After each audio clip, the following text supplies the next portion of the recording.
Cliff, you can take the mask, sorry. Cliff, you can take the mask off. You can take the mask. You can take off the mask, okay. Thanks, Ampli.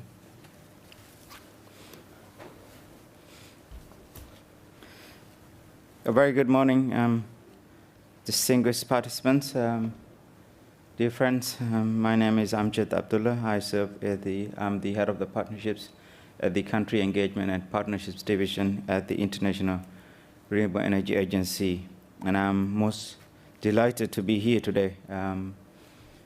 I also wanted to extend sincere gratitude to all the panelists, moderators, as well as the UNFCCC to host this event organized by IRENA and hosted by Paris Committee on Capacity Building to discuss countries' experiences at the national and regional level to achieve climate action through energy action, as well as their long-term decarbonization objectives and priorities.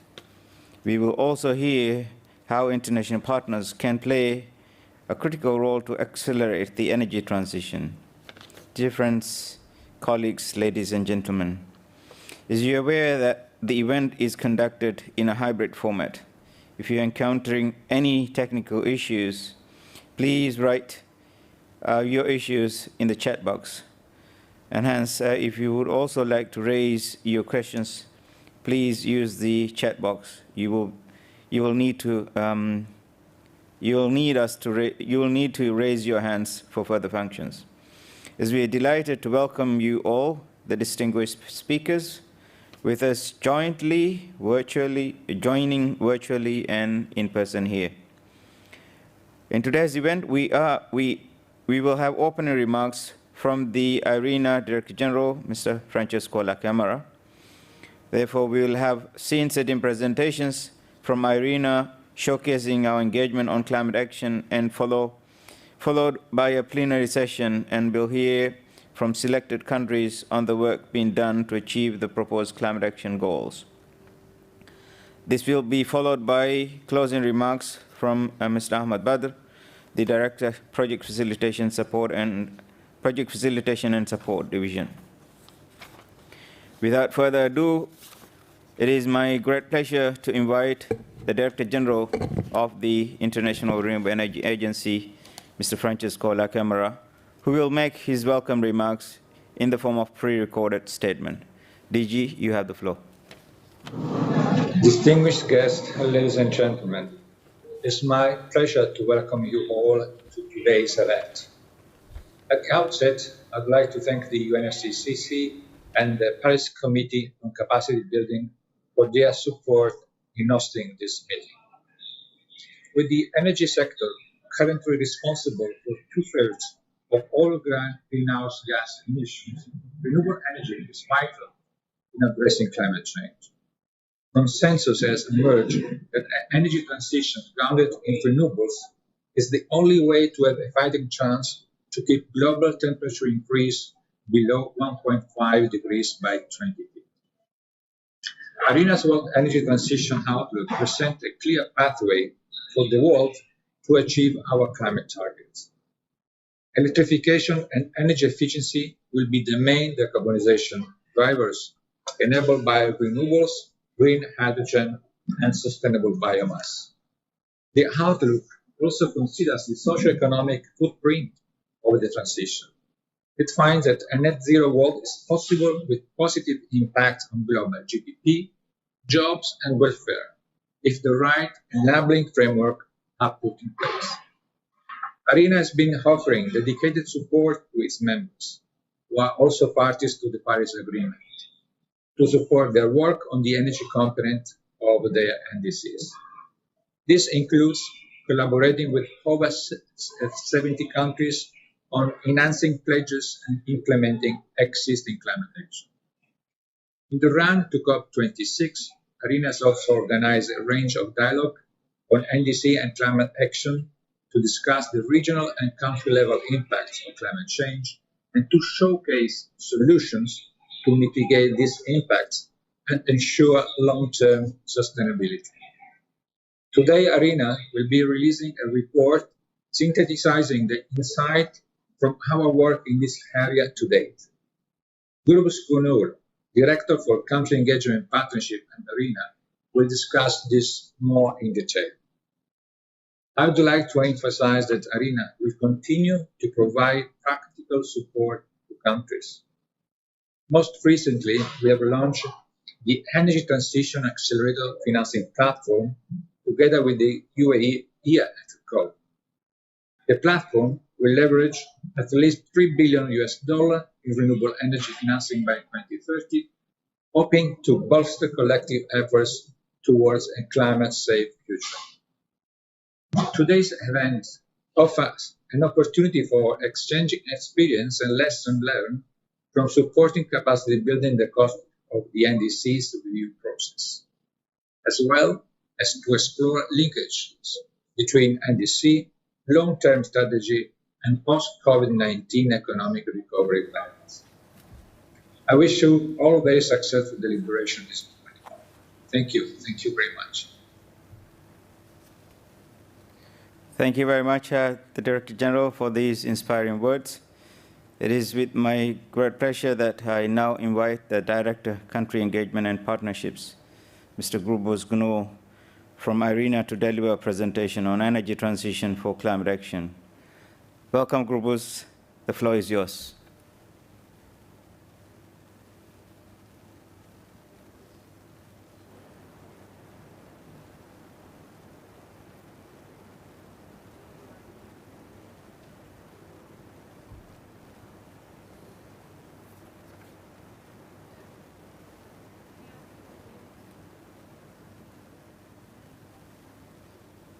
Okay, are you able to hear me now? Yeah. Yes. All right, great. So, thank you very much again, distinguished guests, ladies and gentlemen. It's my great pleasure to present a brief overview of IRENA's global engagement to support energy transition for climate action. My presentation will highlight IRENA's work in supporting countries in enhancing their climate commitments through the transition towards more sustainable and resilient energy systems where renewable energy plays a central role. Next slide, please. Let me start with an overview of global energy transition in light of the fact that in order to align with the 1.5-degree goal of the Paris Agreement, emissions need to be reduced by almost 37 gigatons of CO2 by 2050. According to IRENA's World Energy Transitions Outlook, over 90% of the solutions to achieve such emission reductions will involve renewable energy through direct supply, electrification, energy efficiency, green hydrogen, and sustainable bioenergy. I think we need to understand that the technological avenues leading to a decarbonized energy system entail solutions that can be deployed rapidly and at scale. Technologies, markets, and business models are continuously evolving, but there is no need to wait for new solutions. Considerable advancement can be achieved with the existing options, provided conducive policy and regulatory frameworks are in place. Next slide, please. The energy sector currently contributes more than 2/3 of the total global greenhouse gas emissions, and significant efforts are needed to reduce the sector's carbon footprint and to achieve carbon neutrality by mid-century. Our analysis indicates that all of the NDCs submitted by parties capture the energy sector as a key area for climate action. I think this is very well understood. But renewables remain a key option for achieving energy sector climate goals, and out of 194 NDCs submitted, some 143 parties mentioned quantified renewable energy targets in their NDCs. This includes 109 NDCs with quantified renewable energy-based power targets, and 31 NDCs mentioned quantified renewable energy targets for direct heat or transport solutions, while 10 NDCs have energy sector-wide quantified renewable energy targets. This obviously leaves a huge margin of improvement where IRENA can still play an important role. Next slide, please. And the ambitious and far-reaching energy transition commitments for our member states are increasingly being reflected in their updated NDCs. And through our dedicated set of services and service offerings in various technology, policy, and finance areas, IRENA has engaged with 72 countries through 144 streams of activity to support the enhancement and implementation of energy component of NDCs. Just to give you a few examples which significantly benefited from our support that was acknowledged in the updated documents. For instance, Bhutan fed the key outcomes of the renewable readiness assessment into NDC revision process to highlight its commitment to strengthen its hydro-based energy system with diversified mix of renewables as a means to achieve long-term energy security. Lebanon benefited from the renewable energy outlook to have a solid analytical basis informing the national discussions for enhancing the renewable starts. In Antigua Barbuda, we jointly developed a transport sector decarbonization technology plan through penetration of e-mobility. The Gambia used IRENA's technical analysis of the cost-effective renewable energy options in the NDC process, which, according to the Climate Action Tracker, made it so far the only country having overall climate action that is compatible with 1.5-degree climate goal. Dominican Republic, Grenada, and Papua New Guinea are among the countries that IRENA supported in collecting, analyzing, and managing data and establishing monitoring, verification, and reporting system.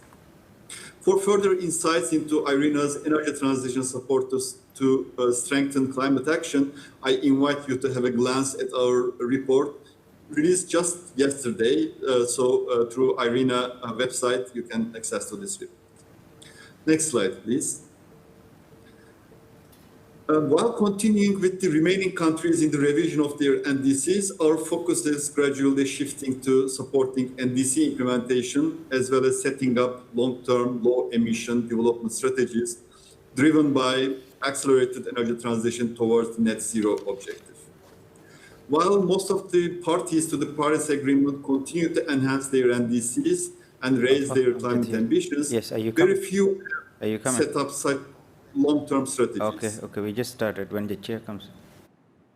Parties are increasingly demanding support from IRENA in identifying economy-wide low-emission pathways to achieve net zero emissions by mid-century. The agency is offering such support to an initial set of countries already. And another area that I want to touch upon is mobilizing investment, which remains as a key to materializing climate action plans in the NDCs. IRENA's ongoing collaboration with UNDP, SE for All, and the Green Climate Fund under the Climate Investment Platform provides a broader framework for the agency's project facilitation support services that aims at accelerating investment in renewable energy with a view to contributing to the realization of ambitious NDCs. And in this effort, IRENA teams up with governments, financial institutions, project developers, and the private sector in developing solid project pipelines backed by government, assisting in bringing project proposals to bankability and facilitating their access to finance. And under the platform, IRENA has already identified over 30 projects for support, which is equivalent to around 470 megawatt capacity with an overall investment requirement of $1.5 billion. And thus far, 8 projects have been already matched to partners and currently under processing. Let me also touch upon the great news we had last week with the launch of a new project financing facility together with the United Arab Emirates, which is called the Energy Transition Accelerator Financing Platform. My colleague Ahmed Badr, who is leading our work at that front, will provide further details in his closing remark. From early next year, our work will further support it through the investment forums to be organized in 14 geographic clusters, and we hope that this will offer an effective forum for enhanced government investor dialogue dedicated project matchmaking and associated capacity building activities. Thank you very much. Thank you very much, Gurbuz. Thank you. I now welcome Mr. Clifford Malung, the IOS's coordinator for capacity building in the negotiations, who has vast experience in this process and surely with the capacity building, not only capacity building, the entire climate change process as well. Welcome, Cliff. Will be moderating the plenary discussions with our array of panelists, including a colleague from Nepal, the Director, Department of Renewable Energy. Cliff, you have the floor. Thank you very much, Amjad. Very happy to be here and welcome the invitation from IRENA to moderate the session. IRENA has been playing a very important role as we try to respond to climate change and to keep future temperatures from as close to 2 degrees, but certainly we don't want it to pass 1.5 degrees Celsius as small island states. But I've known Amjad for a little while. Maldives used to coordinate the Alliance of Small Island States. I myself, I'm a retired meteorologist with the Jamaican Meteorological Service. I'm a Jamaican, and I'm very happy to be here this morning. Today, capacity building hub, we are looking at energy transition in climate action, which again is an area that parties will need support and assistance in trying to reconstruct their economies so that we can live and survive in the future world after COVID and after climate change. So without further ado, we have a hybrid format this morning. We have persons in the physical that are here, and we're going to have others by virtual means of contacting. So I'll start first where we'll hear some of the good work that IRENA has been doing with countries. And I begin this morning with Bhutan, where we have the director for the Department of Renewable Energy from the Royal Government of Bhutan. His name is Mr. Nagyel. Sorry if I pronounced it wrong. So I'm inviting him to the podium, if you may. And he's going to tell us a little bit about what has been happening. He represents the least developed countries who have, as a group, put together the team who call for ambition and action. So, Mr. Nagyet, sorry, I can't if I pronounce that name wrong. Nagyel, sorry. Thank you, Amjad. You have the floor, sir. All right, thank you so much. Thank you, IRENA, and thank you, moderator, for having me here. Like you introduced, I'm Pinto Namgyel from Bhutan, and I'm here on behalf of LDC, Least Developed Countries Group, since Bhutan is actually the chair of LDC at this current point in time. I'm firstly very thankful to IRENA and all the partners for organizing this very important event. And I am very happy that LDC is given an opportunity to reflect on their priorities. And this platform is very important. And 46 countries of LDCs are actually committed in partnering with international agencies, international partners in taking this forward. Because in this climate crisis, we are all together. And like you all know, least developed countries are most affected by this climate crisis.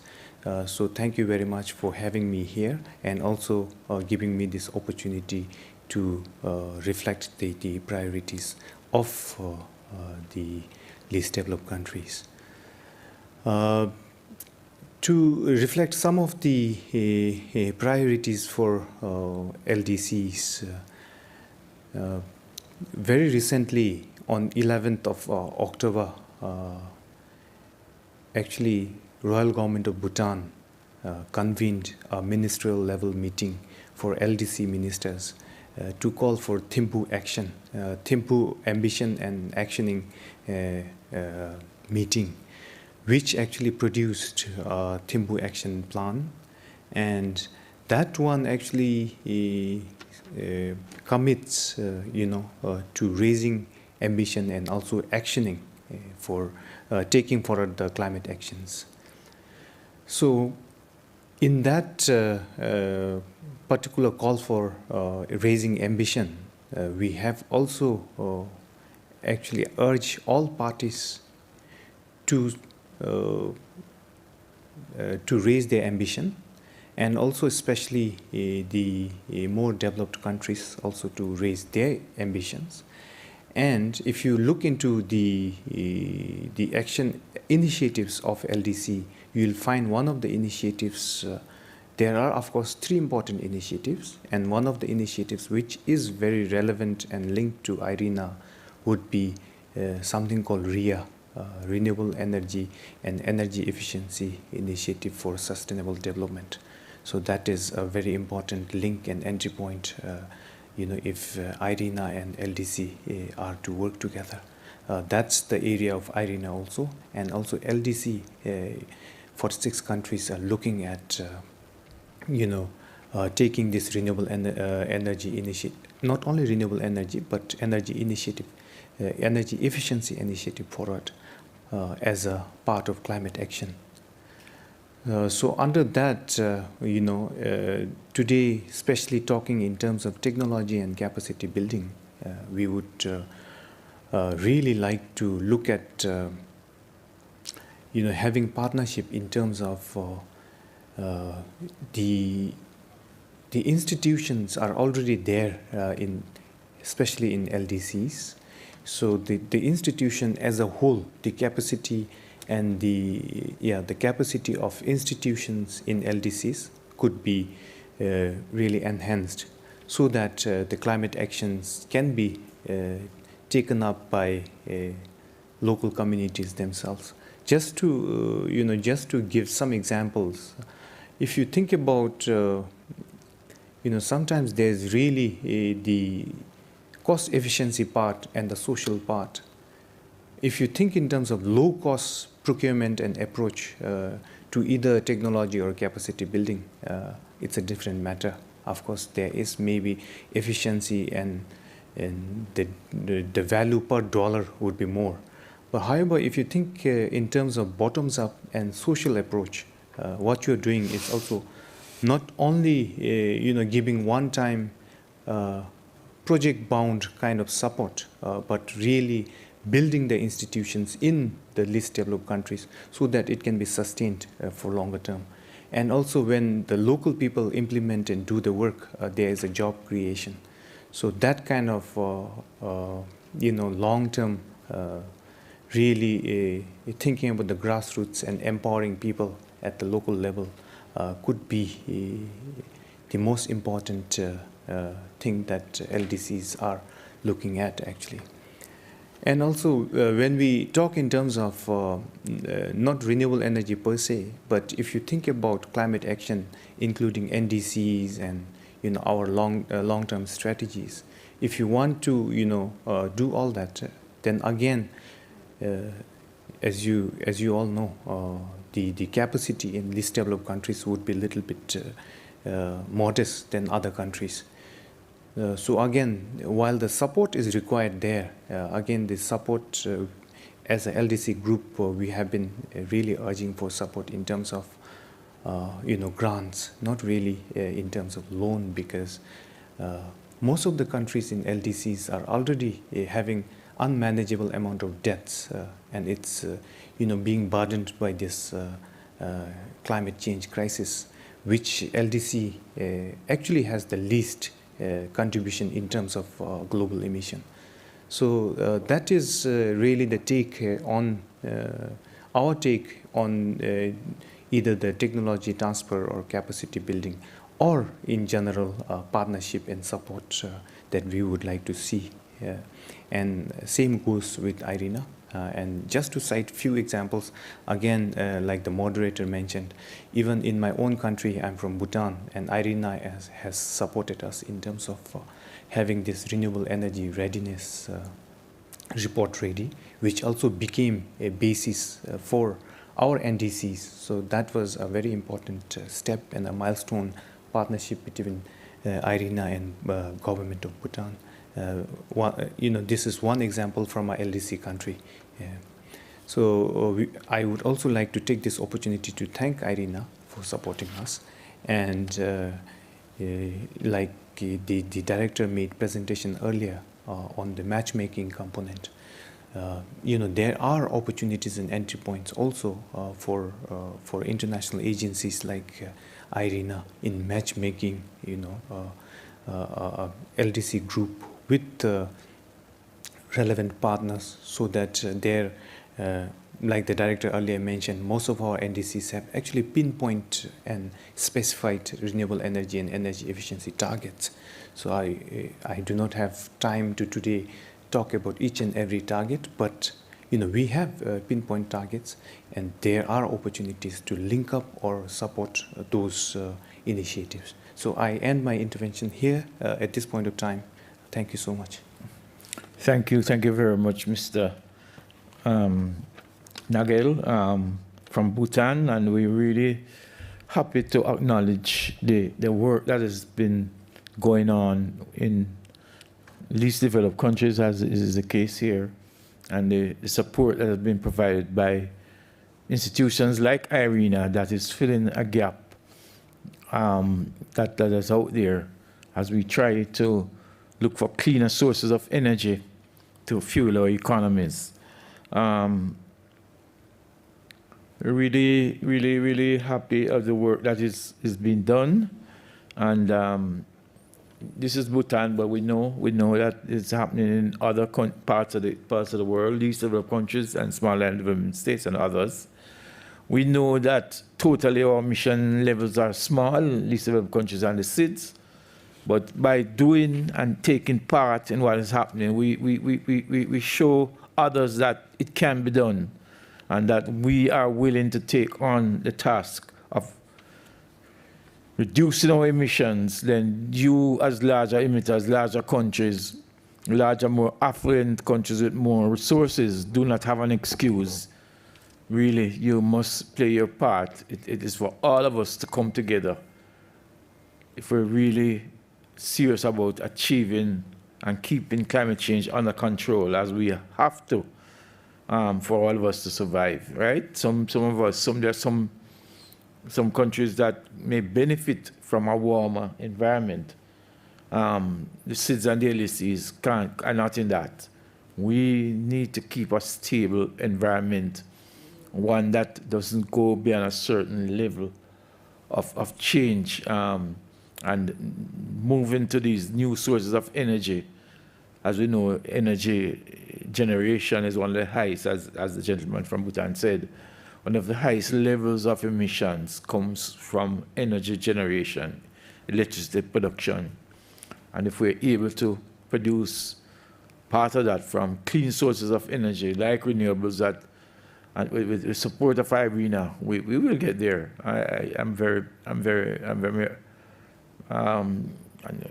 pessimistic or optimistic, Amjad. I know we will achieve. The road seems difficult, but we know we'll get there. So I want to thank Bhutan this morning for presenting what is it that they are doing as we transit to clean energy sources with the help of IRENA. And we're very happy to have him here today. We will now move to the second presenter. Time is not on our side, mind you. It's a virtual presentation, so we'll have to set up the system for doing that. And it's a lady, I think, Rosalina Linda Riggs, who is the Undersecretary for Energy, National Secretary for Energy from Panama, which is from my region, Latin America and the Caribbean. So we will have a virtual presentation from Miss Riggs that can can be accommodated right now. Okay, we'll give the floor to Mr. Hicks. You're here with us. Okay, happy to see you. Thank you. You have the floor. Yes, hello everyone. I'm very, very pleased to be with you today. Well, for me, it's very early in the morning, and it's no better way to start a day with a climate conversation, with a capacity building conversation, because we do know that acknowledging the gender equality and empowerment of women and the intergenerational equity is part of the climate change solutions, have been a powerful tool to mobilize action, resources, and political will to achieve not only SDG 13, but SDG 7 and also SDG 5. And this interlink between gender equity and the acceleration of clean technologies deployment is a bond that have to be strengthened if we envision a 2030 in the path to a realistic net zero carbon life. And you know that some of the barriers that we have seen in our political making for active tool to really enhance and accelerate climate action and to reduce real emission in the energy sector have been, and we can clearly say that still we have to quantify a clear gender options and how to cut the bias in the policy approaches and business approaches as well.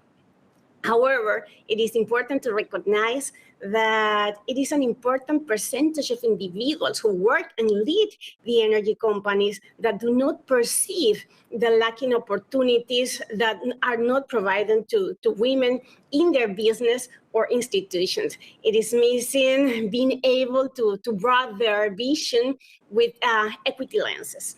And also for Panama, it is important and necessary to make a more visible the permanent shift to a sustainable paradigm while facilitating an equitable participation of women and youth, and also bring at the service of the development process their capacities, their abilities, and also the local, national, and regional synergic impact that generates. And well, here in Panama, I have a small, a few examples for you. I hope I have the time to complete sharing with you that. But to integrate climate, environmental measures in the energy sector, we have a structured public, private, and society participation scheme to build up Women on Energy Nexus roadmap, including everyone. And when I say everyone, is everyone. We have included the energy producers, energy transmission companies, electricity distribution companies, energy project developers, including the planning sector, the design sector, the construction sector, the operational sector of the project, also energy consultants, energy fuel distributors, fuel transporters, fuel-free zone actors, different actors in the public sector. The whole national cabinet is included in the process to building up capacity building and bringing women to the table. Also, the National Congress is involved as well, and final users. This is very important to include also final users of energy, among many others. And to achieve that real and tangible coordination, we are highlighting the role of the diversity of women who can contribute in the energy transition within and outside the energy sector. We have been preparing trainees and awareness campaigns with gender lenses. We have collected information from social networks and also through focus groups with more than 2,500 people to understand how the general population, men and women, Afro-descendants and indigenous people feel regarding the use of energy, the use of technologies for the energy transition, and how they are looking toward to approach that change that we are pushing forward. In Panama, we have a goal to reduce 60 million tons of CO2 with our energy transition agenda. And for that, we have been working in the development of training program in solar thermal energy for women at social risk. We have also been very, very close to launch in the coming weeks a training program for empower of women in the preparation of their small businesses for install photovoltaic solar systems in rural areas. We have also developed a gender equity diagnosis in the energy sector in Panama. And last October, we sensitized more than 460 energy sector professionals about gender equity, including both middle managers, senior managers, and collaborations in general, as a pre-requirement for the discussion tables to build up the Women and Energy Nexus Roadmap.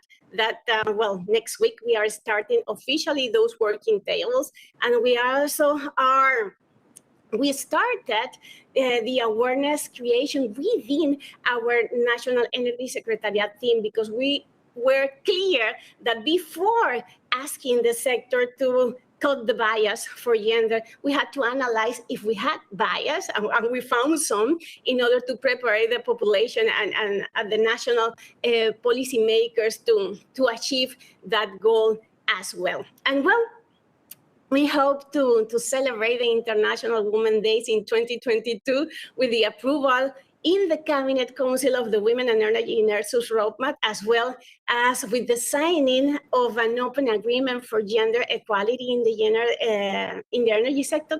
But in the middle of all this, and I really want to emphasize it, we have a group of wonderful women with tremendous experience and knowledge who have shared with us their advice in how to achieve it. We have colleagues from Mexico, from Argentina, Germany, Netherlands, Costa Rica, Honduras, supporting us by free, as well as our dear colleague from the Global Women Network for Energy Transition, who has also given us a hand along the way.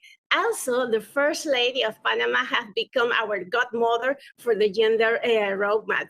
And I just want an additional share with you that last Monday, 2 days ago, we launched a contest to involve the general population on the energy transition. We are inviting all Panamanian and residents in Panama to create the National Energy Transition logo, with the intention to have an additional mechanism to create awareness about what the energy transition could mean and represent in Panama, but also is a step to assure that even the image of the Panamanian energy transition represents us all.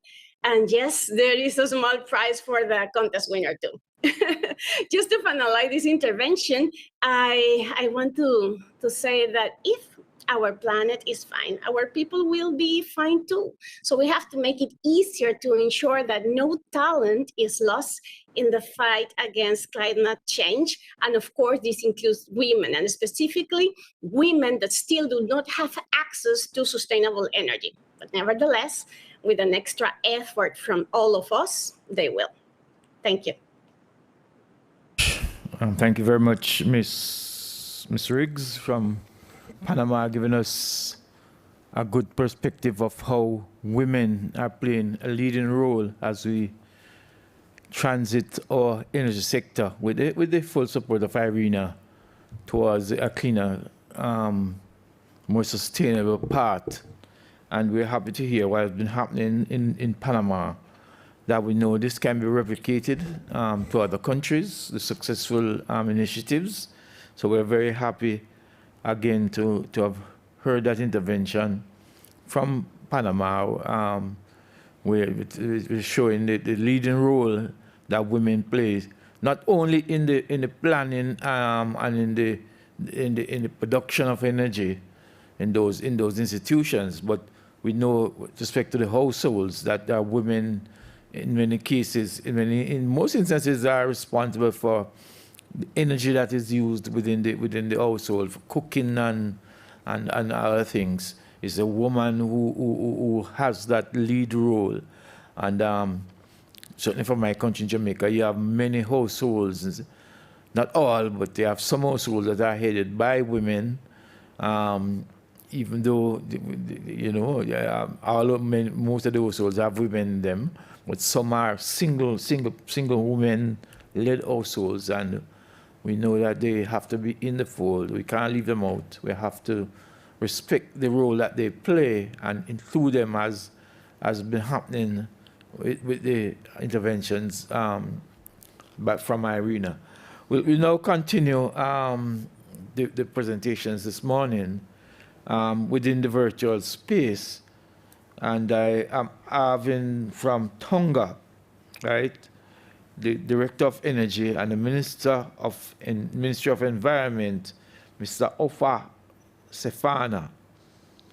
He's the Acting Director of Energy and is from the Ministry of Environment.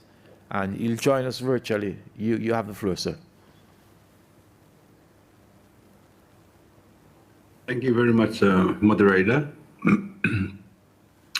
I thank you all for the opportunity to highlight some of the approaches that and experiences that we have gone through in order for us to develop the long-term low-emission development strategy for the Kingdom of Tonga. It has now been endorsed at the national level, and it is now with the Secretariat. The LD-LEDs has a vision of a low-emission Tonga where all sectors work together to create resilience, autonomy, and self-reliance. And some of the key purposes of the long-term low-emission development strategy for Tonga is not only to fulfill the commitment under the Paris Agreement, but also to support, complement, and also to align the existing and new planning and policy processes, and also to contribute to achieving strategic targets of existing parallel policy framework, such as the SDG 7 roadmap, the Tonga Energy Roadmap, the NDC, and the Joint National Action Plan on Climate Change. The LEDs will also provide a framework for more integrated and strategic investment and development aid coordination towards a more resource-efficient, secure, and resilient Tonga. There are a couple of sectors, the key sectors, which has its own vision, also put forth to guide the implementation of the respective sectoral programs of the LD-LEDs. The Tonga's LED was developed through a series of facilitated strategic dialogues with the key Tongan stakeholders, supported by technical expertise and analysis. And this participatory process was designed to reflect Tonga's culture of interactive dialogue or interactive talking with a purpose between two individuals, or groups, or communities, where cultural metaphors and motifs were also used throughout to act as visual storytelling aids, or were carried out in 3 different workshop approaches. The political economy analysis of who wins and who loses concept for all parties involved was an important factor among others. And this approach encourages collective problem solving, allowing mutual conversation among all stakeholders, such as different groups, women, men, disability groups, businesses, and civil societies as well, leading to a greater ownership of the LD-LEDs and a common understanding of required technology solutions, business models, and behavioral changes. During the development stage, we keen on elaborating a pathway to visualize how socio-economic development needs will be addressed through actions on climate change, recognizing the close relationship between climate change-related actions and the impact on the achieving sustainable development. We also believe that without a clear, elaborated vision on different steps of the LD development, the government will find it difficult to explain why it follows certain procedures and approaches.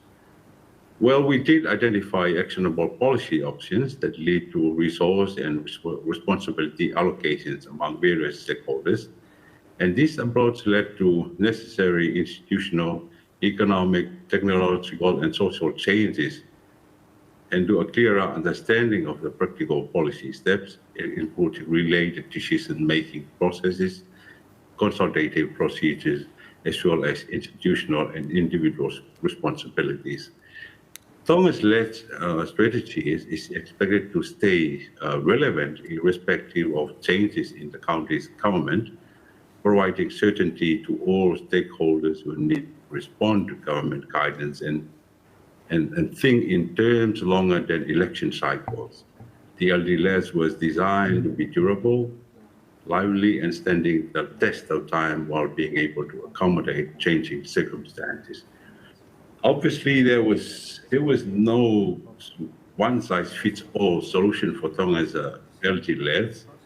The most appropriate approach for us was to shape it by particular context of Tonga.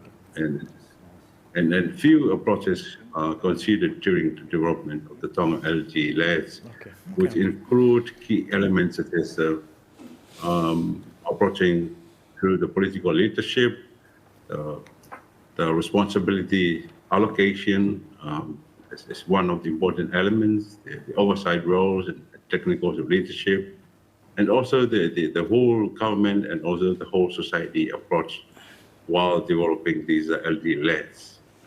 And in order for the government of Tonga to ensure that the LEDs is more than just a mere aspirational expression of where Tonga would like to be in the long term, a more senior political figure in government involved in development of the LD-LEDs right from the beginning of the planning stage. And such high-level political engagement will ensure that addressing climate change strategically is a high priority for the country. It will also demonstrate that the people, political leaders are aware of opportunities that the LEDs creates, such as improved economic growth, energy access, and energy access to emerging technologies, as well as the risks entailed. The Tonga's LED was developed to elaborate how responsibilities are divided among different stakeholders, which actions will be taken by government and all other actors involved in a coordinated and holistic manner at all levels. For example, the LEDs clearly elaborates that the responsibilities in achieving renewable energy targets at the term plus the SDG 7 roadmap and NDC is allocated to the Department of Energy, with clear mandate stipulated under a new energy bill, which was recently endorsed at the Legislative Assembly. Similar approaches are carried out on other related sectors as well. And full ownership of the LD-LEDs is, of course, the government of Tonga.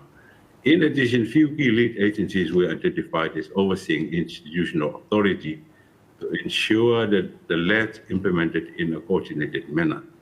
And they all have the capability, expertise, and also capacity to achieve its long-term vision. The Department of Climate Change, Department of Energy, Agriculture, Forestry, Waste Authority, and Ministry of Finance will be the key players in the implementation of Tonga's LD-LEDs. And the oversight role was only given mainly to those government agencies which have greater political buy-in and more effective allocation of financial resources. Well, all the relevant ministries within the government required to be aware of and involved in the LEDs process in order to ensure coherence between various government policies. Also, given the cross-cutting nature of the climate change issue, it was important that the LEDs be integrated into the planning process of all ministries and departments. Tonga's LED was, of course, developed in accordance with the rules of law, and obviously government may soon introduce or amend new legislation and policies, particularly in the energy sector. Some institutional changes may occur, and this very approach requires input of the Attorney General's office in the whole development process of the LEDs. In here, we actually extend the whole government approach beyond the planning apparatus within ministries. A final approach in the development of the Tonga's LEDs to apply good governance principles such as inclusiveness and transparency takes the led development process beyond a whole government to a whole society approach. The principles ensure that the views and contributions of members of diverse social, economic, and cultural groups are heard and considered in the important decision-making process of the led, which in turn will contribute to its benefits being equitably enjoyed by all. We anticipate our development partners like IRENA to remain in close contact with the government of Tonga to look into opportunities for further cooperation and to facilitate our capacity development needs. Of course, development partners will continue to play a key role in Tonga's energy transition to ensure that all strategic targets and policies are achieved on a timely fashion. I thank you very much for your attention. Thank you very much, moderator, for the opportunity. And happy look forward for some answers to some further questions. Thank you very much. Thank you very much, Mr. Sefana, for giving us the experience of Tonga. Tonga is aligning its NDC targets with its long-term low-carbon strategy, and they are developing that and achieving that with the full assistance of IRENA, as IRENA is helping Tonga to develop its long-term strategy. And we are glad to hear that it is progressing quite well, and to have had Tonga this morning here with us in the form of Mr. Sefana to tell us what is happening and the success that has been achieved in Tonga, and trying to come to a net zero strategy being implemented towards the middle of the century. So we're very happy to have Tonga here this morning. Unfortunately, we will not have some of the people that we are planned for. They are taken up in other forums, whether assisting their ministers. As you know, this process now moves more to that of the ministers to make the final decisions as we try to get a successful close to COP26 on Friday. So we have had to have a truncated agenda. We are now expecting the Ambassador Torre, who is the advisor to the chair of the Group of 77 China. Is he here? He's not here? He won't be also making the same thing happen to him. Sorry, so unfortunately I'm hearing from Amjad that he won't be able to make it. You know, the G77 have coordination from 9 to 10. So that may have, ministers are here, so that may have caused a little. So just let me, once again, and Mr. Bekele could not be here with us either, getting caught up with his minister. So we will close the program now, and we really want to thank the 3 presenters that we had that showed us really how we are moving to our energy transition that will assist countries to meet their NDCs and globally to meet the targets that we have set for temperatures. I will now, without further ado, I'll turn back the floor to Amjad and Mr. Thank Ahmed, you. who will take over. Thank you. Thank you very much, Clifford. I think indeed, thank you for your moderation as well. Also, thank the panelists as well. As Clifford said, unfortunately, the 2 presenters were unable to attend due to an urgent assignment that they have to accompany with their ministers. But I think on overall, I think we've got a landscape of global spectrum in terms of the need for energy transition, especially in the context of climate action. Thank you very much, Clifford. Without further ado, let me also invite my colleague, Mr. Ahmad Badr, the Director of Project Facilitation and Support Division at the IRENA, to provide closing remarks. Ahmad, you have the floor.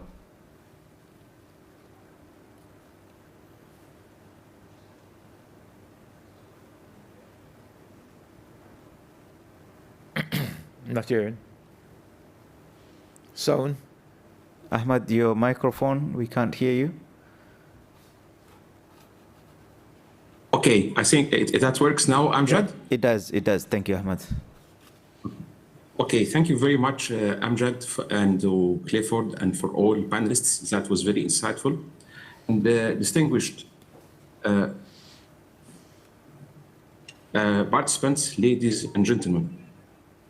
First of all, I would like to thank you all, the panelists again, participants, as well as organizing team of the COP26 and Paris Committee for these very insightful events on energy transition for climate action that has rightfully highlighted the importance of energy sector as a key driver to achieve climate goals and ambition.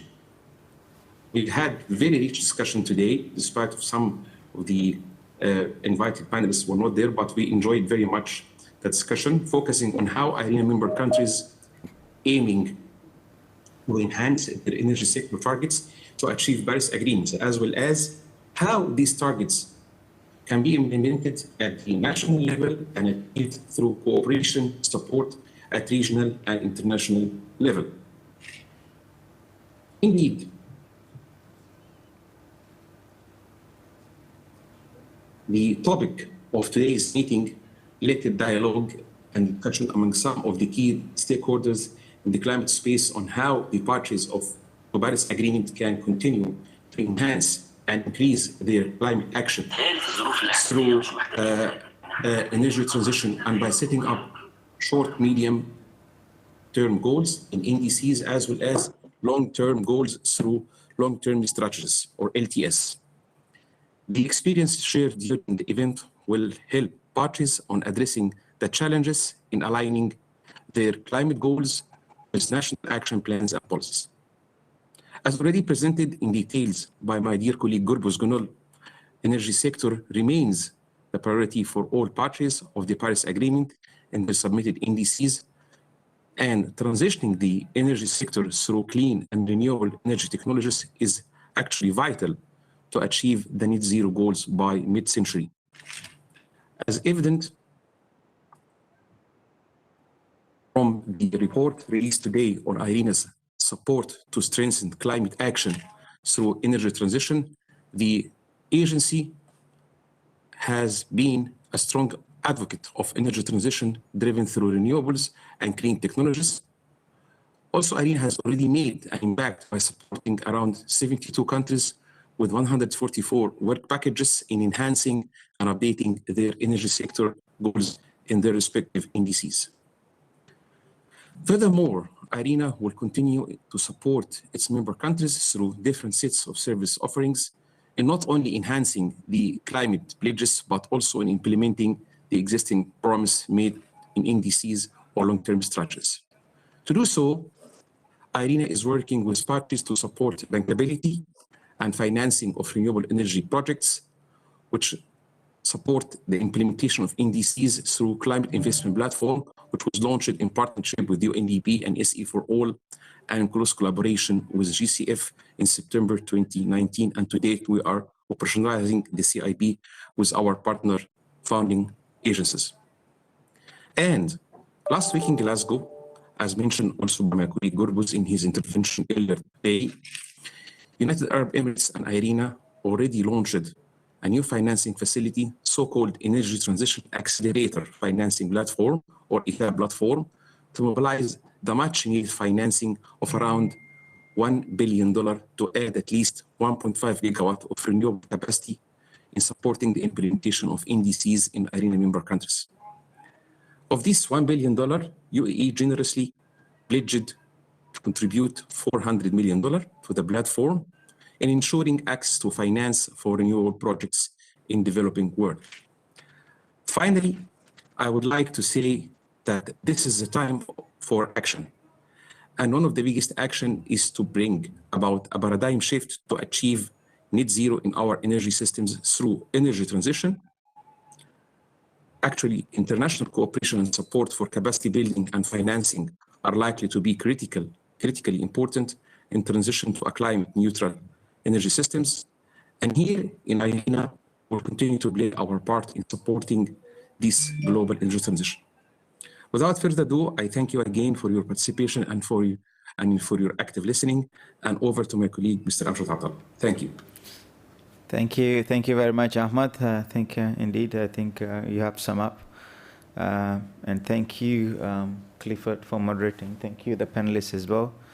And I think it would be a missed opportunity if I don't thank my colleagues here from IRENA as well as the UNFCCC.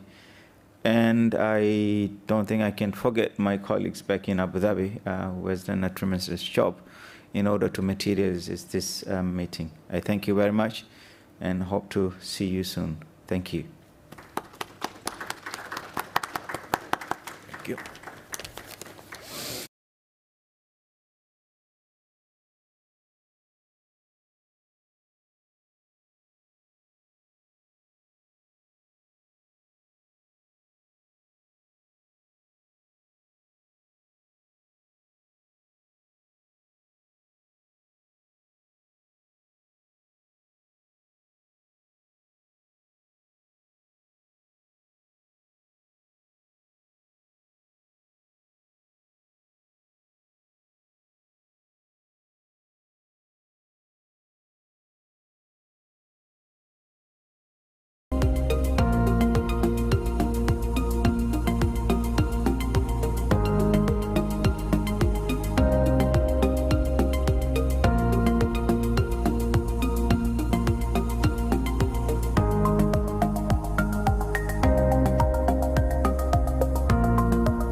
Good morning, everybody, and welcome to this session on building capacity to engage on gender equality. I want to, first of all, thank the Paris Committee on Capacity Building for hosting this event. I am Cayetano Casado. I am the Regional Manager for Latin America and the Caribbean at the NDC Partnership Support Unit, and I am delighted that you are here today with us, and as well as those watching us online, and to be joined today in the stage by 3 representatives of members of the NDC Partnership, whom I will introduce shortly, and we will be hearing from them. But today, first a few words today, we are here to highlight the importance of gender capacity building in NDC enhancement and implementation. NDC Partnership is a coalition of institutions and countries. We have almost 200 members, and our mandate is to accelerate NDC implementation. And of course, capacity building is central to that mandate. And through our institutional, bilateral, multilateral, international civil society members, we support countries in a diverse array of capacity building interventions, planning for NDC implementation, access to climate finance, modeling long-term decarbonization and resilience pathways, and of course, gender mainstreaming. And this is what brings us here today. At the NDC Partnership, we have developed a specific gender strategy that highlights the entry points, both for countries and for implementing partners. For countries, when and how are the best moments to be taking necessary actions for mainstreaming gender in NDC implementation, during the planning and then NDC implementation as such, and for our for our implementing partners as well, when are the best moments and what are possible entry points to support countries in making this happen.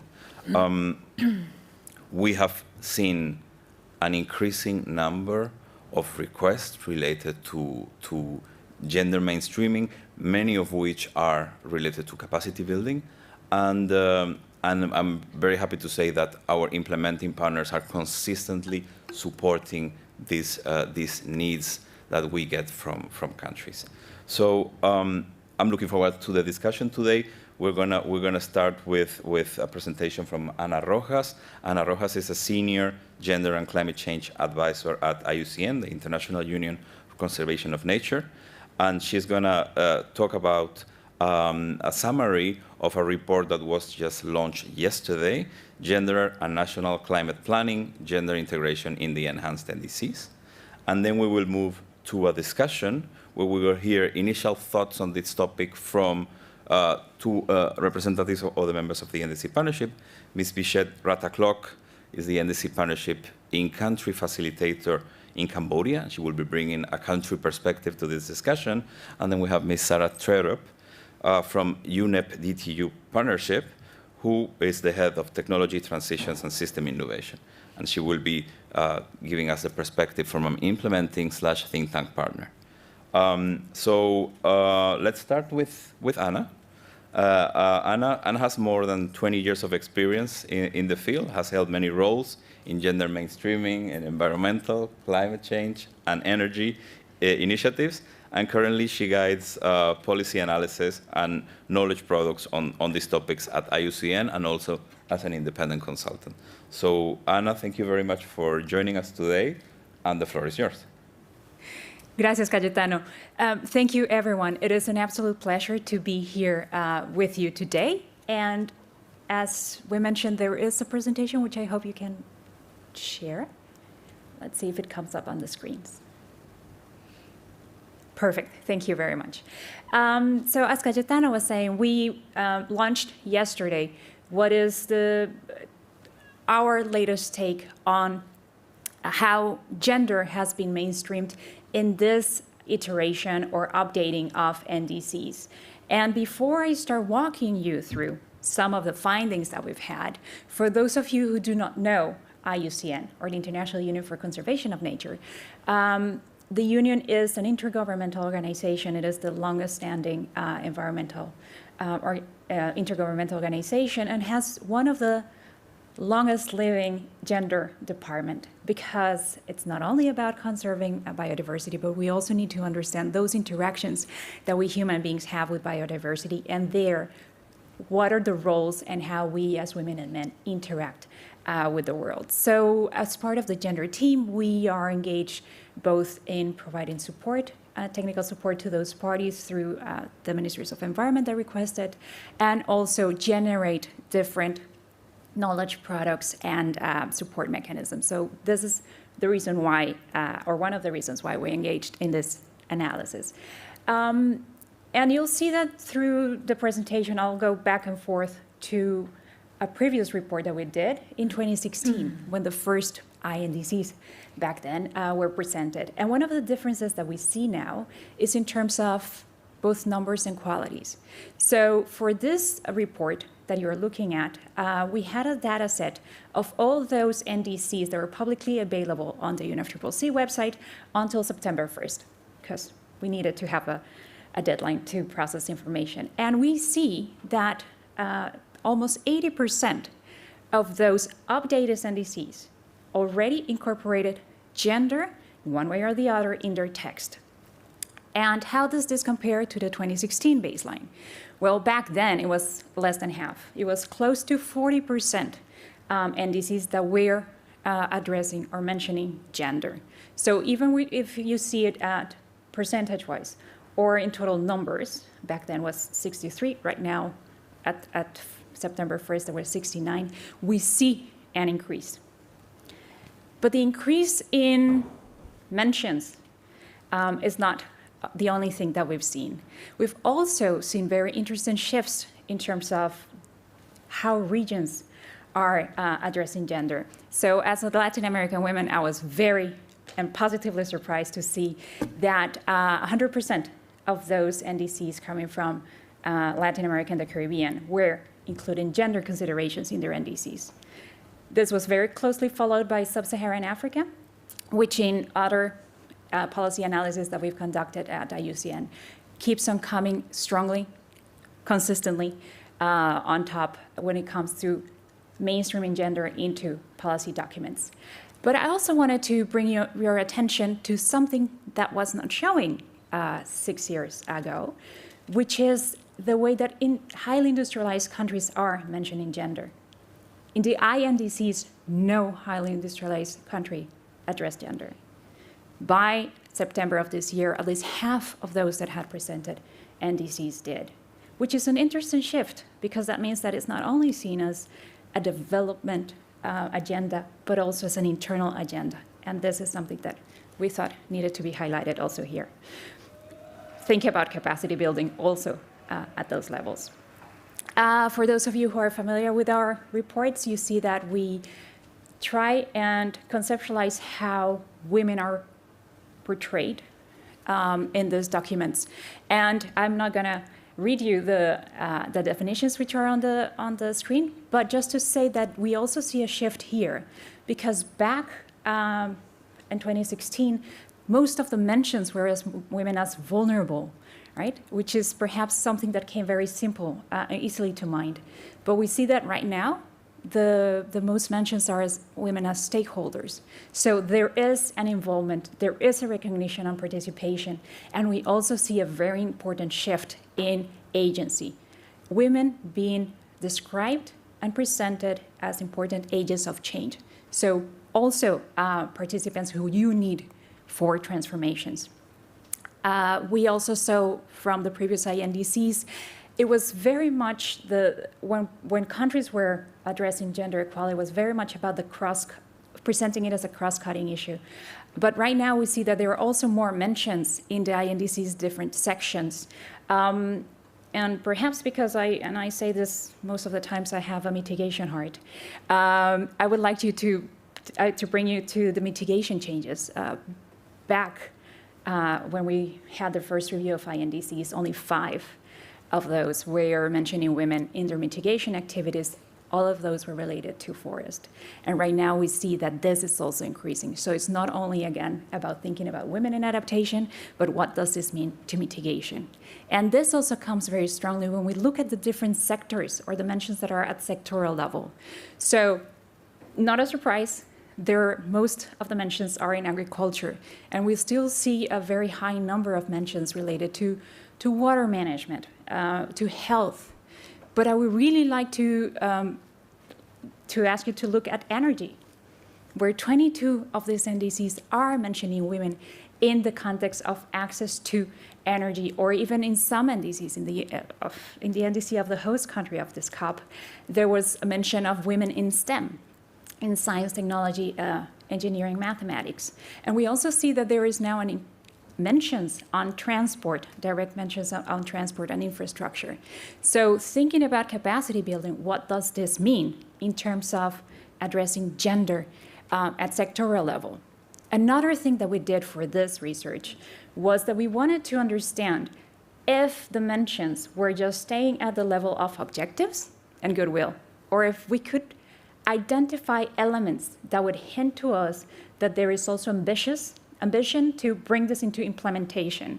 So we identified 8 different elements that are vital for ensuring that we have a coherent pathway. And it was very interesting to see, of course, objectives, gender objectives still comes up front very high, but to see that there is almost 40% of NDCs mentioning specific activities that are addressing gender equality, and also to see that there is mention to data, to M&E, to budgeting, right? So all these elements that come to coherence are very relevant. And one of the things that I also wanted to highlight here is that 2 countries where when we did the research, we found that 2 countries had mentions in every single one of these elements. And one of them is Cambodia, and the other one is Moldova. So it is possible to have a very strong, coherent NDC.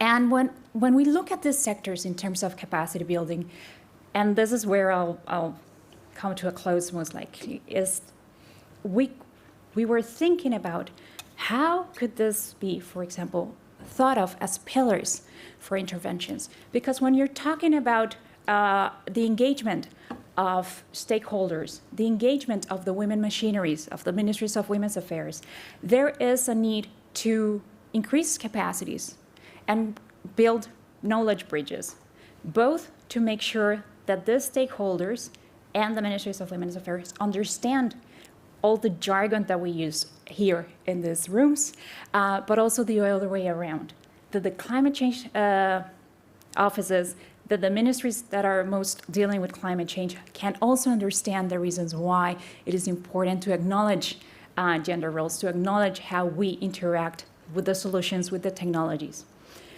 It also means that if we want to design either policies or programs, projects at the level, for national level, there is a need to create more capacities so that we have expertise on the ground that would help us mainstream gender at that level, so that it is understood what it is that we need to do to weave in not only these objectives with the activities. And I would like to bring you then to the last pillar, which is research, monitoring and evaluation.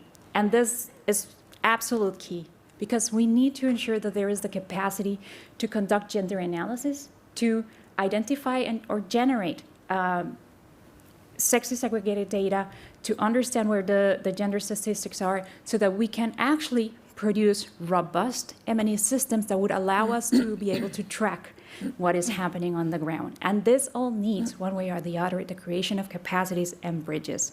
So what we hope to do with this report is to tease those of you who are interested on the topic to go and look into the examples that have been found, but also, perhaps most importantly, to invite you to use those elements that we're using in this report to track down what's happening back home, see what are those, for example, knowledge gaps that may be there, so that attention can be set on closing those knowledge gaps and increase implementation. And with that, I want to thank you for your attention and invite you to download, of course, the report if you're interested, to look into all those case studies and examples of text that we have pulled out for you. Thank you very much.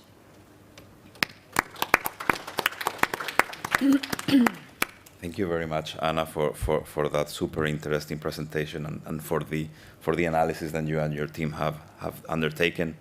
5 years ago, I was working at UNDP at the regional office, and I did a regional overview of the INDCs, some INDCs, some NDCs back then.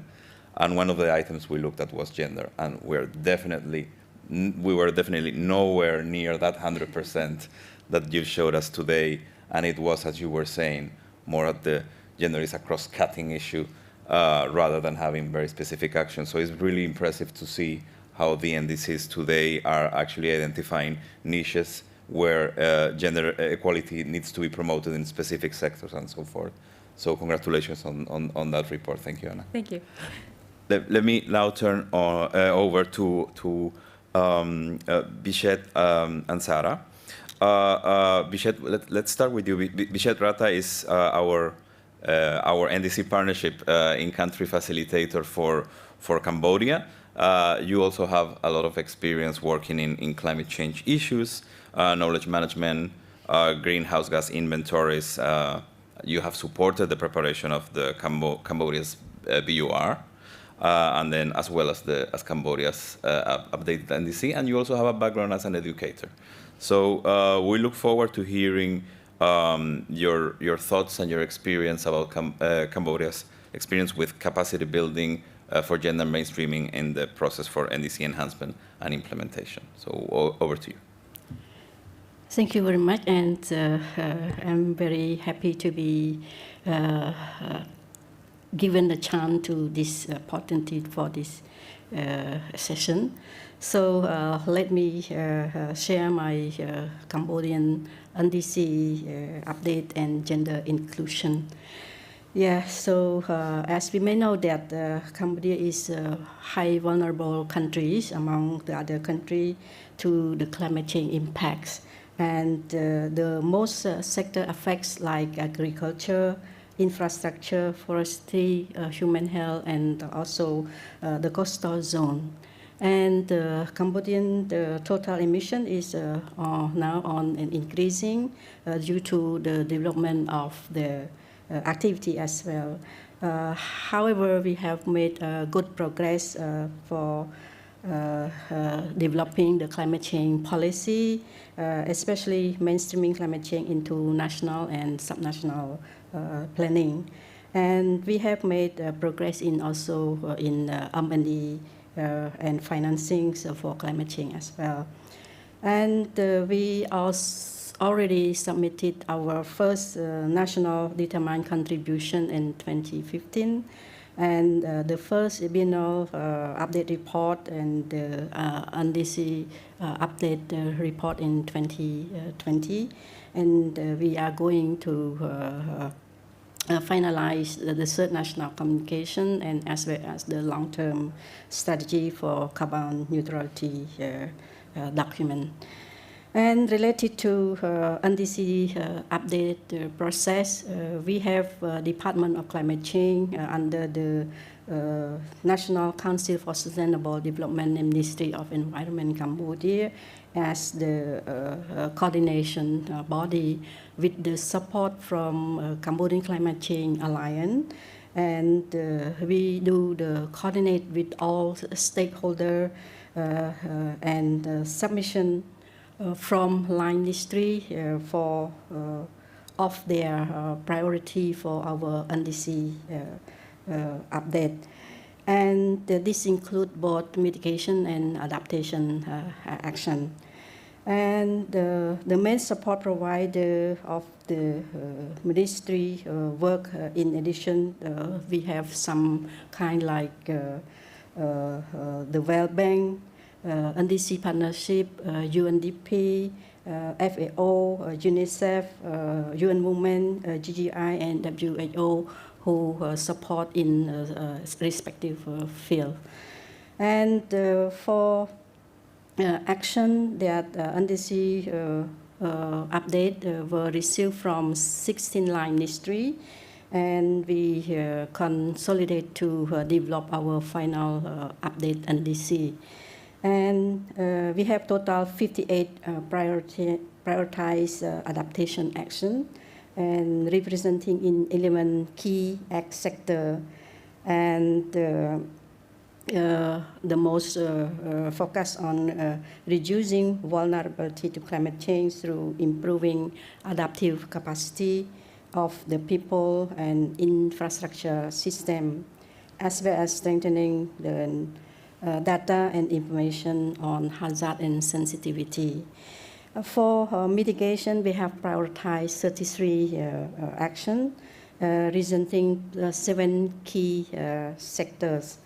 And we have committed to reduce about 42% of the emission by 2030 compared to the business as usual scenario.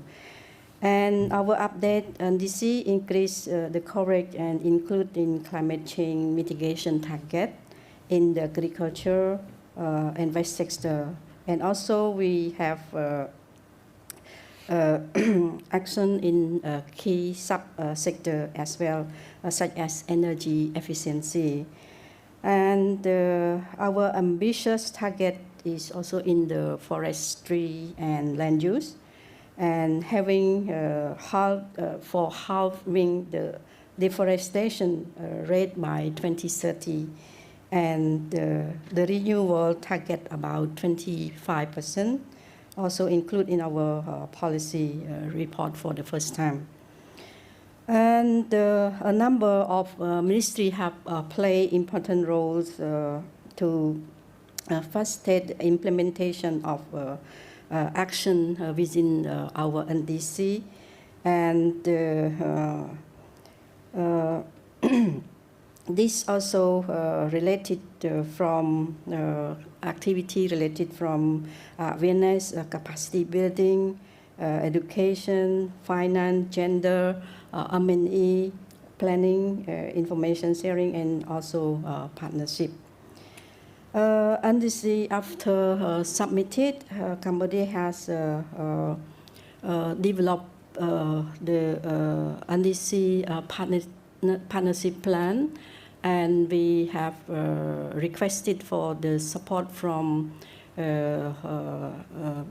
development partners with the NDC partnership support. So we have mobilized some fund for implementation of our NDC action.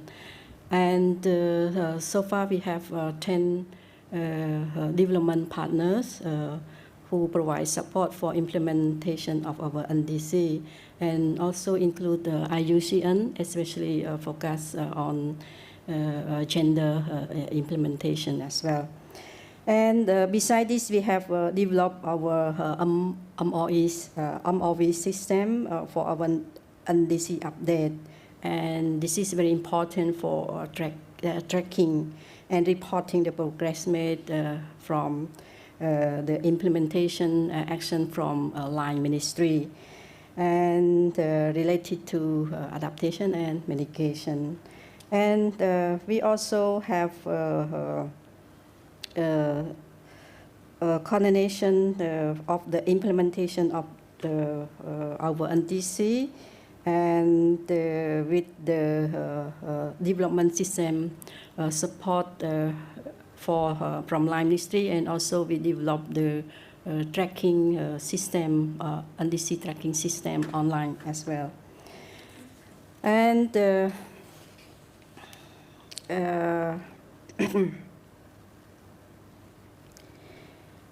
in our NDC update, we also integrate the cross-cutting sector. This involves youth, gender, and private sector engagement to include in our NDC. And the gender inclusion target set in our NDC update document also will be traced via our NDC tracking online system, which is set up and launching. Yeah, this is some related to our process and in DC, especially related to gender. At our first NDC document, we do not emphasize on gender, but in our updated NDC, we have include gender mostly in all sector adaptation, mitigation, and also we have in priority action that target gender participation in our NDC rank from 15 to 70%. And women also focus in the proportion of the working in the agriculture, and also focus gender in forestry sector, in infrastructure, human health, disaster risk management, mitigation priority, transport sector as well. So thank you for your kind attention. Thank you.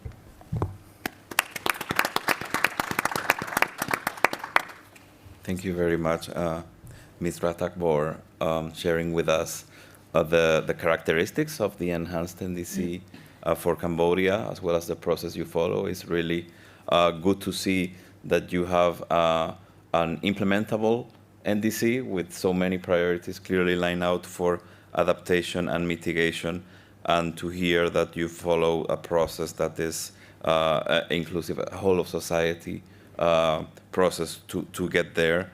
And then, of course, to hear that you have included gender along with youth and the private sector as cross-cutting dimensions, and that you have specific gender-related indicators so that you can track progress as NDC implementation moves forward. So thank you very much.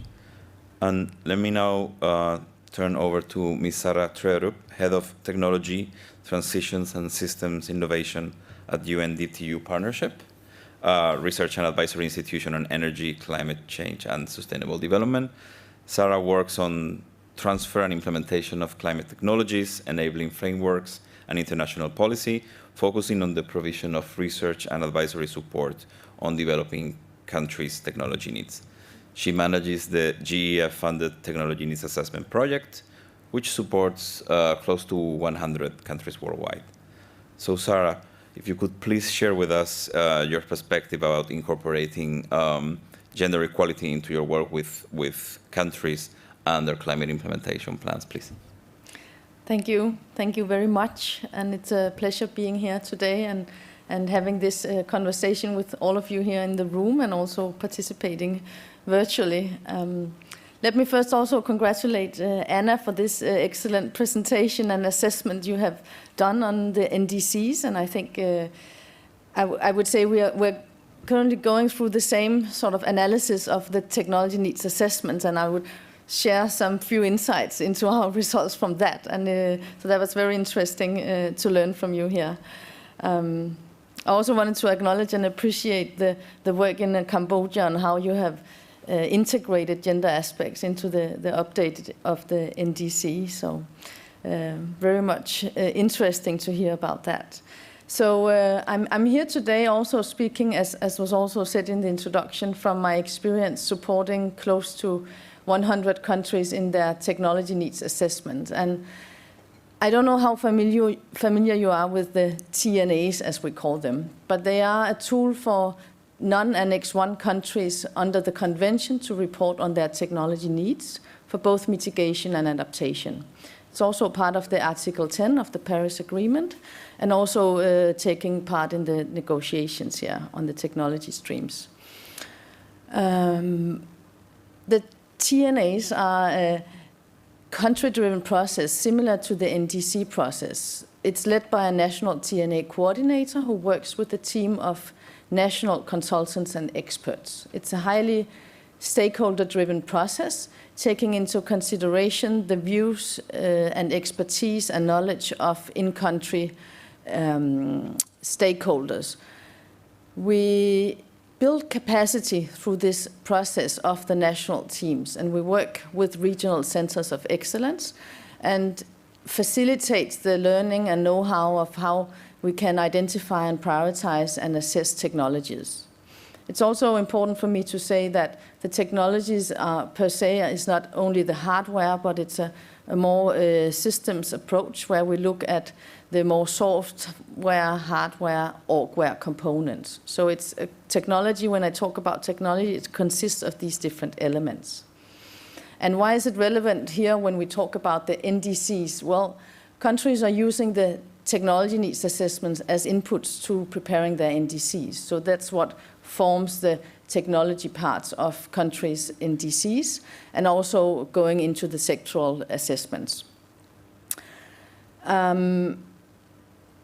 We are here today to talk about gender, and I wanted to also mention that some years back we realized, having supported perhaps the first 50 countries or so in the Jeff-funded TNA project, that actually none of these countries were integrating or considering any aspects on gender.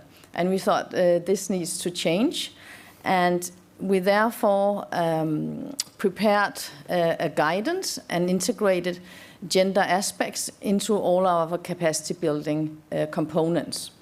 So this is all the way from identifying and prioritizing technologies within key sectors. Typically, this would be within the energy sector, waste sector and transport for mitigation, also forestry. And for adaptation, countries largely focus on agriculture and water sectors. And our approach is also to to increase awareness of how can you integrate gender aspects and why is this important. So just to give you an example, countries start the prioritization process with what we call multi-criteria assessments. So this is where countries identify nationally selected criteria into social, economic, and environmental aspects, and then indicators within these three broad categories. And it's important when indicators are selected to prioritize, let's say, social aspects, also economic aspects. So in the past, we have seen countries using criteria for employment creation. So now countries are starting to look into, okay, employment creation to who? Is it, and they distinguish between employment creation for women and for men, just as a very concrete example.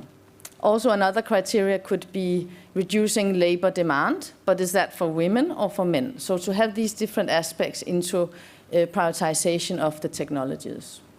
Then after prioritizing technologies, countries would go into more in-depth assessments of what are the market opportunities, what are the challenges, and how can we create the enabling frameworks for transfer, diffusion, and uptake of the technologies. And again, we look into challenges. So who are the challenges related to? So we also distinguish between challenges related to, let's say, land property rights. That's also something where we would integrate gender considerations. Then we look at, then the next step is what we call technology action plans. It's also here part of the reporting under the convention. It's also called TAPs, TNAs and TAPs. In the technology action plans, then countries identify actions to further enroll the technologies. So we also provide guidance on how can we create gender-sensitive actions. So it's also going through the very start of the process and through the whole way up to the technology action plans. And then again, the results of this process is our aspiration, become gender sensitive. So it may not be that the results coming from the TNAs feeding into the NDCs, it may not say this technology is gender sensitive, or is actually, it's not expressed as such, but it actually is the aspiration that the technology reflects a process that was gender sensitive throughout all the way. So that would be our approach to that. And just to share a few numbers with you, also sort of supplementing what we have heard from Anna here today. We went from a zero consideration of gender aspects in the TNAs before, and now we have just done an assessment where we can see that actually 91% of the adaptation TNAs are considering and integrating gender aspects, and we have 82% of the mitigation components integrating gender aspects. That's in the prioritization part. And then we have looked into the market assessments, enabling frameworks to be created. How much are they integrating gender considerations into those? And we see that at that stage, 73% for adaptation of these barrier assessments, enabling frameworks, consider gender aspects, and actually 71% for those of mitigation. And just finally, for the technology action plans, we see 80% of these are integrating aspects of gender into the actions that they put forward. And just to complete the whole process, then countries are also preparing concept notes, such as for the GCF, for the GEF, and for other funding mechanisms. So this whole gender integration spills over in those concept notes that are then supported for further funding and upscale. And with that, it's our aspiration that those also reflect this whole process of integrating gender. And then I also just wanted to say that one thing is we integrate gender aspects into the process, into the capacity building, but we also have the second tier of gender integration, where we also, from the very first initiation and institutionalization of the TNA process in countries, are also promoting, you could say, gender aspects in establishing the teams, the TNA coordinator, the stakeholder consultations, what is the representation of men and women in those. And so, because it's a highly stakeholder-driven process, it's important to have views expressed that represents an equal balance. So I think I will stop here, and yeah, thank you.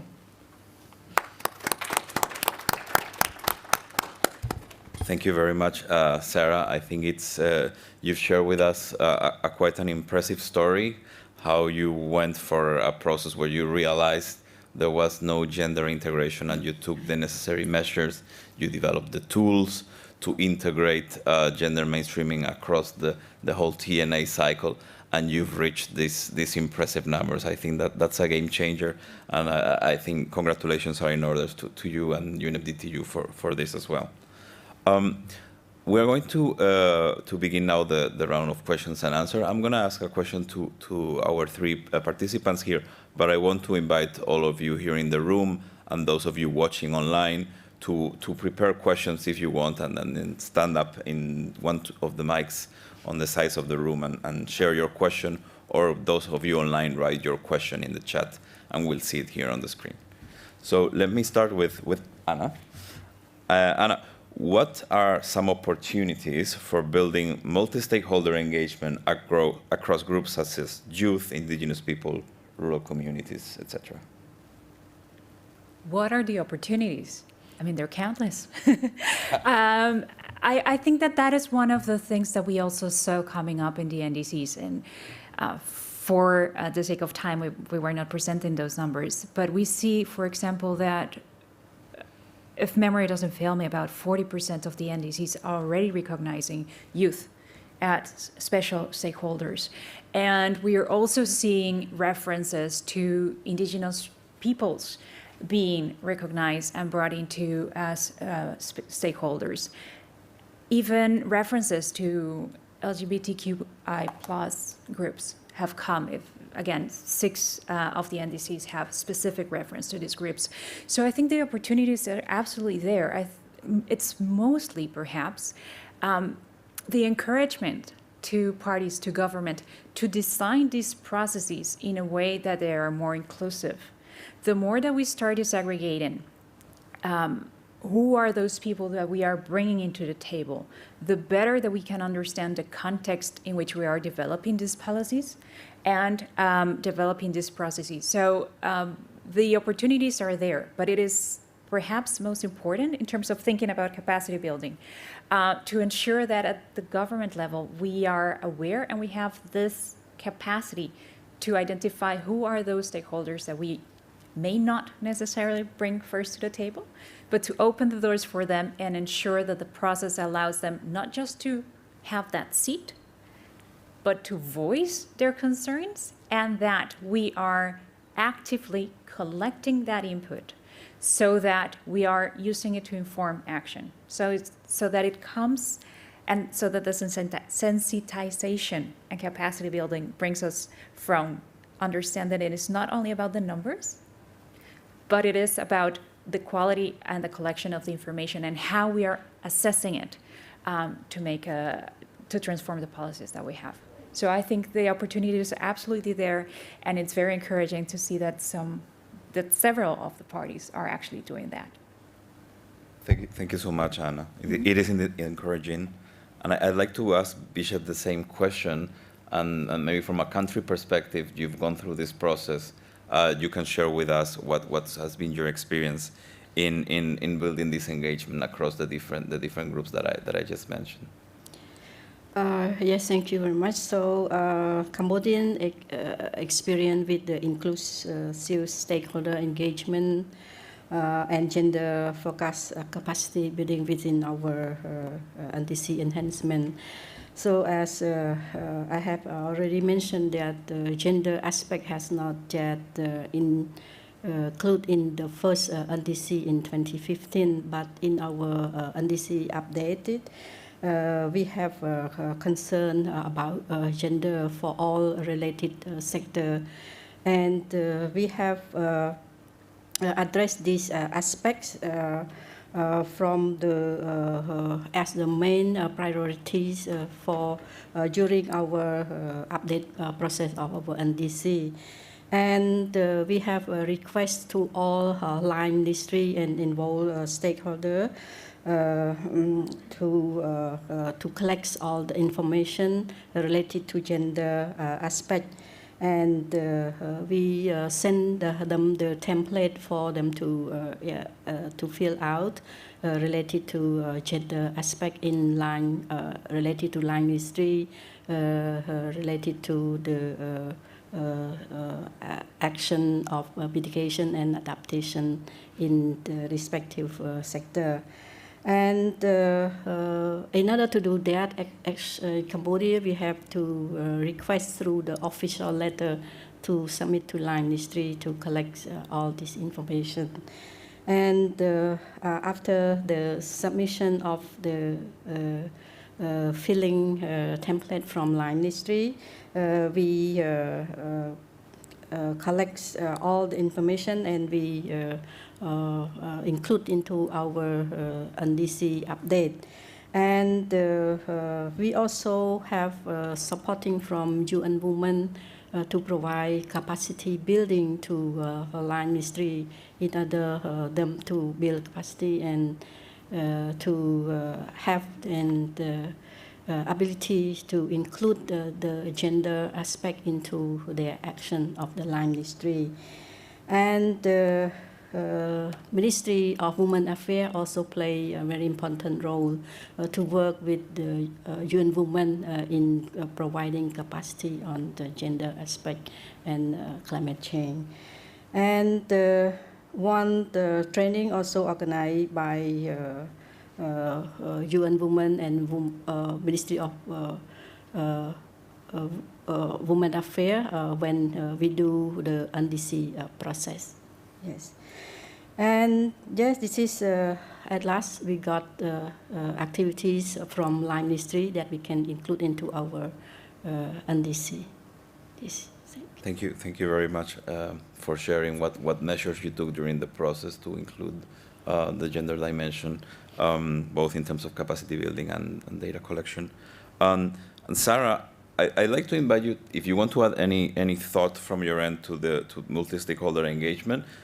But also I wanted to ask you a different question, and that is, when you look at what's happening internationally in the support that implementing partners are providing to countries, what is one thing you would change that you would think it would need to be, could be strengthened or improved to ensure that future efforts are inclusive and equitable? That's a very difficult question. If there was one thing I would like to change, I would like to change many things, I would like to say. But all in all, I also think it really depends on the context. That's just one thing I would also like to say. So it differs very much in which context we're in. And it also differs, we work with countries from Jamaica to Malawi to Fiji and Myanmar and Afghanistan. So it differs very much what we would and how we approach our engagement with countries. But I think what we have learned from introducing this, we call it gender responsive TNAs, is that it actually helps. So it helps increasing awareness of how the process and its results can actually benefit from integrating such considerations. So my recommendation would really be to go for it. Go for the gender integration and not have it as a separate stream, but actually integrate it into our guidances, capacity building, and the approach that we work with partners and countries. And from our experience, yes, it helps and it makes a difference. So that's the one takeaway. And if I could just comment on the indigenous people's integration and not to sit here and say, yes, we do everything and we are just front runners, but we've just launched a new guidance also on indigenous people's knowledge and in how to integrate that into the TNA process. And it's also based on our experience and positive feedback from countries through these multi-stakeholder-driven processes, where we've had feedback that we went and consulted with the local communities and with our indigenous peoples groups, and we have actually learned and got new information about technologies we did not even exist in our country. We did not even know it was important for us. So I would say indigenous people's knowledge in the sense of TNAs is certainly something that is coming up and very much appreciated from our countries as well. And it's coming from their side. So it's like a push from the countries to actually increase those concerns as well. Thank you very much, Sarah. And it's very exciting to hear that. I couldn't agree more. It's something that at the NDC partnership we are also seeing in all the national processes that we conduct, the bringing in the traditional knowledge and the community knowledge to climate action. So let me now open the floor to our public here. Please go ahead if you could please state your name and your question. Thank you. Too tall for this. Hi, my name's Sarah Barber. I'm from the Swiss Wind Energy R&D Network. We just heard how much gender is being used to do stuff and to do some good things. But do you have any data to show that how many of these actions are actually succeeding? Like, just because it's written in an action in a word or on a website doesn't necessarily mean it's actually doing any good. Have you got any assessments of that, any data backing that up to tell us which ones are good and which ones are not so good? That's sorry, that's kind of to everyone. I don't really know who wants to answer that. Anyone wants to go ahead? I can take a stab at answering it. If we are talking right now about the NDCs, I mean, the report that we were presenting right now, these NDCs are just presented this year, right? So making sure that we know how they were transforming to actions, concrete actions, is going to take time, because countries now have to go back home and start delivering on those commitments, right? So that is why the emphasis on the M&E process is so important, because so far the analysis that I was presented is very textual, right? So the proof of the pudding is going to be in that reporting. Under the UNFCCC, parties have the opportunity to report on what they're doing on gender under the Enhanced Lima Work Program on Gender and its action plan. Actually, next year, by the next SBI, countries are expected to present their submissions. So that's an amazing opportunity for parties to report on what they did prior to, and for us to figure out what is working. So if we see it from a global perspective, I think that is the moment. And if we want to see that monitoring and that reporting, perhaps it's good to go back to our homes and remind parties about that opportunity. And then there are other different platforms that one could go and look into. I'm thinking if it's about energy, for example, Sustainable Energy for All, or IRENA have reports on gender and how this is impacting implementation. So that would be just two sources of information that you could look into. All right, thank you. Thank you very much. Please go ahead.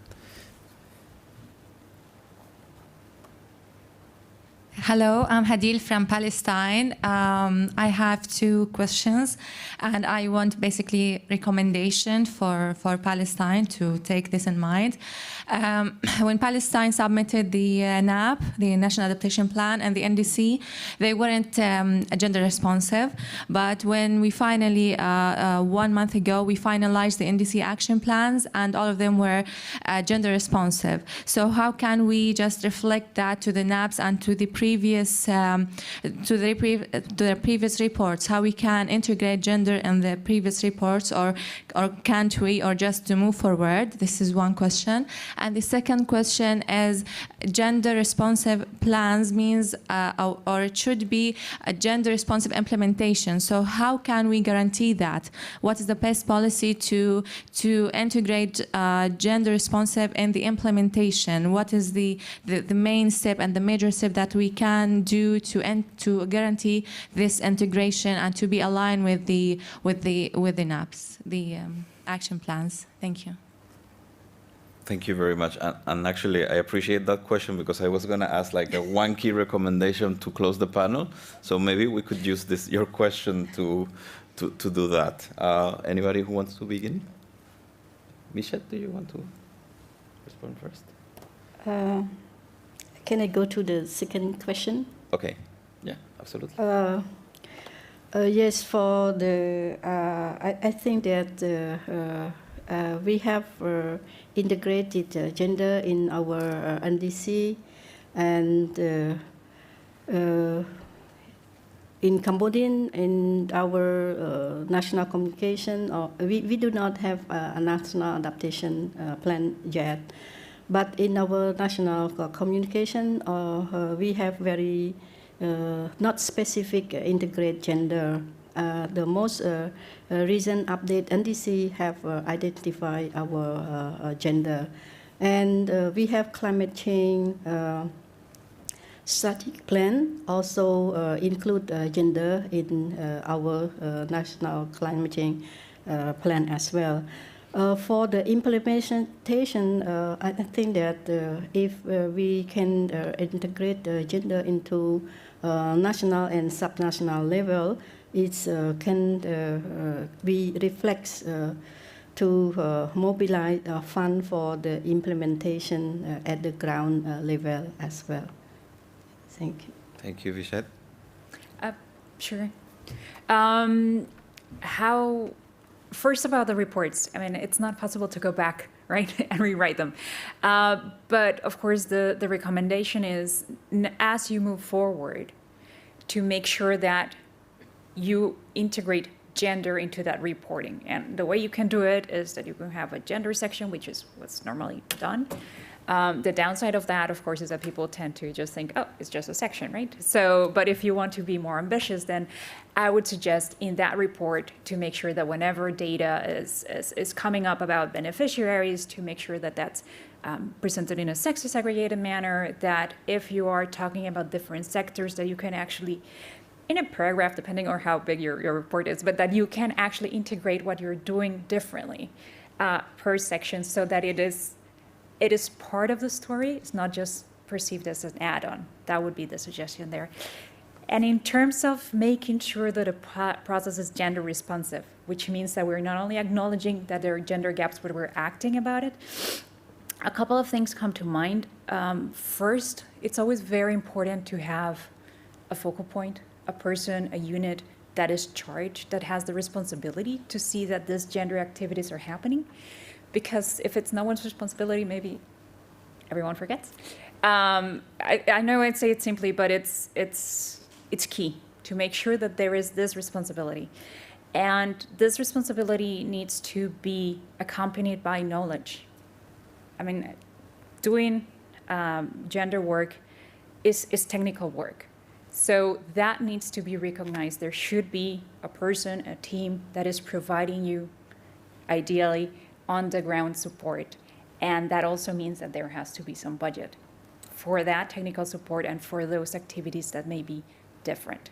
It doesn't have to be astronomical amounts, but there has to be that recognition that gender work is done by experts, not by unicorns, as a friend of mine would say.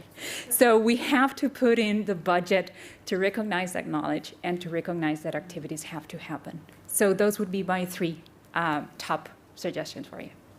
Thank you, Anna. Sarah?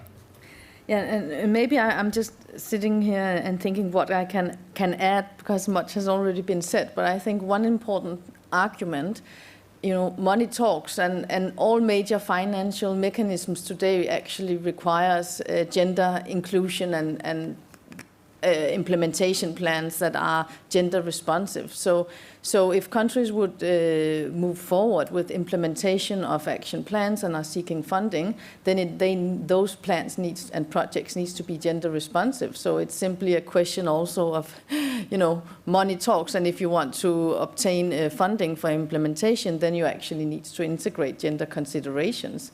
And that's perhaps a bit, you could also show all the benefits, which I think is also the way forward, right? So you need to of course, also show that by integrating gender aspects and having the results being gender sensitive also increases the benefits from implementing initiatives, I believe. Yeah. Thank you, Sarah. Yeah, I totally agree on identifying those co-benefits value in order to attract financing. So with that, we are on time here. So I want to thank all the speakers. Anna, Vishet, Sarah, thank you very much for being here. I want to thank the public as well for being here, and the PCCB for hosting this event. So we look forward to continue working with you all in these topics from the NDC partnership, as I'm sure from our partners here. Thank you very much. Thank you. Thank you.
So we're going to have interpretation service for French, Spanish, and English. So please take your device. If you speak the 3 languages, it's fine.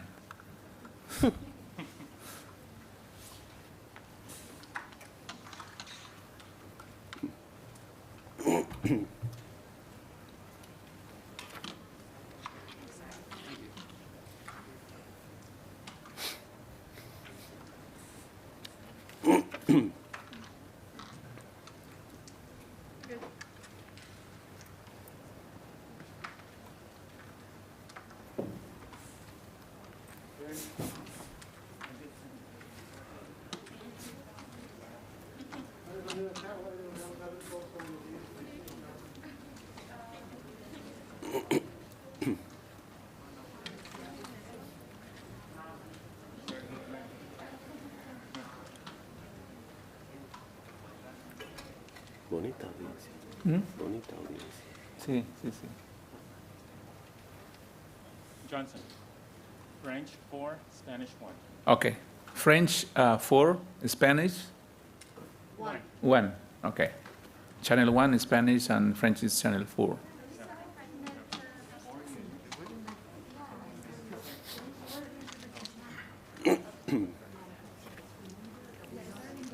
Tienes razón, eso hay que hacer. The floor will be English. That's the word. And we're going to be interpreting before someone speaks French. It's going to be into English and so forth.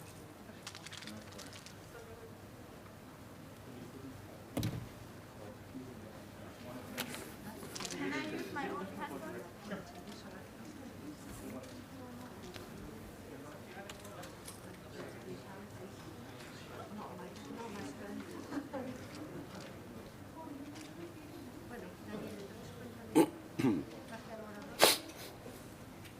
¿Dónde vi a Dorothy?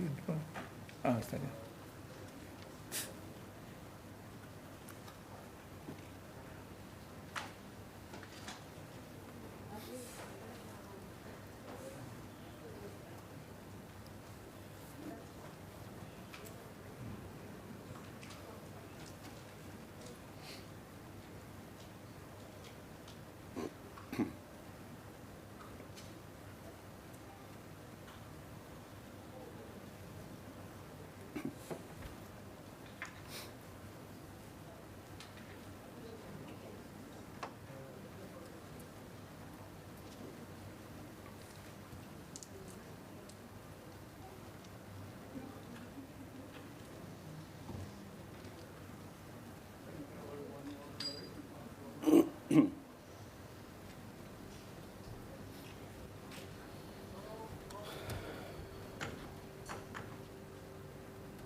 Hi, Dorothy.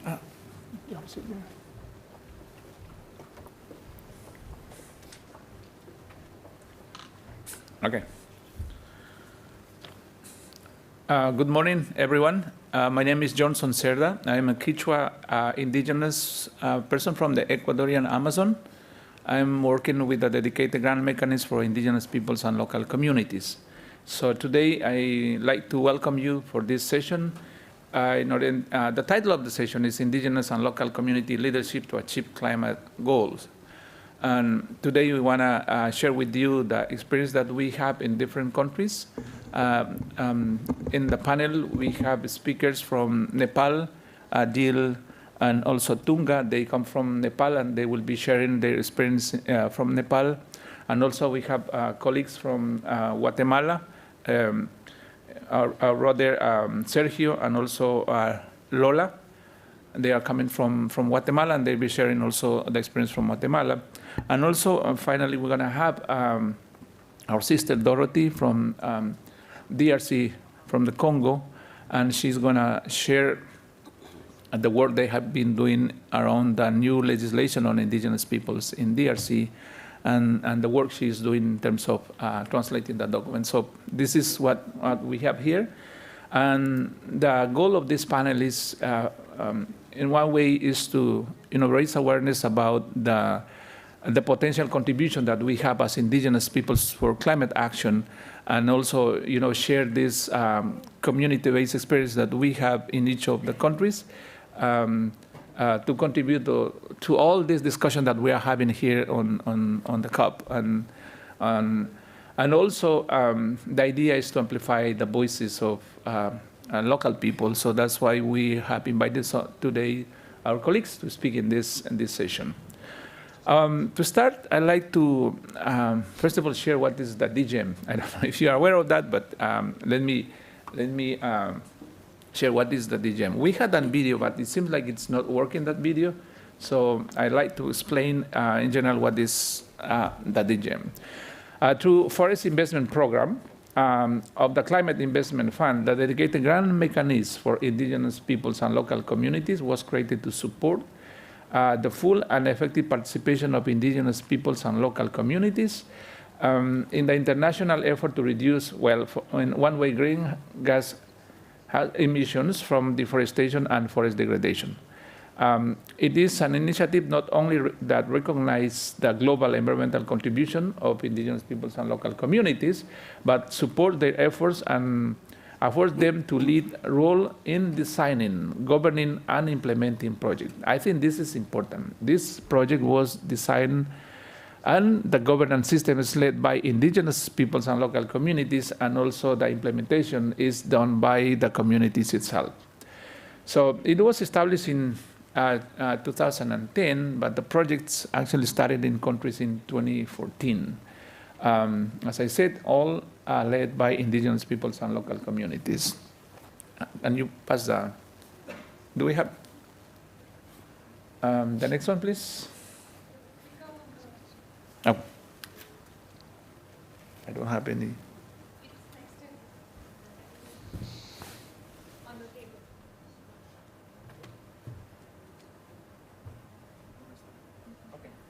I don't see it.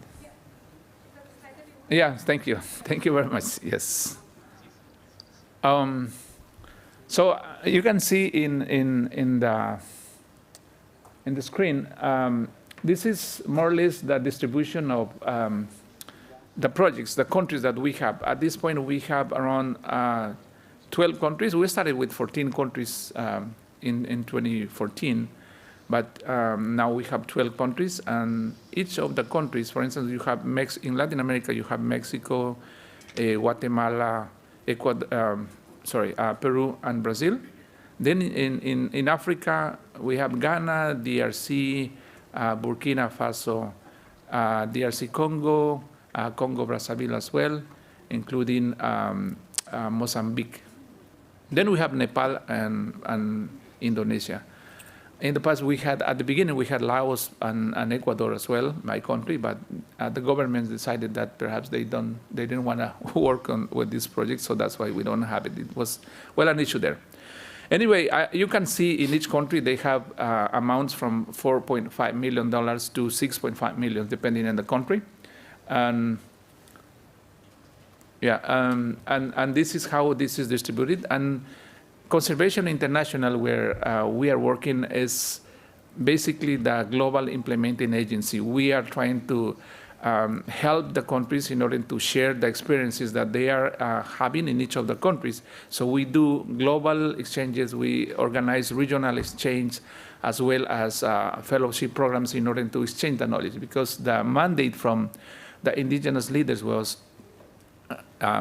please, we would like to learn from the experiences we are having in different countries. So the best experiences, that is what we are trying to do, to help them to exchange that experience. For instance, let's say in Peru, they are working on land tenure, and in Indonesia, they are also working land tenure in parts of DRC as well. So the idea is to see how they are using, how they are implementing, how they are reducing, for instance, in land tenure, the 20 or 30 years that it takes in order to get a title to 1 year, like the experience now in Peru, for instance.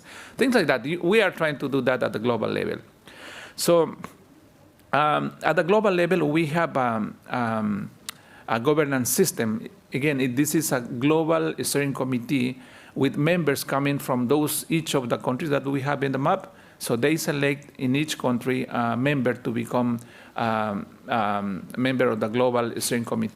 We have this body guiding the whole process. And also in each of the countries, we have the national steering committee made of indigenous leaders from the organizations, from the communities, and that's why we are saying that this is led by indigenous people. So in each of the countries, communities are members of their national steering committee, and they make decisions on where they're going to implement and what kind of project they are going to support. So this is how we are organized. That was a brief explanation on the DGM, and also we have in our website additional information. If you wanna find out, it's dgmglobal.org. Now, in order to, thank you very much. That slide briefly. That slide is about the achievements that we have. You can see. I like to highlight two things there. One is in terms of the land tenure in Peru, as you can see in the screen. The demands of indigenous peoples in Peru is 20 million hectares. They want to get the title for 20 million hectares, but with the DGM project, they had, the amount you see there over the 200,000 hectares, but they are still looking for additional funding in order to complete what they have. And the other interesting thing is that in terms of gender, we have increased the participation of women in or to have gender balance in the governance system and also in the implementation of the project with different different ways. For instance, in Burkina Faso, I like a lot to highlight this experience that in Burkina Faso, in order to get a project approved, they have included an indicator. If the project is led by women, they will provide additional points in the competition in order to get access to the funding. So that's how they have increased the participation of women there. In Peru, they have done this is the amount that we want to invest in the activities led by women. So different ways to increase the participation. So you can see then in the screen the results. So, I'm going to stop with this, and then I'd like to now invite our panelists to share the experience that they have in each of the countries. So as I indicated before or at the beginning, we're going to start with Nepal, our colleagues from Nepal. We have Dil and also Tunga here in the panel, and I'd like to ask them a specific question in relation to the DGM activities there. So the question for our colleagues there is in terms of the governance system. This is important because the DGM is not going to reinvent anything. We are working based on what already exists there. So the question for them is, what governance system exists prior to the DGM in your country, and how are these being strengthened by the DGM? Can we start with Dil, please? Okay. Thank you very much for providing this opportunity to me here to share the country-level experience, particularly about the governance mechanism of DGM. We are two people here from Nepal, Tunga and me. Actually, in the context of my country, in Nepal, at national level, there are different governance mechanisms, particularly focusing on climate change. For example, within the climate change policy or National Environment Protection Act or National RED strategy, there are lots of policy document. There are some sort of institutional arrangement. However, the major gap is that there is very limited representation of indigenous people and local communities. Considering those type of challenges and considering those type of experience from national level institutional arrangement or national level governance, what we decided that or when we started to discuss about the establishment of National Steering Committee for the DGM, then we had organized lots of meetings how we can select the real representation from indigenous people and local communities. In the context of Nepal, based on the national legislation, there is somehow clear provision to identify the indigenous people. There is already listed the caste of the indigenous people or ethnic group. But in the context of local communities, actually there is no any defined, definition or characteristics of the local communities, and there was really challenge how to select the real representation from local communities, maintaining gender balance and other different social inclusion criteria. Therefore, we had organized lots of discussion before establishment of National Steering Committee. And we developed some sort of very generic criteria for the selection of representation from local communities. And now within the National Steering Committee, there are 14 members and equal representation from indigenous people and local communities, and considering the gender balance. However, one important challenge is that it is really very hard to develop some sort of capacity of the representative of the local communities, how we can mainstreaming them in the decision-making process, how they can select the project, how they can influence in the project document, how they can influence in the project design phase and different activities. It is not really so much easy. Therefore, now in the after establishment of National Steering Committee, I'm working with one of the organization who is co-chair of the National Steering Committee, because NEFIN, the Indigenous People Organization, is one of the member of the co-chair, and FECOFON, which is the representative organization of forest-based local communities, we are also a member of the co-chair. Therefore, now we are developing some sort of strategy or some sort of options how we can develop or enhance the capacity of the member of the steering committee, which can support to them influence in the different policy process, even at national level, because they have some sort of opportunity to engage in the national level policy process.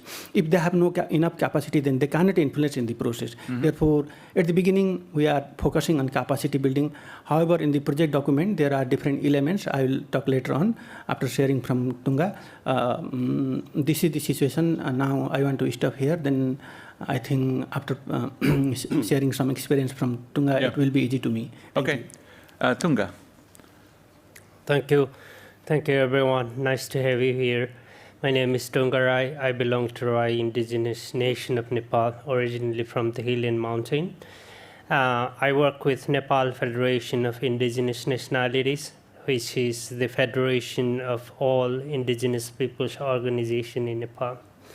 So the governance, what was the governance or arrangement of our indigenous peoples' organization before DGM came in, right? So our own organization, NEFIN, is 20 years old now, formally, but it has a very long history.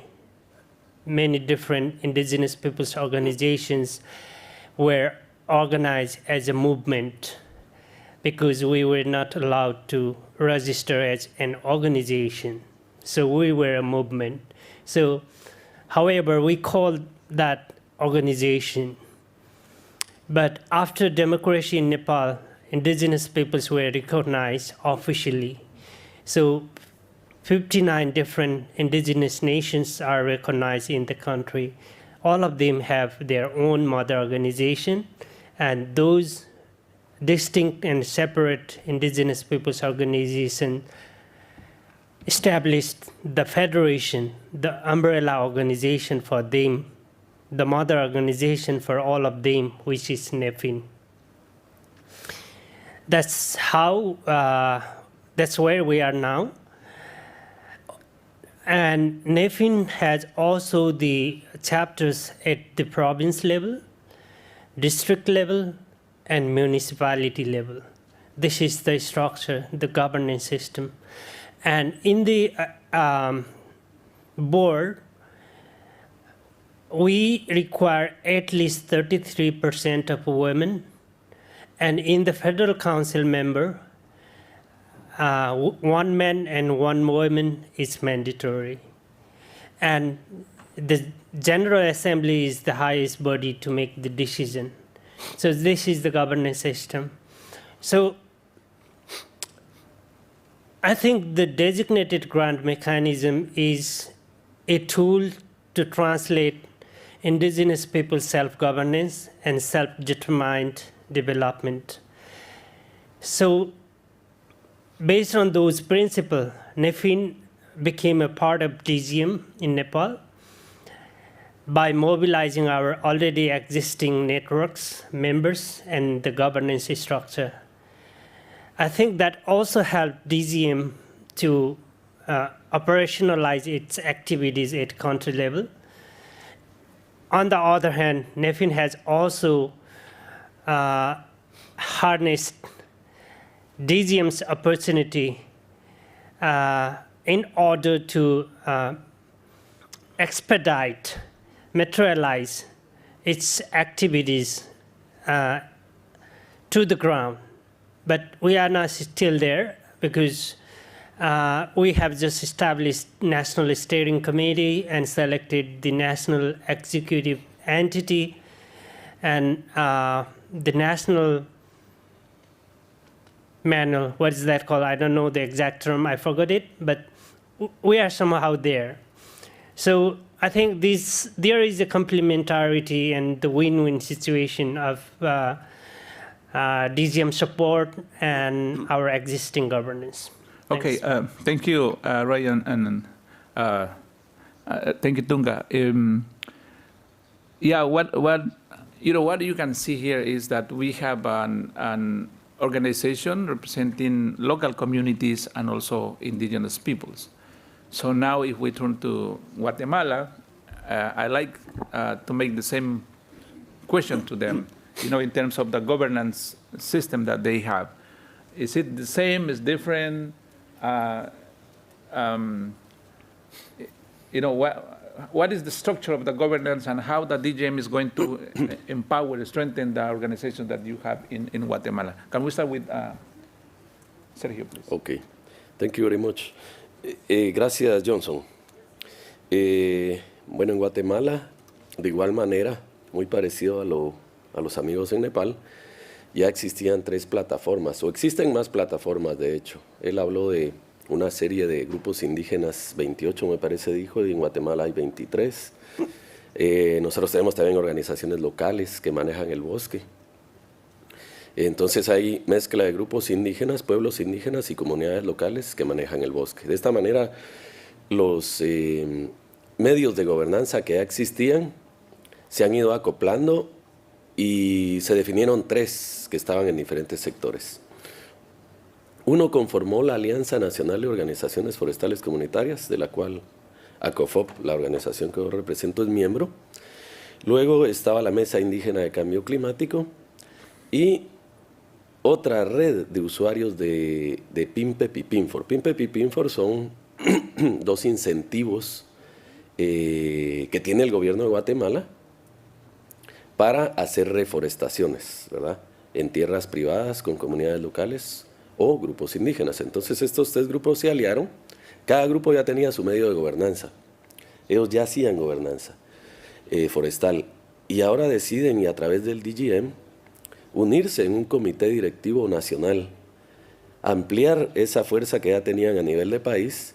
Y claro, todos son líderes de los 3 grupos y todos quieren poner sus opiniones y todo. Entonces realmente es una cuestión, no es fácil, pero es un ejemplo de cómo se deben hacer las cosas, cómo deben llegar a un punto todos los grupos y tomar decisiones, que a veces la decisión de uno puede ser no la decisión de otro, pero se llega a un consenso. Entonces DGM nos está ayudando a eso, a conocernos de las diferentes regiones del país, de los diferentes grupos étnicos y diferentes comunidades locales, y creemos que no se va a quedar en DGM. Después de este fondo que vamos a tener, queremos crecer. Hay ejemplos, me parece Panamá es un ejemplo, que después de DGM nos quedaron gestando fondos con el Banco Mundial y con otras organizaciones. Ellos generaron ya una base sólida para hacer con un comité directivo nacional que pueda trascender un proyecto y que llegue a lo que el DGM está haciendo, fortaleciendo las capacidades de pueblos indígenas y comunidades locales a que puedan tomar decisiones. Dejo a mi compañera Lola. Lola, entonces podemos continuar con eso. Coméntanos un poco respecto a la organización de la que tú vienes y cómo son parte del DGM y, bueno, las expectativas que hay para fortalecer digamos, a los miembros de las organizaciones de las que ustedes vienen. Gracias, Johnson. Muy buenos días. Soy Lola Cabnal, pertenezco a la comunidad Maya Acchi, de una comunidad rural en Guatemala. También trabajo para la asociación Actenamit, que significa Pueblo Nuevo en español. Cómo nos hemos venido constituyendo en las diferentes plataformas a nivel nacional es por la misma necesidad de poder fortalecer nuestras capacidades como organizaciones y sobre todo como pueblos indígenas, pero más que todo como mujeres indígenas. Como ya lo mencionó mi compañero Sergio, somos parte de la Junta Directiva Nacional del Comité del DGM en Guatemala, este programa que ya estamos por arrancar, estamos para empezar. Como dijo él, pues ya hemos tenido, no sé, 4 o 5 años de proceso de trabajo y nos costó muchísimo poder como conciliar, consensuar, pero al final logramos creer en nuestras capacidades como organizaciones y como plataformas y también identificar las fortalezas de las organizaciones que tienen estas plataformas. Cada una de las 3 plataformas que constituye el Comité Directivo Nacional tiene bajo su responsabilidad organizaciones de base local, o sea, somos organizaciones de base local, pero tenemos organizaciones de mujeres, organizaciones mixtas, organizaciones de jóvenes con diferentes acciones de trabajo a nivel nacional en Guatemala para poder fortalecer no solamente las capacidades técnicas o administrativas de las organizaciones, sino que también para fortalecer la gobernanza y la autonomía de los pueblos indígenas en cada una de las comunidades o regiones en donde este proyecto se va a implementar. Tenemos, en el caso de las organizaciones, por ejemplo, tenemos a la asociación Actenamit, por ejemplo, es una organización con base comunitaria que tiene aglutinado a 800 o más de 800 jóvenes dentro de la organización que se están capacitando, que se están formando de manera profesional para adquirir esas capacidades que el DGM está ofreciendo. Y estas organizaciones que tenemos no es que empezó, ya viene años. Por ejemplo, nosotros como institución tenemos 30 años de trabajo a nivel nacional en Guatemala. Empezamos con las iniciativas locales desde nuestras comunidades, pero ahora con estos 30 años de trabajo, de experiencia a nivel nacional en Guatemala, nos hemos expandido a nivel nacional con 11 regiones o 12 regiones del país que estamos trabajando con jóvenes. Y no hablamos solamente de hombres jóvenes, estamos hablando de mujeres, pero mujeres y jóvenes indígenas de escasos recursos desde las comunidades. Y este programa, este proyecto es lo que busca fortalecer las capacidades de las jóvenes, mujeres y hombres, y también de las comunidades que tienen una experiencia de trabajo iniciado. Y claramente lo hemos mencionado, no va a alcanzar los 4.5 millones de dólares para poder dejar un sistema bien establecido, desarrollado. Esto va a iniciar, este proceso va a iniciar, va a fortalecer lo que estamos haciendo hasta aquí, pero va a iniciar otros procesos. Y en cuanto a las mujeres, no sé. Ahora le voy a... Okay. Entonces, de las mujeres ahora. eso quería mencionar, ¿verdad? De que vamos a necesitar del apoyo internacional y quizás del más DGM, ¿verdad? Para poder seguir trabajando nuestros procesos. Hay que ampliar el DGM, ¿no? Sí, bueno, lo que les quería preguntar a continuación es ¿qué actividades ustedes están planificando implementar que podrían estar, digamos, conectados de alguna manera a las discusiones que se dan acá, ¿no? Por ejemplo, el tema de adaptación, el tema de mitigación, hemos hablado de agricultura también, aunque no acordaron mucho acá. Si nos pueden explicar qué actividades ustedes están planeando implementar con el DGM. Y sería la misma pregunta para los hermanos de Nepal, ¿no? Que nos comenten qué actividades conectadas con lo que se está discutiendo acá se está implementando, se va a implementar, digamos, con el DGM donde ustedes. ¿Esperamos, Sergio? Gracias. Sí, Johnson, nosotros en el Comité Directivo Nacional se tomaron decisiones en varias reuniones y se acordó que se va a trabajar en el sector de reducción de emisiones, en el sector de conservación de bosques, en el de reconocimiento y empoderamiento de los pueblos indígenas y comunidades locales, y en la gestión efectiva y forestal territorial. Son esos 4 aspectos que estamos abarcando como comité directivo que ha tomado la decisión de trabajar bajo esos sectores. Perfecto. No sé si quieres añadir algo ahí. Sí, y yo creo que aunado eso, son 4 componentes muy importantes, pero esos componentes son muy amplios.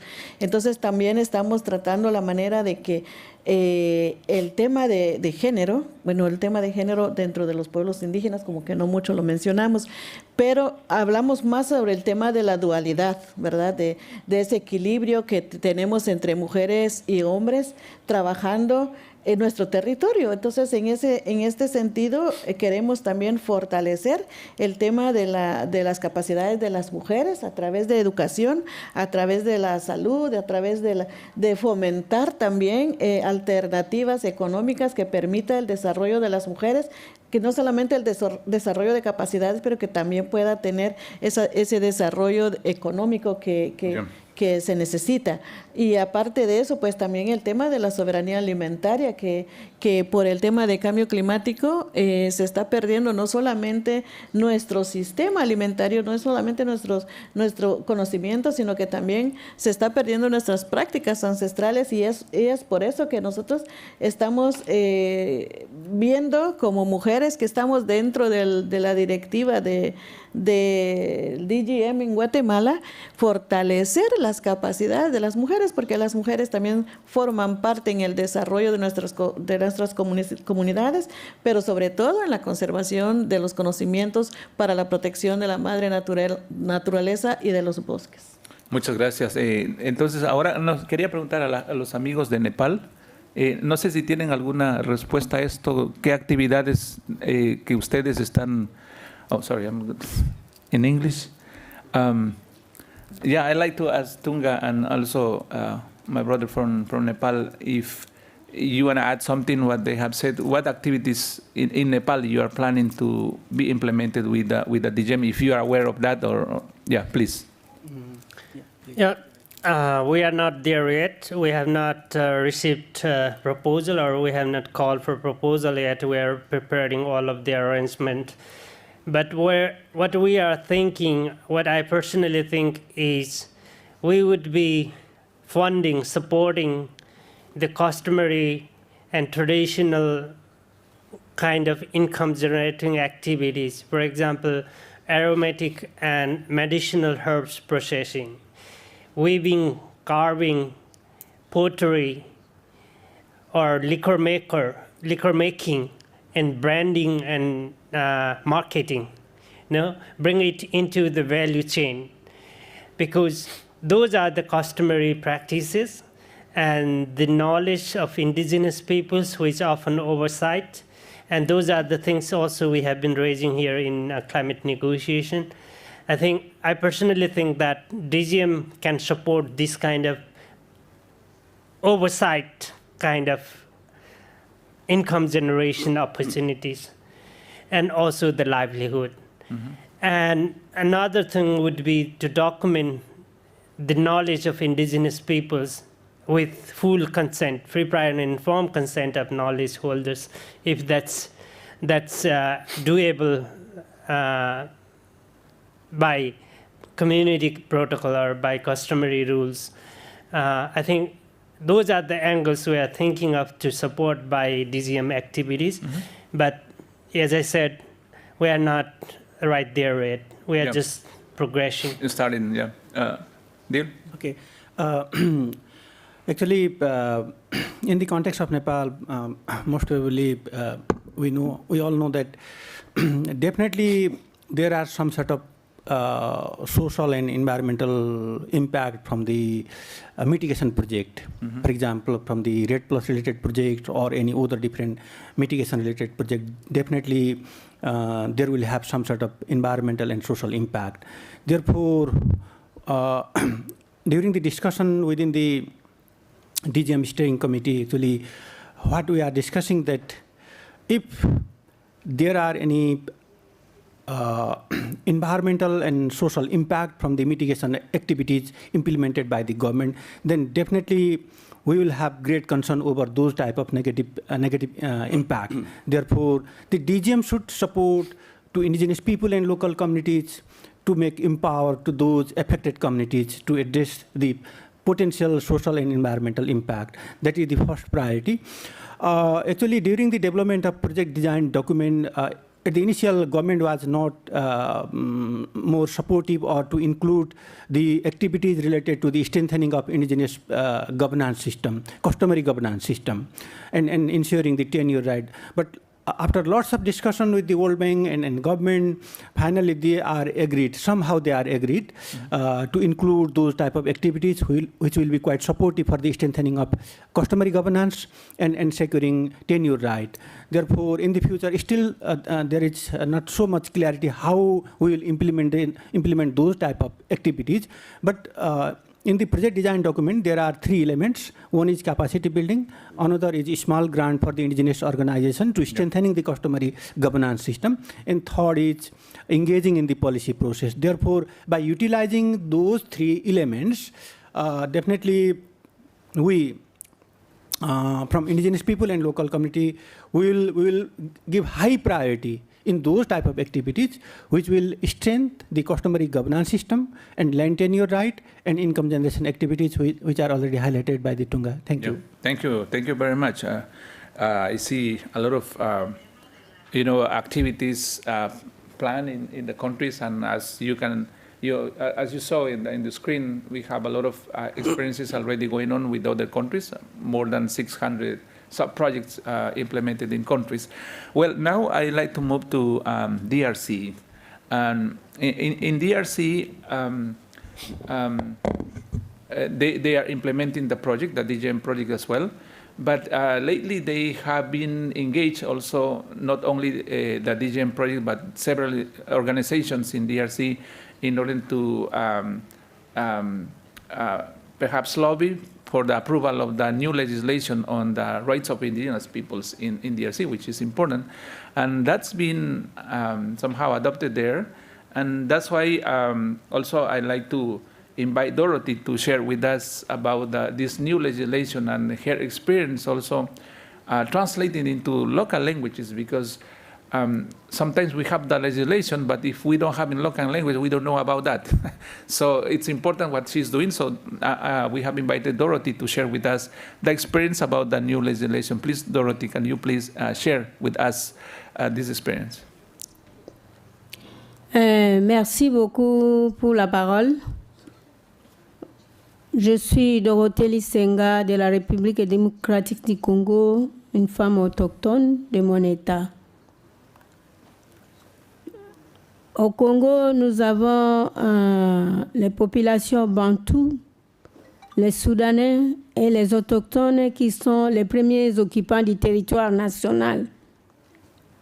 Et dans cette interaction avec les Bantous et les autres populations, il y a les problèmes de la discrimination et de la marginalisation faite aux peuples autochtones, alors que dans les massifs forestiers que contient la République démocratique du Congo, le deuxième poumon après l'Amazonie, nous sommes les peuples autochtones et les gardiens de ces forêts-là et les gardiens de la tradition. Pour votre information, selon l'ancienne configuration du pays, nous occupons 9 provinces sur 11 du territoire national. Et nous avons les peuples autochtones disséminés à travers les pays. On nous appelle les pygmées, mais répartis dans des noms qui sont autonomes comme les Baka, les Batwa, les Bambouti, Bambenga, ainsi de suite. Donc, dans cette interaction-là, nous sommes marginalisés et nous sommes discriminés et nous ne participons pas dans la prise de décision qui concerne les pays. Nous sommes frappés par l'analphabétisme. Nous ne savons pas lire et écrire. Donc, aussi, on ne connaît pas le nombre de la population faute de recensement. Il faut des projets de dénombrement pour connaître combien d'âmes nous avons au niveau de la République démocratique du Congo. Quand il y a des guerres, des luttes intestines, des crises, à ce moment-là, des violences, ça frappe beaucoup plus la communauté autochtone. C'est pourquoi nous avons dit, nous n'avons pas de mécanisme de protection. Nous ne sommes pas garantis parce que quand on interroge la loi congolaise, on dit que la constitution congolaise, la loi congolaise donne les privilèges à tout citoyen congolais et pourtant il faut des spécificités. Il faut quelque chose qui soit spécifique pour les peuples autochtones en RDC.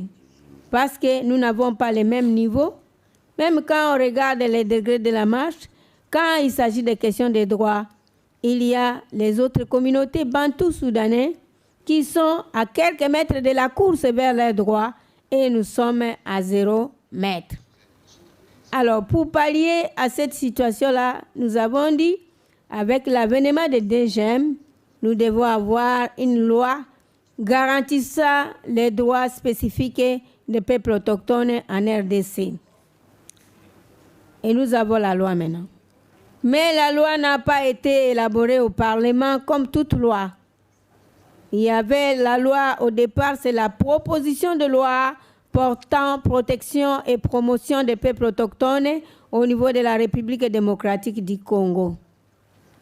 Et pour ce faire, nous avons commencé d'abord par la société civile autochtone, nous-mêmes, et il y a eu des accompagnants qui étaient là pour qu'on puisse booster maintenant les prémices de cette loi-là. Et qu'est-ce que la méthodologie que nous avons adoptée? Nous sommes partis d'abord, nous avons pris les députés qui ont les peuples autochtones dans leurs circonscriptions électorales respectives. Et nous avons fait des consultations. Mais on a essayé d'intervertir l'ordre des députés. Un député ne pouvait pas aller dans son territoire respectif pour éviter la récupération politique auprès des peuples autochtones. Mais qu'est-ce que nous avons fait? Nous avons fait des consultations et des dialogues au niveau des peuples autochtones pour avoir maintenant leur désidératum, leur état de besoin en ce qui concerne leurs droits spécifiques au niveau de la République démocratique du Congo. Et de ces consultations-là, nous nous sommes mis ensemble avec les députés qui s'occupent de cette commission-là pour que nous puissions maintenant élaborer la loi. Nous-mêmes, avec les députés, mais pas au départ au Parlement. Et les députés ont maintenant amené nos désidératums au niveau du Parlement pour que la loi sera mise en place. Mais quel est le contenu minimum de cette loi-là? La loi devrait tabler sur certaines choses. Il y a l'exposé des motifs. Pourquoi cette loi-là au Congo? La loi était là pour que les peuples autochtones puissent maintenant acquérir leurs droits spécifiques par rapport à la chose au niveau national. Et quel est le contenu minimum de cet exposé-là des motifs? Booster la discrimination, bannir la marginalisation et que les peuples autochtones puissent avoir leurs droits comme tout citoyen congolais. Concernant la loi, le contenu minimum global est celle-ci. Il y a des dispositions générales, des droits civiques et politiques, parce que les peuples autochtones doivent aussi acquérir les droits civiques en tant que citoyens congolais, les droits politiques, par exemple, participer dans les votes quand il y a des élections, participer dans les référendums, prendre part dans la prise de décisions qui concernent leur destinée. Aussi, nous pouvons aussi présenter nos députés au niveau de l'Assemblée, et ça par la méthode de cooptation. Parce que si nous allons aux élections ensemble, comme nous sommes une minorité, on ne pourra pas avoir de voix. Et il y a eu 2 ou 3 députés qui étaient cooptés et qui siègent dans des assemblées provinciales. Actuellement, nous avons une députée femme, Adolphine Moulay, au niveau de l'Assemblée nationale. Et elle a été aussi ministre provincial de l'environnement, des affaires foncières au niveau de la province du Sud Kivu. Actuellement, elle est au Parlement. Les droits économiques, sociaux et culturels. Parce que quand un autochtone ou bien une femme autochtone s'est présentée avec ses produits au marché, personne ne pouvait acheter. Personne ne pouvait acheter. Il fallait que la loi puisse éclaircir pour que nous puissions avoir aussi droit par rapport aux droits économiques. Les droits sociaux et culturels. Les droits sociaux, par exemple, les droits qui concernent l'éducation, la santé et tout ça. Les questions, par exemple, de la santé de la reproduction. Les femmes autochtones accouchent à la forêt. Et quand ils se présentent les 2 avec une femme bantoue ou soudanaise dans un hôpital, elle accouche par terre et l'autre accouche sur le lit. Et il se dit, est-ce que c'est nécessaire que je puisse aller à l'hôpital parce que je vais accoucher par terre comme je l'ai fait à la forêt? On devrait éclaircir les choses. Il y a eu discrimination et marginalisation au niveau de l'éducation nationale. Les enfants bantous et les autres ne supportent pas les enfants autochtones dans les salles de classe. Il y a la raillerie et surtout que nous n'avons pas un beau sac, des belles chaussures, un cahier propre pour se présenter à l'école. Il a fallu que nous puissions bousculer l'ordonnance pour avoir maintenant le ministère de l'enseignement primaire et secondaire et au niveau même supérieur pour qu'il y ait une direction spécifique qui puisse s'occuper de l'éducation des peuples autochtones. Aussi demander au gouvernement de nous construire aussi des écoles de proximité, sensibiliser les enfants bantous, les enseignants pour que les enfants ne soient pas discriminés au niveau des écoles et avoir un principe d'ensemble, l'éducation pour tous. Et dire, et nous, les peuples autochtones aussi. Les questions qui concernent les droits culturels, parce que nous avons nos savoirs endogènes ou traditionnels et notre culture propre qui ne doit pas subir la détérioration face à l'influence du modernisme. Donc, on doit avoir du respect à notre culture, le respect à nos sites sacrés, le respect à notre religion propre, animisme, le respect au culte des ancêtres, le respect au mode de circoncision et le respect maintenant en ce qui concerne l'initiation des jeunes. Et ce qui n'est pas à détériorer par rapport à l'influence de la scolarisation. La scolarisation, c'est une chose, mais l'éducation ancestrale en est une autre qu'il ne faut pas mélanger et détériorer. Nous avons les questions des droits à l'environnement. Et en ce qui concerne l'environnement, nous sommes les gardiens de la forêt depuis les millénaires. Et quand il y a des décisions qui sont prises en ce qui concerne les forêts, l'eau et les ressources naturelles qui regorgent les milieux autochtones, nous devons être consultés préalablement par le clip. Et quand il s'agit, par exemple, des affectations des terres et des clauses sociales, des cahiers des charges de l'exploitation forestière, nous devons être consultés et être prises quand on prend les décisions. En ce qui concerne notre environnement, nous devons aussi on doit avoir respect à notre environnement, à nos sites sacrés, quand il s'agit de faire l'affectation des terres. Là où il y a nos cimetières, là où nous faisons des rites traditionnels, ça doit être respecté. Concernant les droits à la terre et aux ressources naturelles, les droits à la terre, c'est un problème parce qu'il y a les problèmes de l'accaparement des terres, soit par les voisins bantous ou les Soudanais, soit par l'État congolais lui-même pour cause d'utilité publique. Yeah. Alors, en ce qui concerne les causes d'utilité publique, il y a des terres que l'État affecte pour, par exemple, mettre ce qu'il peut mettre. Il doit nous consulter. Et là, l'État prend des décisions sans pour autant nous consulter. Je dirais, par exemple, dans la zone à Okapi, à RFO, c'est là où Kilo Gold Mining est là. Et il exploite l'or. Et on vient un petit matin comme ça, on délocalise les autochtones. Mais pour le moment, nous disons non.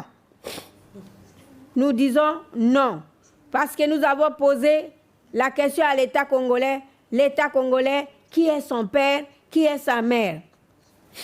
Oui, parce que avant de faire toute affectation des terres, il faut les droits aux ressources naturelles. Il faut que nous puissions avoir les partages des bénéfices, de ce qui se coule des ressources qu'on exploite chez nous. Les droits au travail.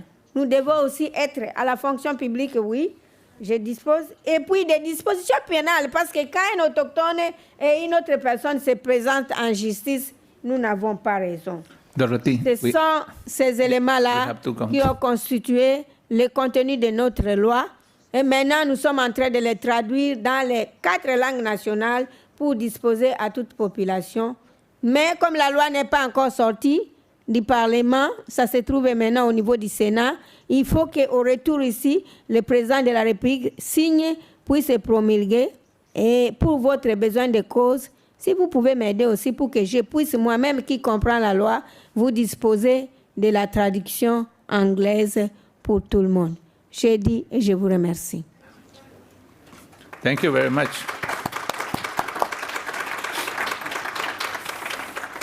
As you can see, it's an important legislation that they are working in DRC, and hopefully they will get it soon done and use it for the rights of indigenous peoples there in the country.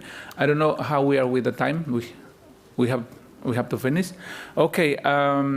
So in order to finish, I don't know if you have any specific questions. That would be important if you want to raise the question right now. Otherwise, I'm going to ask them to close the session. Any question? No. Okay. In order to... Oh, you have a question there? Okay. Please. Microphone right here. Oh, over there.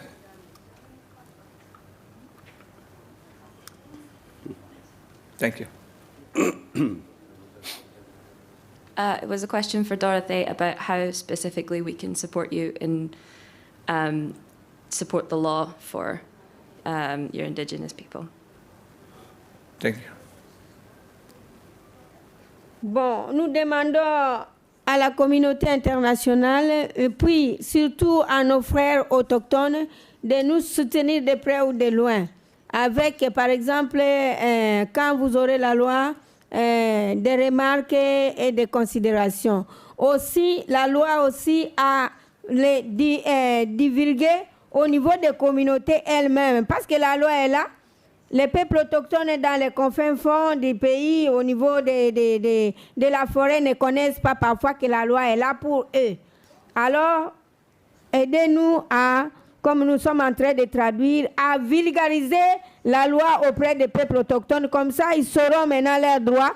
Quand il s'agit de quelques problèmes, ils diront, que dit la loi pour les peuples autochtones? Donc, la vulgarisation de cette loi-là, comme aide, ça sera un atout pour nous. Aussi, à ce moment où nous sommes en train de les traduire dans les 4 langues nationales, si vous pouvez nous disposer des moyens, nous avons aussi un atout pour l'anglais. Il y a des gens là, des peuples autochtones, et nous pouvons traduire en anglais. Okay, thank you very much. Briefly, yeah, next question briefly because we need to close. Firstly, thank you for some inspiring talks and welcome to our country in Scotland as well. It's wonderful to have you here and very good to see you. I'm just wondering if a couple of you could reflect on what could be delivered out of this COP that would make a real difference to you working on the ground for these causes. Okay, thank you very much for your question. I think with that question we can close the session and ask our colleagues here to reflect and in 1 minute to respond to this question. You know what we're going to get from the COP26. Okay. Please, Sergio, and then we go this way. Gracias. Bueno, yo creo que casi todos los países de GM tienen dentro de sus actividades reducciones de emisiones. En el caso de Guatemala tenemos la noticia reciente que ahorita en octubre firmamos un ERPA con el Banco Mundial, que es una orden de compra, ¿no?, de país.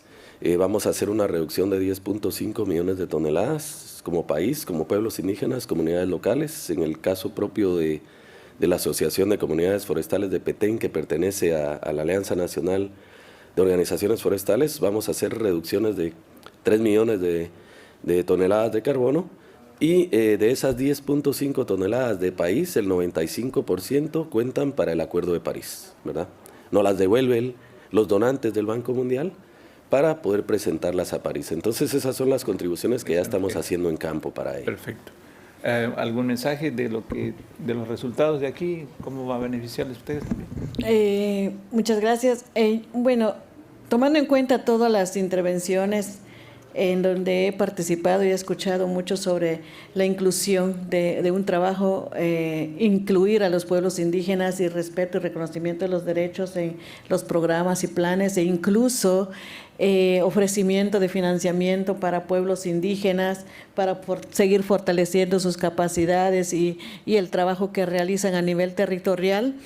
Yo esperaría que las promesas o lo que se está prometiendo no quede nada más en discurso, en papeles, o que nada más nos estén pintando la piñata de colores bonitos y que realmente no pueda llegar en las comunidades. Yo esperaría que esto llegue a donde debe de llegar, a las comunidades locales, a las organizaciones indígenas, para poder seguir fortaleciendo el trabajo que cada una de las organizaciones estamos realizando desde ya para enfrentar la crisis climática y todos los desafíos que mujeres, jóvenes y comunidades están confrontando en la actualidad. Gracias, Alola. Tunga. Thank you, Scotland, for hosting us. We seek your support to secure human rights and the rights of Indigenous people all across the climate action and decisions. Thank you.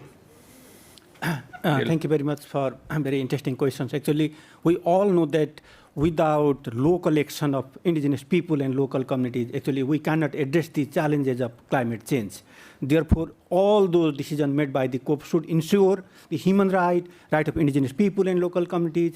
Therefore, we will be achieve our climate goal in the future. Thank you. Thank you, Dil. 1 minute, Dorothy. Merci beaucoup pour le COS qui nous a accueillis ici pour cette COP. Quelles sont nos attentes? Nous voulons que vous puissiez nous renforcer sur le plan financier pour que nous puissions continuer à garder, à conserver, à sauvegarder nos forêts et être comme Forest Watcher. Les gardiens qui peuvent vous donner les informations sur les questions qui concernent l'exploitation abusive ou bien l'exploitation durable des forêts, et pour que nous puissions veiller tous, parce que sans les forêts, la vie ne serait pas là. Exact. Donc, ce sont les autochtones qui sont les gardiens de la forêt. Il faut nous soutenir avec les promesses que vous avez données et que la part des peuples autochtones soit là pour sauvegarder nos forêts. Thank you very much for your participation here in the panel. Please a big applause for our colleagues here in the panel. And also thank you for coming and attending Can you here. take me the picture, please? Picture. She want a picture. Un anuncio también, aquí hay unas muñequitas que trajimos de Guatemala que son quitapenas. You can see these dolls over there. You can Quitapenas. take one from the Pueden table. tomar uno en la mesa de la salida para las penas que tengan. ¿No? Es una historia de Guatemala. No es para buscar novios. No. Okay, thank you very much, everyone. Okay. This equipment, please drop it in one of the chairs over there.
technical team, are you good to go?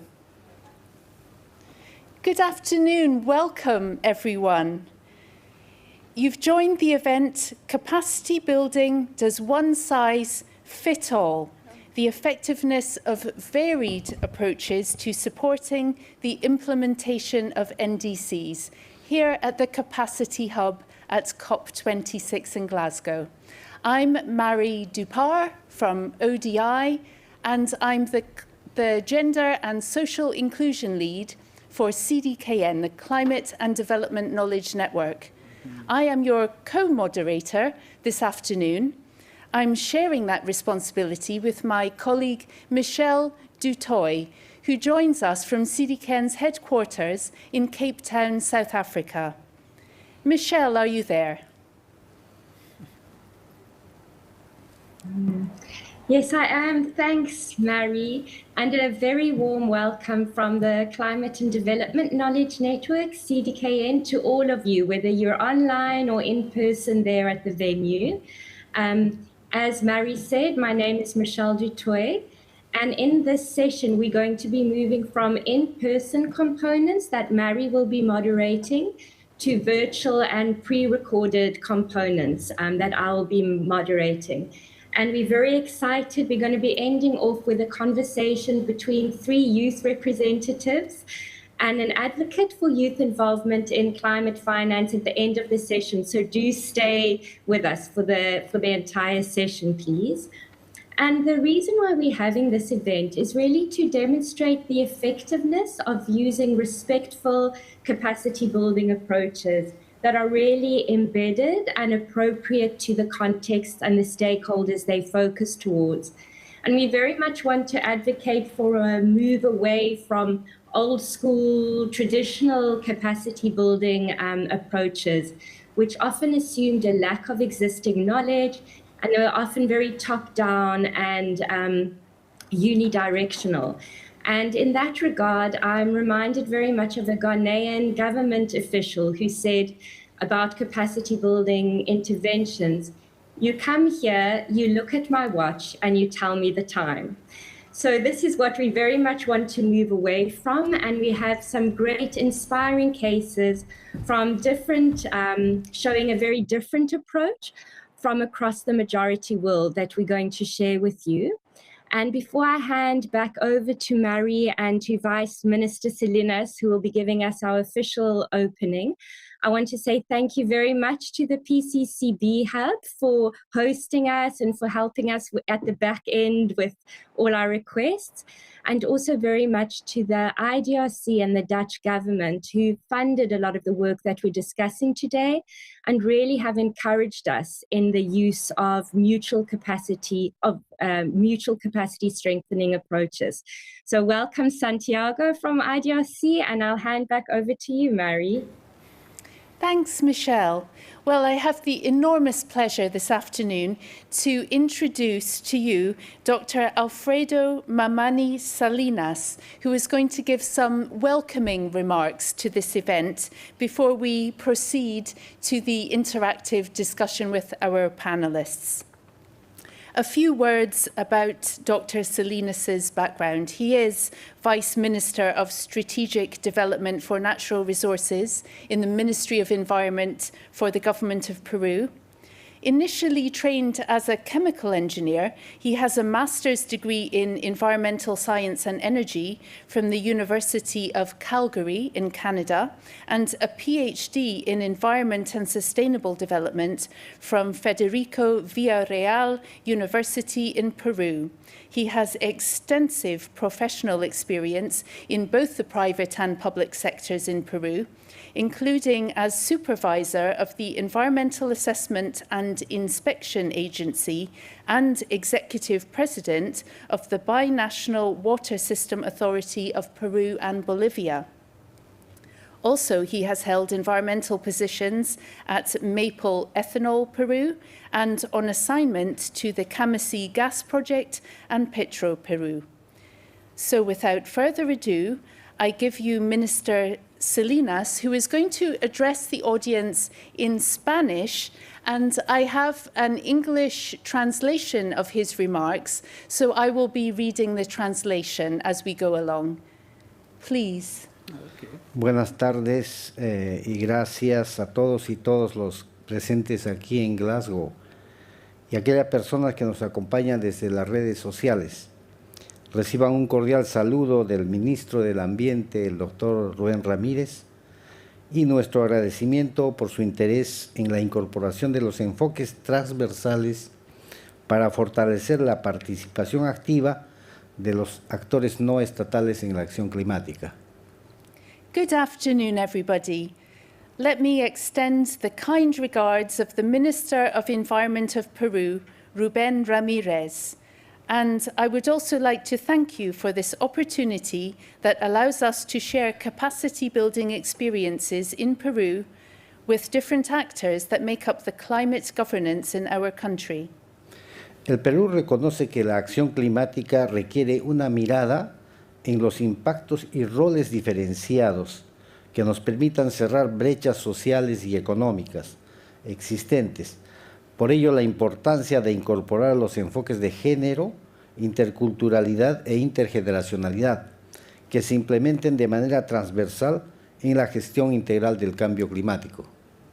The Ministry of the Environment recognizes that all climate actions must consider the differentiated impact and roles of different population groups. This is to ensure effective government action towards closing existing social and economic gaps. To achieve it, it is essential to mainstream intercultural, intergenerational, and gender cross-cutting approaches in climate change management. Dichos enfoques son reconocidos en el Acuerdo de París. En ese contexto, en Perú los aplicamos desde una mirada interseccional, identificando brechas donde se incrementa la vulnerabilidad ante el cambio climático y buscando promover la inclusión y el desarrollo sostenible. These approaches are recognized in the Paris Agreement and different international commitments. En nuestra experiencia, la incorporación de enfoques transversales ha funcionado y se expresa no solo en el marco normativo e institucional establecido en la Ley Marco sobre Cambio Climático y su reglamento, sino por sobre todo en nuestro desafío climático. 65% medidas de adaptación, 35% medidas de mitigación incorporan alguno de los tres enfoques. We considered the incorporation of these cross-cutting approaches in various dimensions. Apologies, I don't have an exact translation for the next part, but he was talking about a significant percentage of adaptation and mitigation actions with the cross-cutting incorporation of elements in them. Esta incorporación implica un trabajo articulado, multisectorial, multinivel y multiactor, donde el Ministerio de la Mujer y Poblaciones Vulnerables y el Ministerio de Educación son protagonistas por la acción climática que implementan con sentido de urgencia y ambición. The different ministries, including education, women and vulnerable populations, have been champions for this multi-sectoral approach.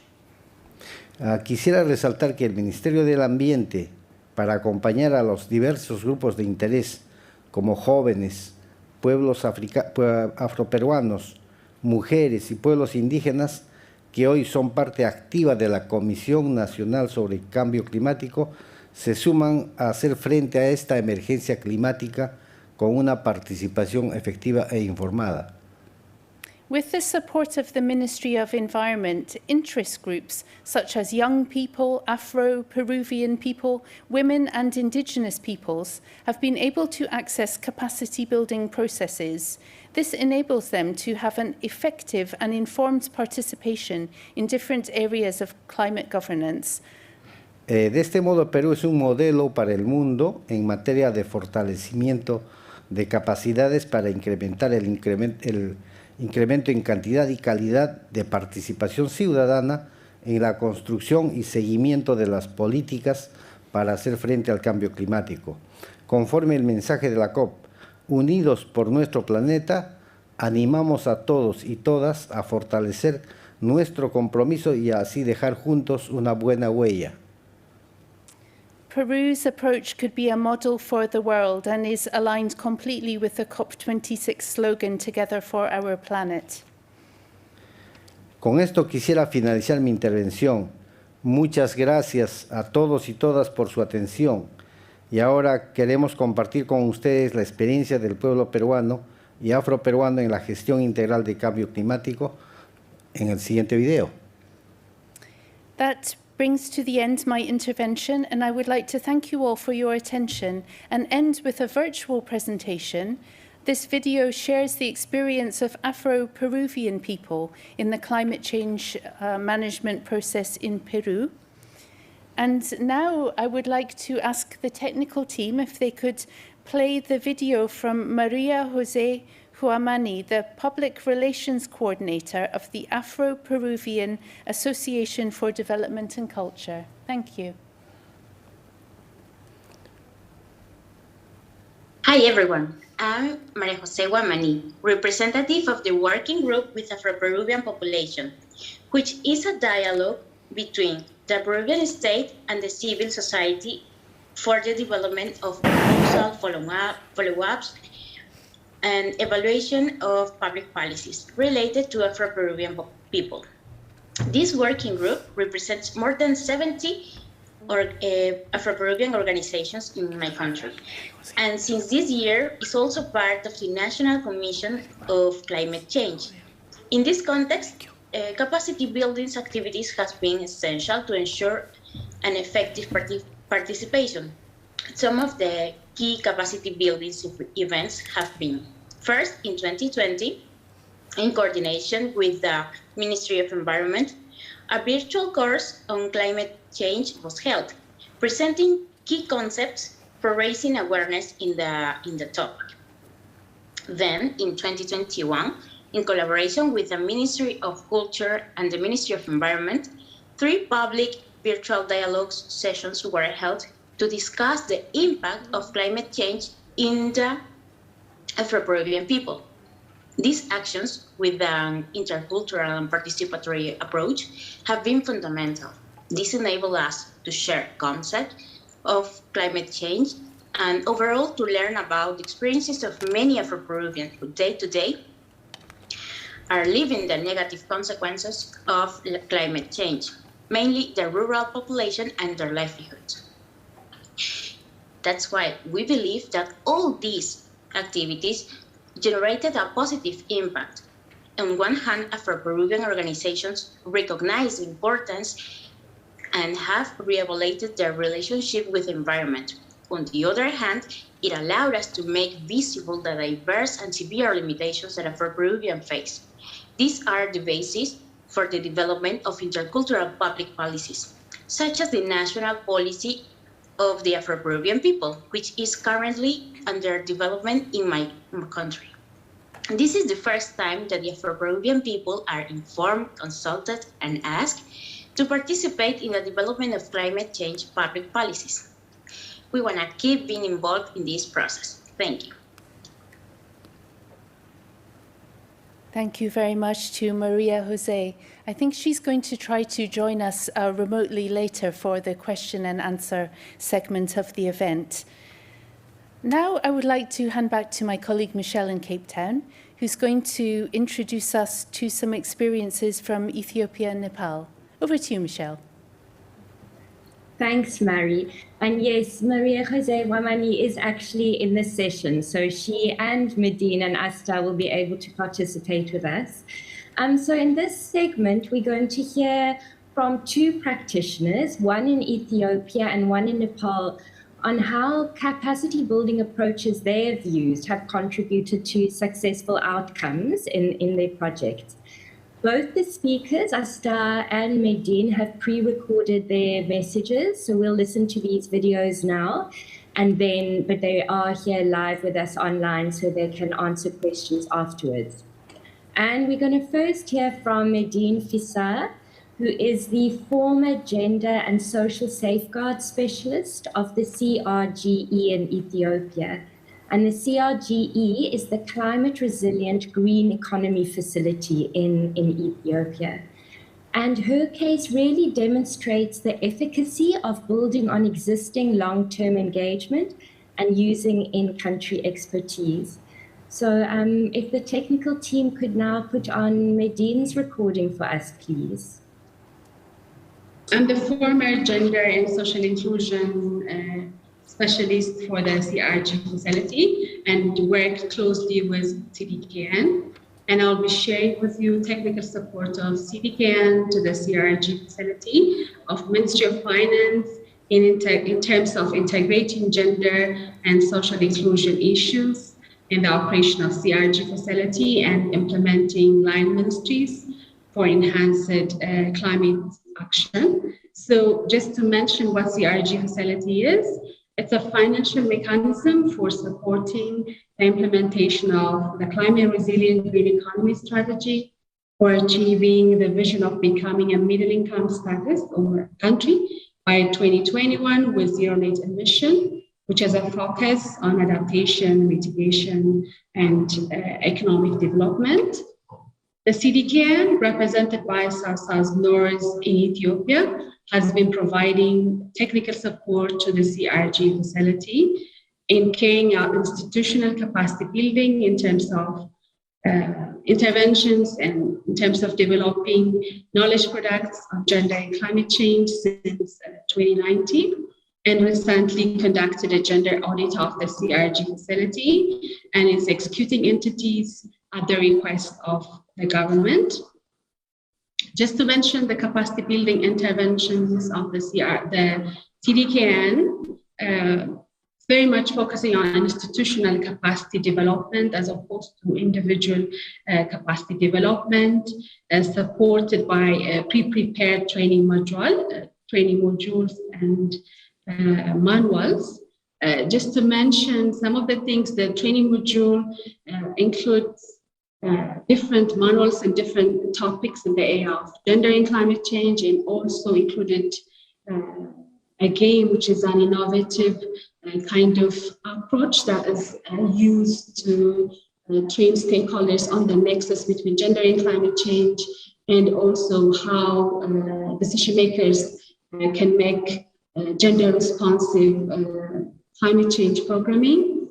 It's really the first of its kind because stakeholders are used to a PowerPoint presentation, but this way they can easily understand how climate change programming can be gender responsive.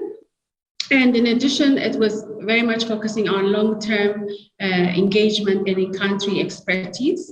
The CRG facility experts, as well as experts from other line ministries, were involved in designing the training module and even in designing the game. So that was really very important because it's just switching from the business usual way to the business unusual way by assuming that a capacity already exists. So what is important is using this capacity in a coordinated and systematic manner. So this way, we have achieved results in good results in mainstreaming gender into climate change activities of across ministries and establishing a cross-sectoral community of practice for knowledge sharing, enhancing coordination and accountability mechanisms for gender and climate action. So specifically, I want to emphasize on the country expertise, which facilitates ownership and sustainability of capacity building interventions. There was also very strong collaboration with development partners and the development community. At the time, CDKN was very much closely working with the Global Green Growth Institute in terms of organizing different capacity building events, and also organizing the first meeting of gender and climate change community of practice. So considering this collaboration, the Global Green Growth Institute is currently implementing the National Adaptation Planning GCF readiness project, which is focusing on building the capacity of the NDA and other light industries in terms of building capacity and the implementation of the national adaptation planning. So there are different capacity building trainings planned, one of which is a training on gender and climate change. So we are planning to use training materials developed by CDKN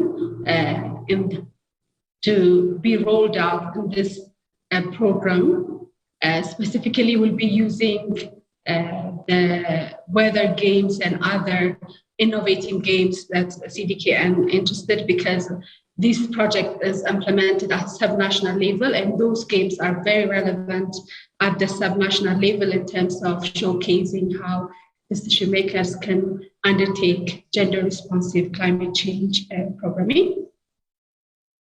And the other intervention that make CDKN approach very successful was the interventions were very much embedded into the government system. So they were not a standalone kind of interventions, but embedded into the government system. So as a result of these interventions, the capacity of the CRG facility in terms of integrating gender and social inclusion has greatly improved, and specifically contributed to strengthening gender-responsive resource mobilization efforts of the CRG facility. As most of you know, the Ministry of Finance is a direct access entity to the GCF as well as to the Adaptation Fund. The different contributions of CDKN in this regard supported in the accreditation upgrading process to the GCF as well as the accreditation to the Adaptation Fund, because gender and social inclusion issues are one of the key elements to be considered for this process, for the accreditation upgrading as well as re-accreditation. Thank you.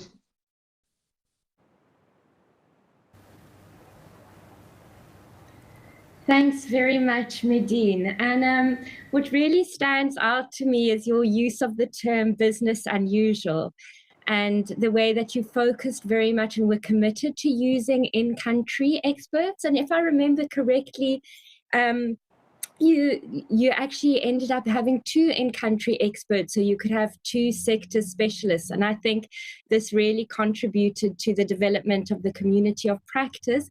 And also it had the co-benefit of widening the skill set of the experts, because there was this cross-sectoral or, sharing between them. And that's what's taking place in the community of practice. So now we're going to move over to Asta, and Asta is the Senior Program Officer at Leebird in Nepal, and she's going to talk about a climate smart agriculture project that Leebird implemented together with the Ministry of Land Management in Gandaki Province in Nepal. So if the technical team could please play Asta's recording for us now. So first of all, on behalf of Leebird, I would like to thank entire organizer team for giving Leebird this opportunity to share our experience from Nepal. So the main objective of the program was to enhance the capacity of the local and provincial government through providing a knowledge-based customized support service so as to implement the climate smart agriculture technologies, practices in their plans, programs, and policies. So we adopted different kinds of approaches, like there were many capacity building trainings and different documentation of knowledge products. So with regards to our first approach regarding capacity building training was like we just organized different kinds of trainings for climate change, climate smart agriculture, and climate smart villages, including gender friendly tools and practices. So in this regard, there were lots of things which we encountered during our training practices. Like there were many approaches which we implemented in partnership with the Ministry of Gandaki Province.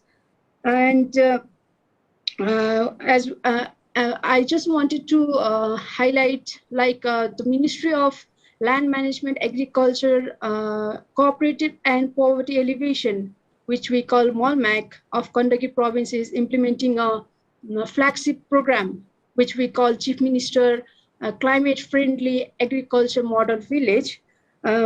Is a flagship program which has been implemented by the ministry. And during this project, which was funded, which we implemented, we directly work with the ministry people. We organize different kinds of capacity building trainings, exposure visits, documentation of knowledge products, all these in one frame with the ministry delegates. So in this case, the capacity building trainings which we organized to the farmers was held with the ministry people.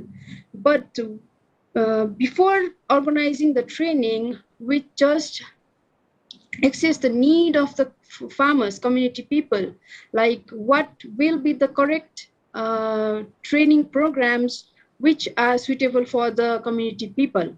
So in this case, what we did is we just access and discuss with the community people, like what kind of training is most needed for them.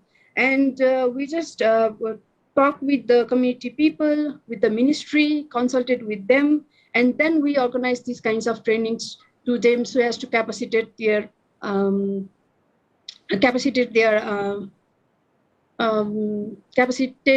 them to work and to speak in regards to climate smart agriculture and climate smart village. So in this case, we not only we conducted the trainings, we also took their feedbacks, like from what initiatives has been most important to them, what worked well, and we just took their reflections also from the trainings.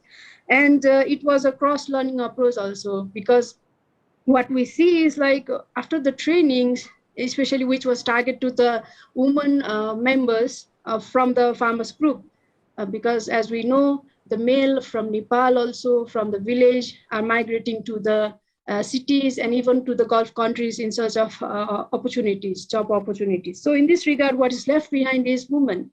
So we just targeted these kinds of trainings to the women of the villages, these climate smart villages, and train them with regards to climate change and climate smart agriculture. So in this case, what was surprising for us is the confidence level which the women members of the groups was uplifted from the training also, because the information, the knowledge, the ideas which they have before the training was more capacitated. Like they were able to speak to the members who visit their sites. There are the demonstration sites where the CSA, like climate smart agriculture practices, are being implemented and demonstrated in their sites. They are able to speak confidently to these farmers, not only national, but there has been a exposure visits and field visits of international, even delegates from different countries. So the people, the women, especially the women, are able to speak confidently in front of these kinds of visitors. So they are able to share their ideas, they are able to share their experience, they are able to do the field visit and interact with the members also. So we can see like the capacity building training has empowered the women, especially the women, and the women are becoming the leaders. Like they have been engaged in training other peoples also, and they have been sharing their ideas, informations which they have inherited from trainings. So at last, I would like to thank Ministry of Land Management, Agriculture, Cooperative and Poverty Alleviation and the Training Center of Kandaki Province, and definitely Ministry of Foreign Affairs of Netherlands and IDRC and CDKN for the grant to implement the program. And I would like to conclude by saying various approaches are required to strengthen the capacities of different stakeholders, like a single one would not fit for all. Thank you very much for your kind attention. Thank you. Thank you very, very much, Asta. And I'm always inspired by this project, in particular about how the implementing practitioners listened and heard the feedback from the women farmers and then integrated those suggestions back into the work. And that really shows how mutual capacity strengthening occurs. And I also think very much that that respect that was afforded to the women strongly contributed to their empowerment and the leadership role that they've taken on. So thank you so much for sharing that. Okay, so now we have got time for some question and answers. We have Maria Jose Wamani from the Afro-Peruvian group on the line. We've got Vice Minister Salinas in person, and we've got Asta and Medin who are with us. So please do feel free to ask any questions. Mary, will you please take the questions from the floor? And yes, I assume the certainly. Yes, thank you, Michelle. Actually, I have to add that the Vice Minister has left now, but we still have the other speakers who can respond. And if anyone in the room would like to ask a question, please come and stand by one of the microphones and go ahead. We'd be delighted to hear from you.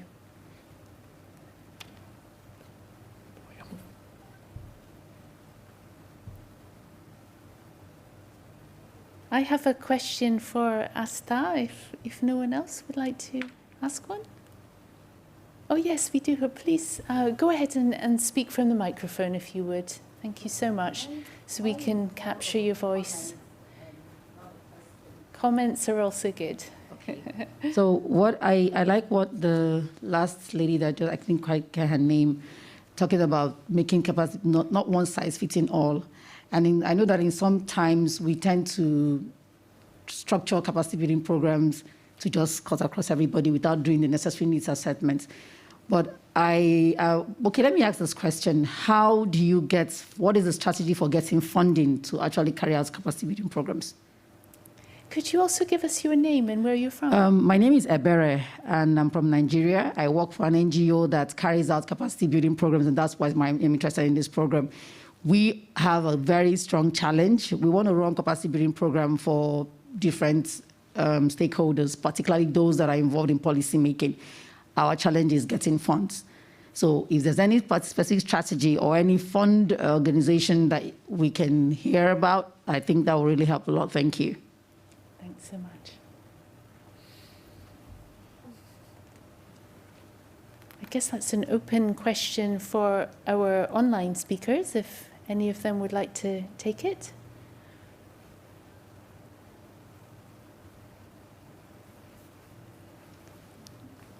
Santiago, do you want to come in? I haven't actually introduced you yet, but I saw you leaning forward in anticipation. So, well, first of all, let me just ask, did Maria Jose or Medin or Asta or Michelle want to take that question?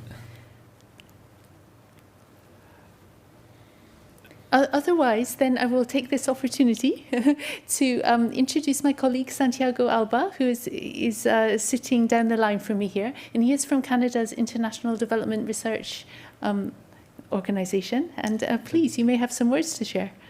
Yeah, I don't know if I have the answer. As a donor, probably will say yes. This funds available. I know how difficult it is from small NGOs in particular and grassroots groups. And actually, that's a very interesting paradigm in the sense that you need capacity building to get funds for capacity building. And I know that probably not answering your question and say you just call, let's talk later and we have funds, we probably not. But I think that's a critical element that we are, and that's what we are working, for instance, with CDKN on how actually difficult and the level of discrimination and inequalities that exist as well when we talk about building the capacity of the grassroots. Because when global donors, even us as IDRC, open calls for proposals, it's even difficult sometimes for many of the small organizations to apply to write a good grant. There are spaces, there are groups, the group at CDKN, there are other groups, there are other non-traditional funds But I think that will be, I think your point is actually a reality that we are aware, and it's a big conversation when we really want to transform, and even more today when we talk about the colonization of aid and other elements of empowerment that is really shaking the structures of the traditional international funding organizations. So the most I can tell you is that I hear your pain. I've been in that side of the road, but I think it's really at the core of the conversation that happen at many donors, for sure for IDRC, on really how we help. And we are actually working with grantees and groups on how to write a proposal, for instance, on how to approach. That's part of the capacity building that you need to build capacity of the others. So probably not the answer you wanted to hear in this moment, but you have to go in the mic, sorry, we have people online. And we can follow up the conversation later, I'm more than happy, because I know that we have 4 panelists that are probably anxious to answer that question as well, or to enter in it. Let's follow up later. Thank you. Oh, thank you so much for that. So that's really a good, stimulating question. I think we probably should cut now to the panel, and let me introduce them properly now. So to my immediate left, we have Carl Aribeb, who is the Chief Operations Officer of the Environmental Investment Fund of Namibia, a direct access entity to the Green Climate Fund, and he is a champion for the capacity building of young people. So we'll hear more from him in a minute. To his left, we have Natalie Mangondo, a youth delegate to COP26 for Zimbabwe, and she is pursuing her master's degree in climate finance. She also attended the Youth for Climate events in Milan, which preceded the COP in Glasgow. Then we have Santiago, who you've just met. He is the lead for climate resilient food systems at IDRC, the International Development Research Centre. And to his left, you have Maria Grazia Campos, who is a youth representative at Peru's National Climate Change Commission and founder of the women's collective Activista Reportando. And then we have beside her Roxana Borda, who is from a place called Alto Mishagua in Peru. She is a member of the Peruvian Youth Group and also the Latin American and Caribbean Indigenous Youth Network and Virtuous Woman International. So a very esteemed panel indeed. Santiago and I are going to co-facilitate this segment, as we'll both be posing questions to our panelists. And Santiago, I'm going to hand over to you first to ask Maria a question. Thank you. And we'll be moving from Spanish to English. So sorry, the ones that don't speak Spanish. It's a beautiful language. And actually, this is one barrier that we also see when we talk about capacity building in a place like COP. We have strong young voices that not always have the same privilege to get education, to get more than one language or two, even they probably speak another 2 or 3 from other languages. So I'm not for any way going to be able to make justice of the answers that we have, but we are going to try our best. They are being receiving the translation so that they can follow up. Maria Gracia, what we have here about many of the conversations of what is happening in different countries, but from your experience, you are in the ground, you are in the front line of fighting climate change. You are working with youth organizations. What kind of capacity building? What are really the activities that bring the government, the change that you want to see, the accountability that you are looking for, that you're pushing? What does look like when you are on the ground? Buenas tardes, es un honor para mí estar representando a los jóvenes peruanos. Yo vengo a elevar sus voces en la pluralidad que existe en mi país, un país de desigualdades, de muchas brechas que aún faltan por cerrar. En cuanto a las acciones, la primera acción que hemos dispuesto y se ha establecido dentro del marco de acción del Grupo Impulsor ante la Comisión Nacional de Cambio Climático es poder accionar a nivel político y plantear políticas públicas y a la vez fiscalizar al gobierno en materia de cambio climático. En ese sentido, estamos actualmente en la búsqueda de crear espacios de participación juvenil y de incidir a nivel de políticas regionales, locales, con el fin de incluir a los jóvenes dentro de la gestión climática y ambiental. Es sabido que el cambio climático, el tema ambiental, es un asunto político y nosotros estamos acercándonos al gobierno para elevar todas las demandas, no solo desde las juventudes, sino de diversos sectores que están siendo invisibilizados y muchas veces rezagados con políticas neoliberales. Creo que dentro del grupo impulsor juvenil y ante la Comisión Nacional de Cambio Climático tenemos un papel importantísimo. Recientemente hemos puesto en la agenda la ratificación del Acuerdo de Escazú, un tratado que versa sobre derechos humanos y sobre el tema ambiental.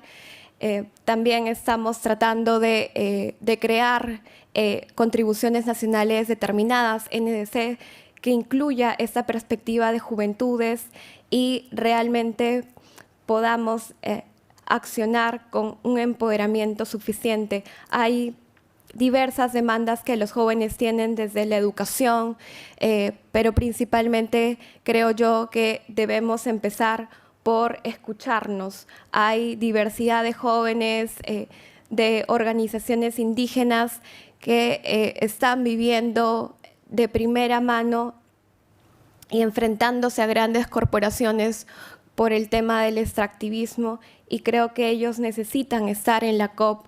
Sin embargo, no tienen la suficiente capacidad de financiamiento, y eso también hemos evidenciado, es una gran barrera para garantizar el derecho de la participación de las juventudes. Thank you. And I of course, I'm not going to be able to translate everything, but I'm trying to summarize.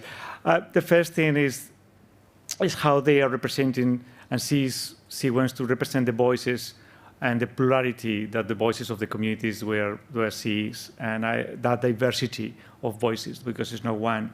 A clear message that coming from a country full of inequalities, the actions that they bring in on building the gap and creating consultations so they can translate in political action.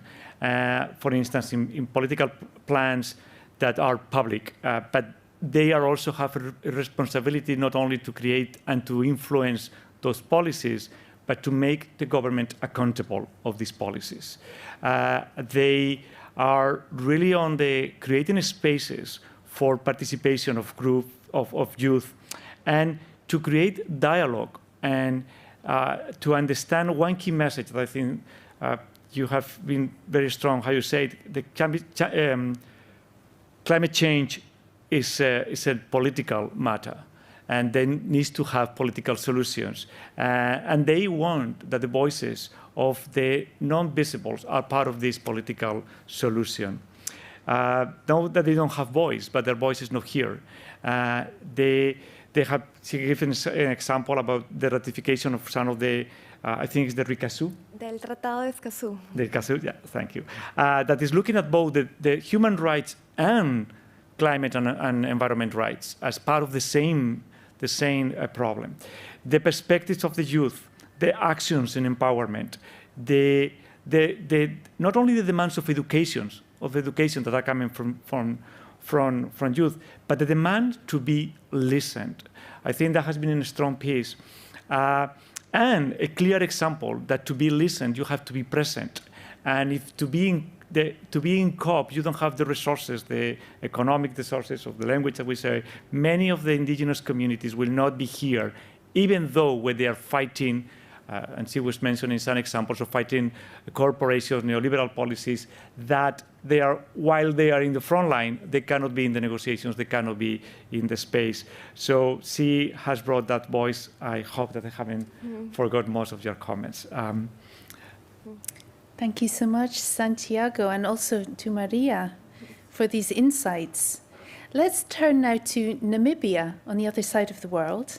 And Carl, you are a Chief Operating Officer for the Environmental Investment Fund of Namibia and a champion for youth capacity building. So what are you personally doing to build youth capacity? Tell us more about it.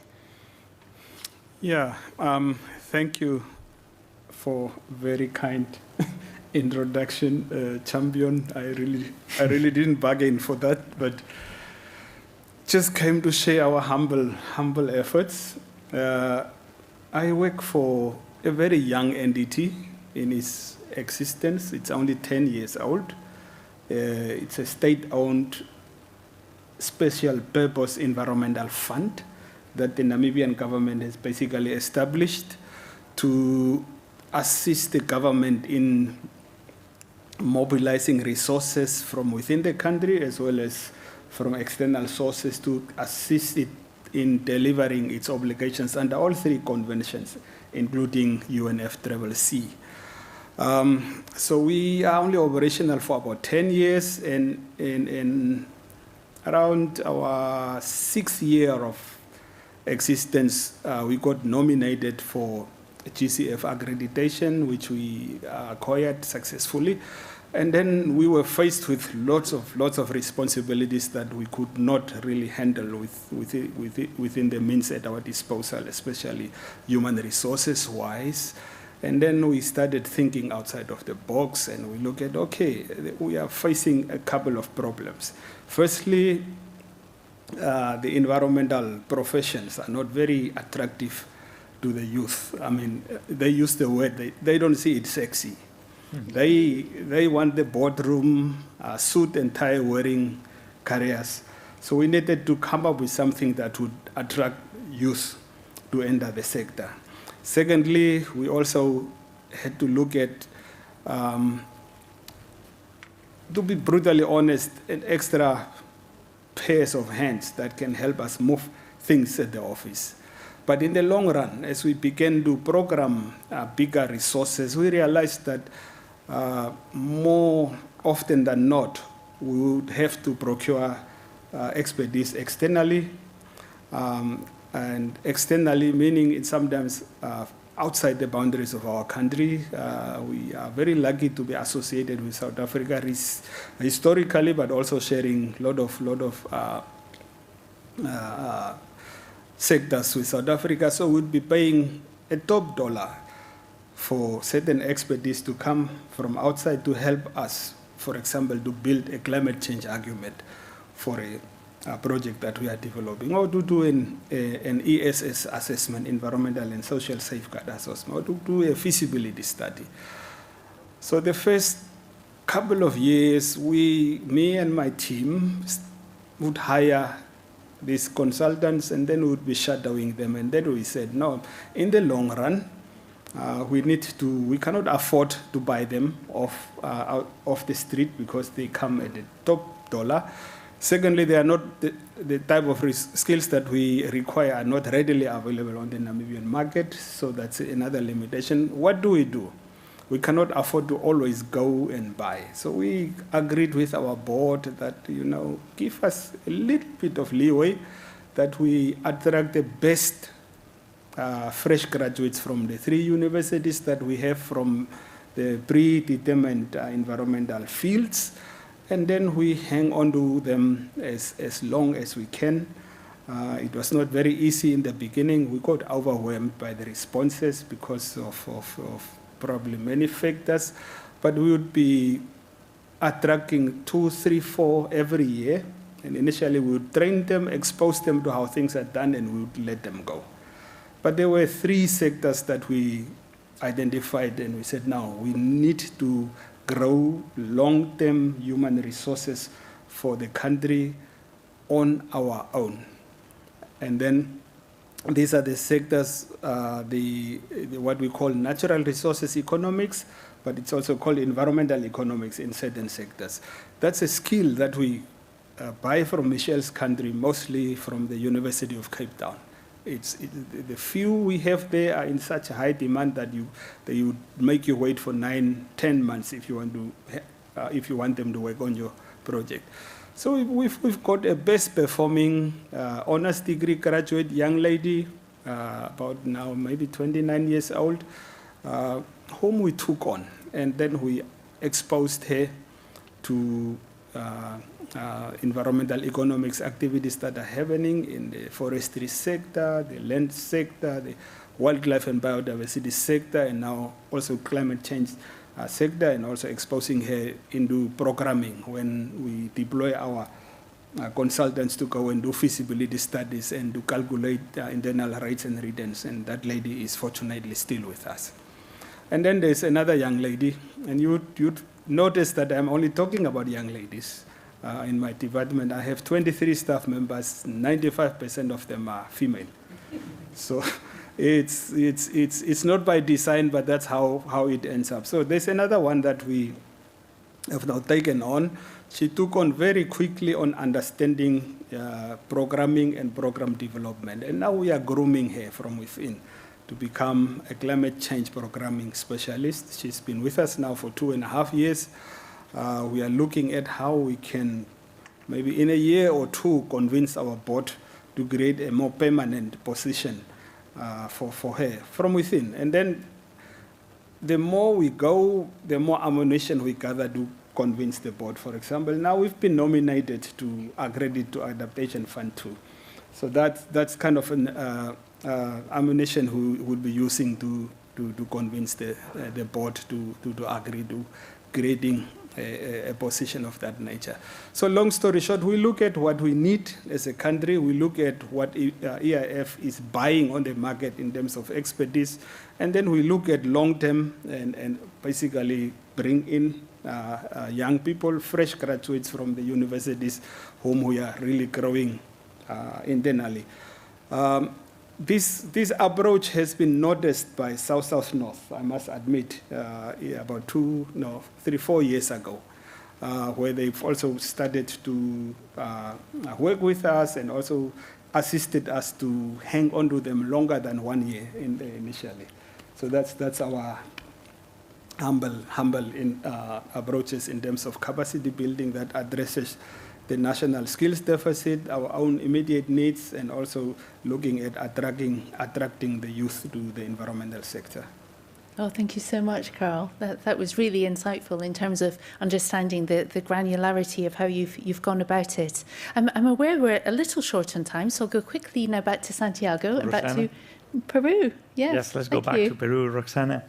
And actually, Maria Gracia already mentioned a little bit, but what are really the challenges of youth to really engage on the level of participations that are required to fight the climate crisis? What are you seeing when you engage with youth in Peru?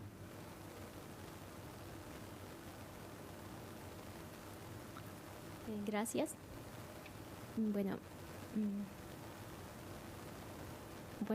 Ayinsuka Yapayakichiswan. Buenas tardes con todos y todas. Y primeramente, gracias por el espacio. Y básicamente, lo que necesitan las juventudes son las barreras. Por ejemplo, ahora que estamos en la COP, la barrera lingüística. Si bien es cierto, se habla mucho de inclusión, pero no se está viendo también como tal la inclusión. Por ejemplo, hay muchas juventudes que están aquí, sobre todo del sur global y de demás países que no hablan el inglés, no tienen cómo hacer llegar sus voces, sus demandas, y como tal su mensaje, como ellos lo pueden dar a conocer. Es una barrera muy, muy grande que se tiene y se percibe. Y asimismo, aparte de ello, también es la participación, pero una participación efectiva y garantizada. Es una de las demandas que están las juventudes, porque no necesitamos tampoco las juventudes tener una edad mayoría o tener otros títulos, ¿no?, para que nos puedan considerar capaces de tomadores de decisiones. Si no nos dan los espacios adecuados, sobre todo en todos los espacios de decisiones, se necesita que las juventudes estén presentes, que puedan defender los intereses que tienen, porque las juventudes como tal no somos unos, sino que somos una gran diversidad, y como tal también tenemos muchísimas demandas de diferentes contextos, y como tal las juventudes se enfrentan desde diferentes contextos, situaciones, realidades, que si los espacios son reducidos tampoco no son escuchados. Y aparte de ello, para demandar y exigir también una participación de las juventudes, que también existan herramientas, o por lo menos se garanticen derechos como, por ejemplo, acceso a medios de comunicación, a Internet. En muchas zonas vulnerables, alejadas, en comunidades indígenas, rurales, campesinas, no hay energía. Nos encontramos en pleno siglo XXI y no tienen acceso ni a energía. Entonces, ¿cómo creen que esas voces, esas demandas de esas poblaciones, de esos jóvenes que están siendo cruelmente afectados y que muchos están luchando y que no están aquí porque no tienen cómo llegar, cómo hacer llegar sus voces y con ello tampoco no llegan sus mensajes? Entonces, tenemos muchísimas problemáticas y al mismo tiempo también, sobre todo, la participación. Que en todos los espacios nos consideren como sus aliados, ya que esta crisis climática no solo son de las personas mayores o de los grandes tomadores de decisiones, también son las juventudes. O sea, tenemos material. Si queremos realmente hacer frente a la crisis climática, tenemos que hacer en conjunto, de forma intergeneracional, de forma inclusiva, participativa, pero garantizada. Gracias. Sulpai. Sulpai, thank you very much, Rosa. So we go back to youth and barriers and the example of linguistic barrier, the language, and what does it mean when we talk about inclusion and how that is translated? Because there's no going to be participation if we kind of bring the voices of the ones that have to be here. The participation that is effective and is guaranteed, the participation that considers youth as able, as people, as a group with ideas, and a participation that creates the spaces to be also in the decision-making process and not only on the speaking and dialogue space. The demands are different. There's not a homogeneous group, and that requires a dialogue that gave space to the different voices, the different contexts where the youth are.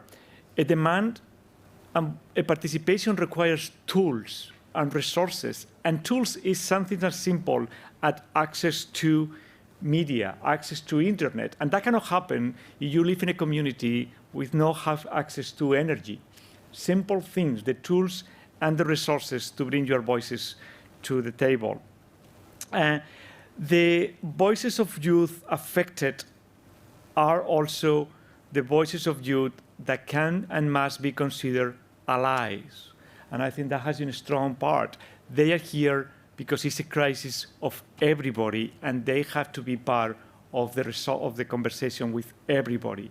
There has to be an intergenerational, I can't say that in English probably, intergenerational, probably not even in Spanish, discussion that is inclusive and that is part of the crisis of all and the participation of all.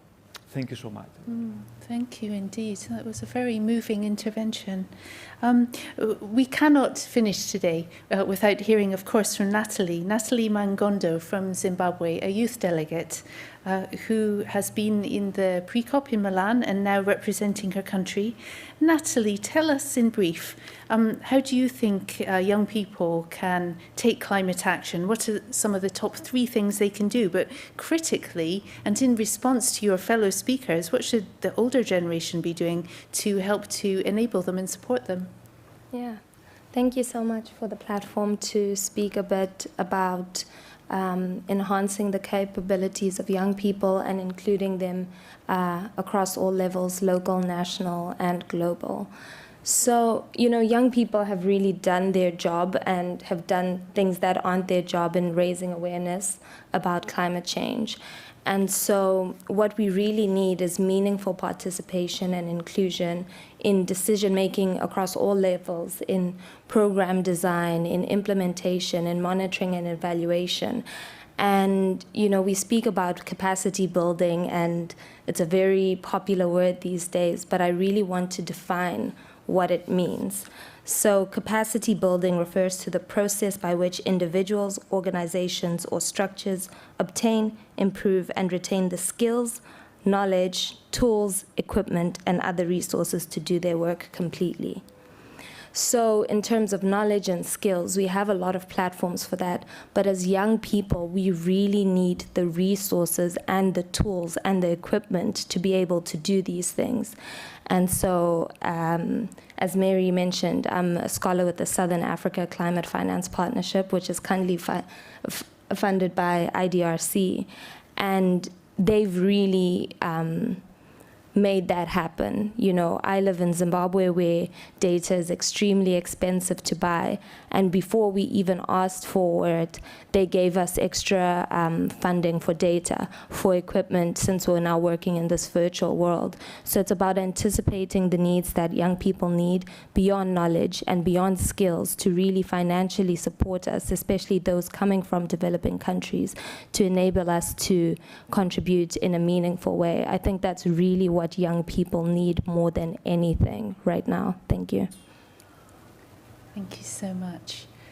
I'd just like to ask the Secretariat team, may we take any questions, or are we up against it? I'm so sorry. I think we've run out of time, so we're going to have to finish the event there. But for those who have joined us in person in Glasgow, please meet the speakers outside of the room, where we can chat further with you while the technical team and the Secretariat do they do some COVID-related cleaning here in the venue.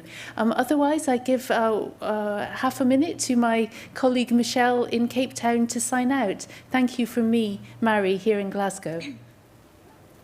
And a big, big thank you to everybody who participated, and especially to these three phenomenal women. And I'm very sorry that I'm stuck in Cape Town and that I don't have a chance to meet you.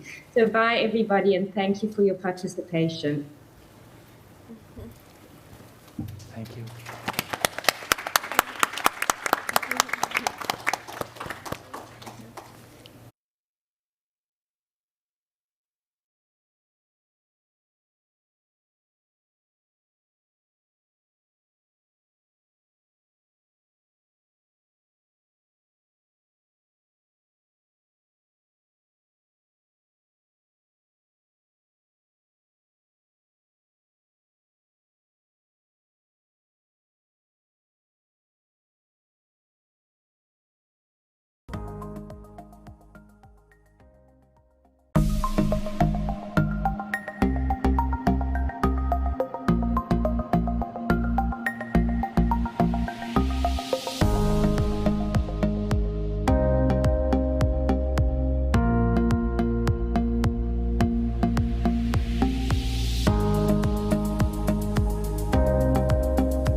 Okay, so thank you very much for all to come. It is a pleasure to gather you here today in this first physical Impulse House event with all the partners that are with us here today. As some of you know, Impulse House is recently launched alliance of organizations working collaboratively to strengthen capacities and knowledge on climate action in developing countries from a global south. Impulse House is implemented by Fundación Avina, the United Nations University and Flaxo Ecuador with the support of the International Development Research Center, IDRC. Who's funding the project, and we work. The project works in 6 countries that are represented here today through partnerships with national institutions to strengthen the role played by young climate leaders through research, training, and innovation. I am Laura Señán from Fundación Avina, and I will be moderating this challenging event, this challenging panel today, which is, as you can see, it is crowded, let's use this word. So in the next hour, we will be having, in order to have all of us time to speak, we will be having this, we're gonna play around the number 3. So we're going to have 3 different blocks of interventions through a question that I will be sharing with my fellow speakers that I will ask them to answer in an intervention of 3 minutes.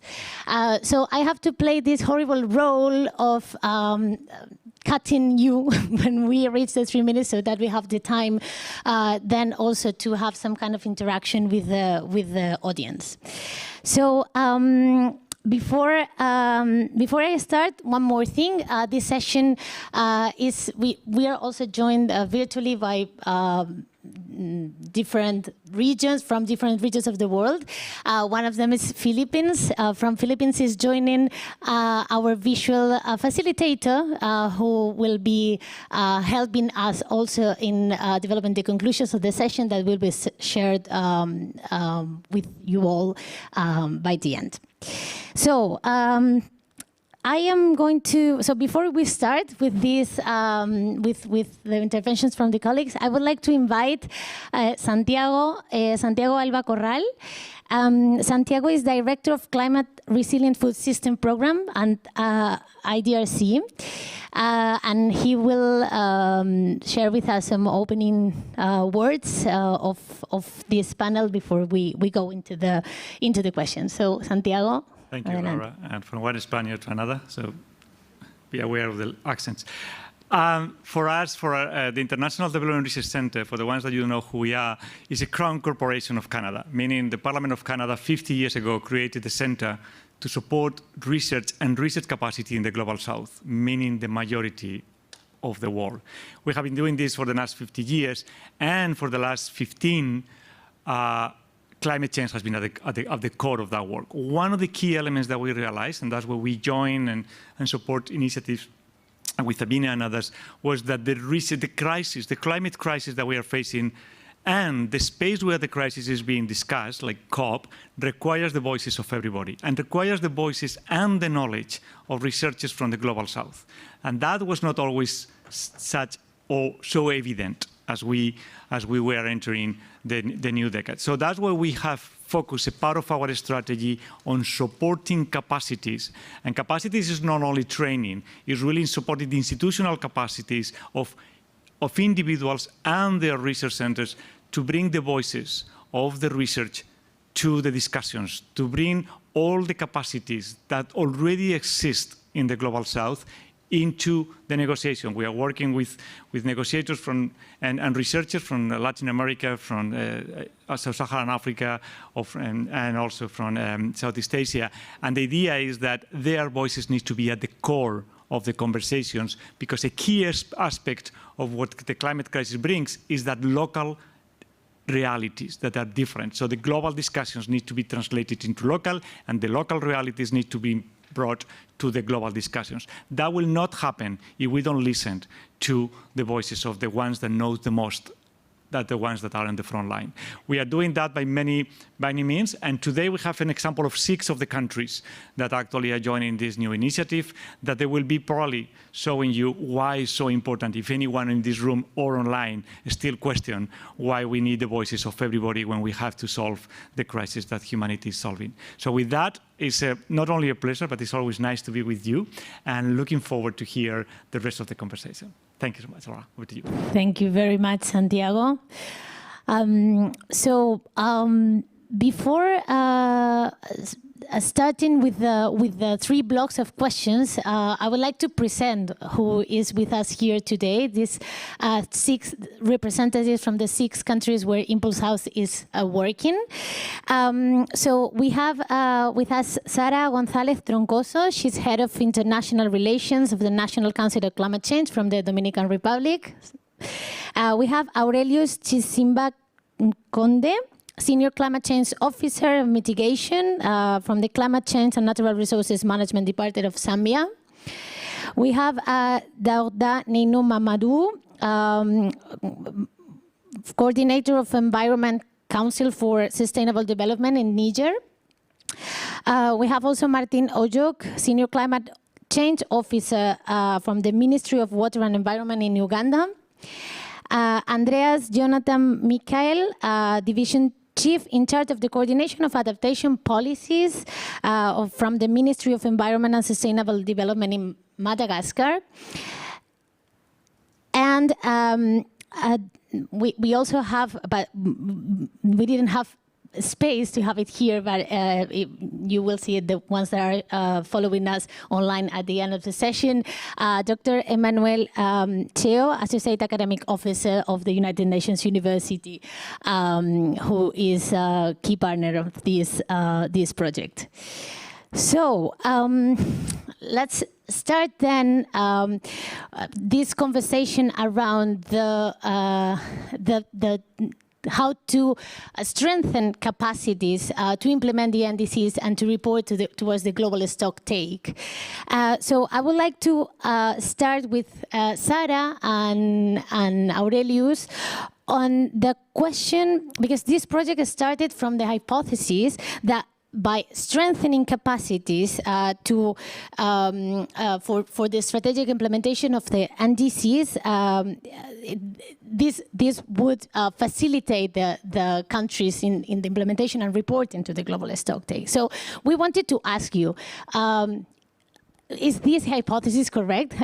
How do you feel this from your country perspectives? Thank you so much, Laura, and thank you to all the organizers of this event. Also to the PCCB Hub for making the space available for us to raise our voices, just as Santiago said earlier in his introduction. For us, the capacity building has always been, and also education has always been at the heart of climate action. We have one of the few NDCs that actually include ACE, Action for Climate Empowerment, in the NDC structure as one of the elements. So that's something that we always like to highlight. We have, for this NDC for 2030, we have highlighted 3 specific capacities that we need to develop in order to be able to correctly implement our NDC. One of the first elements that we have identified is creating capacities so that we can correctly measure using the IPCC latest guidelines. And that so we can have certainty in the measurements both of, carbon emissions, carbon reductions, and also whatever methodology we can come up to correctly measure adaptation measures as well. One of the other things that we identified that we need capacity building for is actually how to develop tools and how to create capacities so that we can introduce climate indicators in our planning and development tools on a national level. And of course, something that is happening both globally and on a national level in Dominican Republic is that we have money, we have funds, but there are not enough projects. And when we do have projects, those projects are not correctly structured, so they may not at the end be financed. So we have a lot of people working towards a goal that we can never achieve. And we have developed nations and we have funds telling us that we have the money, that the money is there, that they've given the money, and we're not even being thankful. So what our answer is to this is, okay, so we're not getting it. In our homes, we were taught to be thankful when somebody gives something to us. And we would be so glad to thank the funds and to thank the developed nations giving those funds, but they're not being channeled. So we need capacity for building and structuring those projects, and we also need capacity for channeling that finance. I think all that I've mentioned and everything that has been identified through our NDC to 2030 is crucial towards the global stocktake as a global tool that we have so we can correctly understand what are the gaps and needs and what we've already done to achieve and keep 1.5 alive. So that's part of our experience. And thank you, Lara, again for listening. Thank you very much, Sarah, for sticking to time. Aurelius? Thank you very much, Laura, and thank you very much to the sponsors of this event. From Zambia, our main priority as a country is also capacity building, among others. And for us, our main focus is on seeing that capacity building is a critical thing that would enable countries to achieve their goals. Like we've seen from this COP26, the theme has been ambition, action, and acceleration. We see capacity building being one of the key themes that would,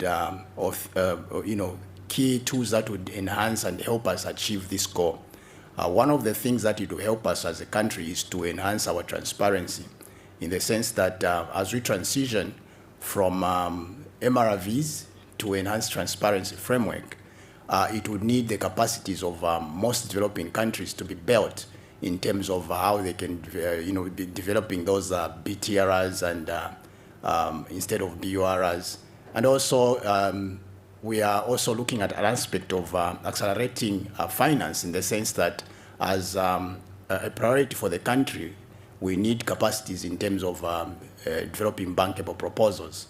So capacity building is one of the key things that would help the country to develop capacities in developing bankable proposals. One last point is that it also brings about issues of improved quality in terms of data that is collected, in terms of greenhouse gas inventories. So when the capacities are built, there will be a good data quality that countries would be able to provide, and at the end of it all, enhancing donor confidence. Because at the end of it all, countries are supposed to report back. As they report back, they report on the finances they've received, they report on the data that they are collecting, and this data has to have good quality. And good quality data only come in when capacities are built for developing countries. And that is a priority for our country, Zambia. Thank you. Thank you. Hello? Up now. Thank you. So thank you very much, Sarah and Aurelius. These were excellent insights to answer this question on the why. So when we were crafting this initiative, we were asking ourselves if strengthening capacities was making sense also from the locals' perspective. So these insights that you're sharing with us really contribute to answer this question. let's move now to the what, to the question of what capacities need to be built. Although you have also touched upon these, we would like to listen from Daura and Jennifer on this point. Which are the capacities that are needed to build towards the global stocktake in this challenge that developing countries face towards 2023? So. You're going to do your intervention in French? Yeah. Thank you, Laura. En tout cas, je remercie également la Fondation Avina pour avoir organisé cet événement. Par rapport au renforcement des capacités et dans le cadre du bilan mondial, qui a été en tout cas prévu conformément à l'article 14 de l'accord de Paris, qui devait se réaliser le 1er en 2023. Et chaque 5 ans, ainsi de suite. Donc, je rappelle que l'objectif de ce bilan mondial, c'est de contribuer à améliorer les NDCs dans le futur. Or, pour améliorer ces NDCs, donc, le bilan mondial englobe pratiquement 3 domaines. Le premier domaine, vous avez les mitigations, donc par rapport à l'article 6 de l'accord de Paris, en tout ce qui concerne les activités ou les mesures d'atténuation des émissions de gaz à effet de serre. Le deuxième volet, c'est l'adaptation. L'article 7 de l'accord de Paris donc, avait prévu donc, un certain nombre de mesures d'adaptation, mais y compris les pertes et dommages. Et le troisième volet du bilan mondial, vous avez les moyens et l'appui reçu. Et quand vous prenez ces 3 éléments, le renforcement des capacités pour la réalisation de ce bilan mondial est énorme. Donc, il peut se résumer à 3 niveaux. D'abord, les capacités matérielles. Il va falloir avoir des outils donc, pour pouvoir quantifier les émissions de gaz à effet de serre, comme les IPCC 2006, mais également pour pouvoir mesurer les actions d'atténuation, comme les LIP, les GACMO. Le deuxième niveau de renforcement des capacités, c'est au niveau des capacités techniques. Là, il y a un renforcement des capacités, surtout en termes de support ou des guidelines IPCC, donc pour la quantification des émissions de gaz à effet de serre, mais pour le monitoring, quand vous prenez les rapports MRV, et surtout dans le cadre de la transparence, là, il va falloir renforcer davantage les capacités des pays. Mais également le volet adaptation en termes des analyses coûts-bénéfices donc, dans ce domaine. Et quand vous prenez le troisième volet donc, de renforcement des capacités, c'est par rapport à la mobilisation des ressources financières.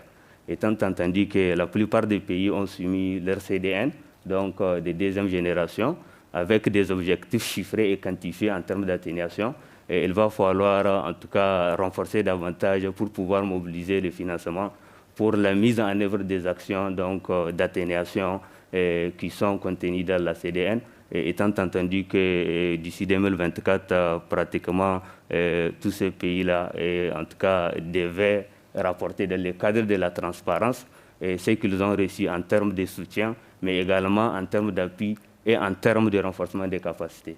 Donc, thank you. Merci beaucoup, Mordieu. And we are in an international forum, so we didn't have a simultaneous translation, but I assume that most of you could follow in Mamadou's intervention.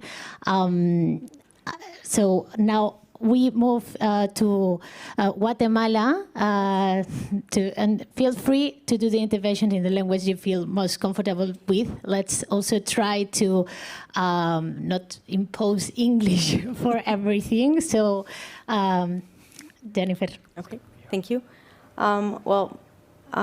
First of all, thank you, Laura, and thank you for the organizers of this event. I think it's very important. I think most of the time we don't have the opportunity to express the importance of capacity building in our countries and how it affects us. Talking specifically about the global stocktake, I believe that achieving the global stocktake is going to take a lot of efforts. It's going to require a lot of changes, not only financially, but also technologically, and particularly in regards to capacity building. You know, when we talk about capacity building, we know that capacity building is something we all need, not only developing countries. also developed countries need it. The only difference between the two of us is that developing countries can't afford to get it by themselves. We usually need developed countries to play a really big and important role in strengthening the capacities for the developing countries.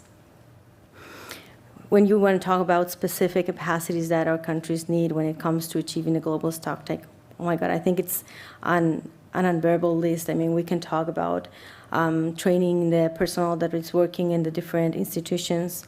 I mean, you can talk about something as simple as learn, like English classes. You know, we were talking just a couple of minutes ago. It's something as vital as that, as being able to communicate an idea or express what you're feeling or what you're thinking, expressing your position as your country's position, your national position. Sometimes we don't have the chance because we don't speak the language in which the negotiation is coming out.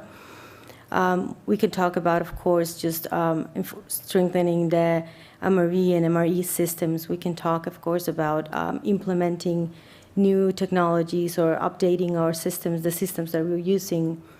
We can talk about, God, I think I could keep going with this, but we can talk, of course, about unifying the systems, the data recollection systems that we use. We can talk about getting to know more about the success stories that other countries are having and learning from that, you know, just lessons learned. I mean, and the list could just go on and on and on, and we could just talk about capacities needed for a long time. However, when it comes to Stocktake, the problem is that we don't have the time to talk about so many days, like to implement new capacities. Instead of talking about new capacity building, we should just focus ourselves in developing the capacities that we already have. I mean, we must have been doing something right so far, right?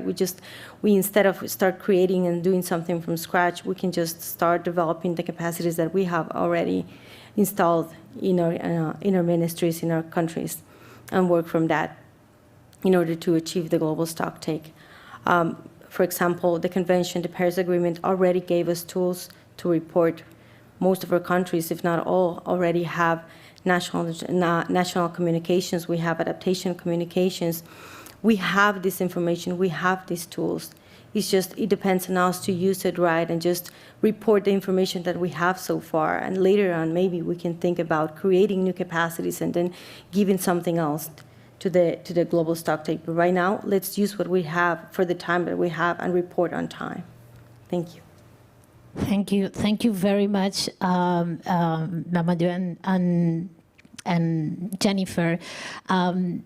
I think that, well, this is exactly what Impulse House is looking for, to really understand which are these needs, which are the specific elements to build on, to install capacities. So thank you very much for your interventions. Now let's move to the third block, which builds on the formers, which is the how we should do that. As Jennifer, you just mentioned, there is a shared capacity that should be put at the disposal of the developing countries in reporting to the global Stocktake in the next years. But how, which is the best way to do it? This is always a question that we ask ourselves. And I would like to address this question to Martin and Jonathan, to ask them the specific question on how to build capacity in a way that can be the most effective for the not only for the country needs, but in the context of the crisis that we are currently living, and which are the because we don't want to come with any specific idea on what should be done, but really understanding which are the innovative and creative initiatives that are emerging from the ground, and especially from the youth perspective, and this is also part of the objective of Impulse House project. So, Martin and Jonathan, would you like to share with us your thoughts on this? Oh, thank you. Thank you, Laura, and also thank you for the different partners that have made this event happen. This is actually a very good platform for us to share on some of the issues regarding capacity building. We all know capacity building is a continuous process.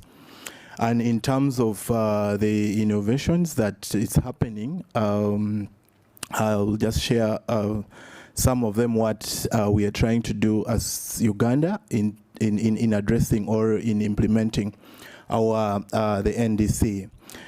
We are trying to build, of course, the landscape that that exists, to adopt some of the technologies which is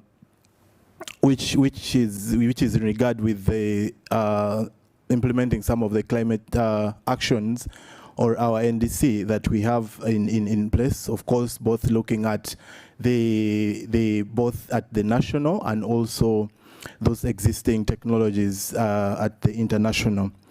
And then, of course, as we are also trying to have continuous engaging with CTCN on some of the available technologies. Like recently, we had a training with on the blockchain technology, which was supported by the East African Alliance. And within also, we developed the climate and disaster risk screening tool.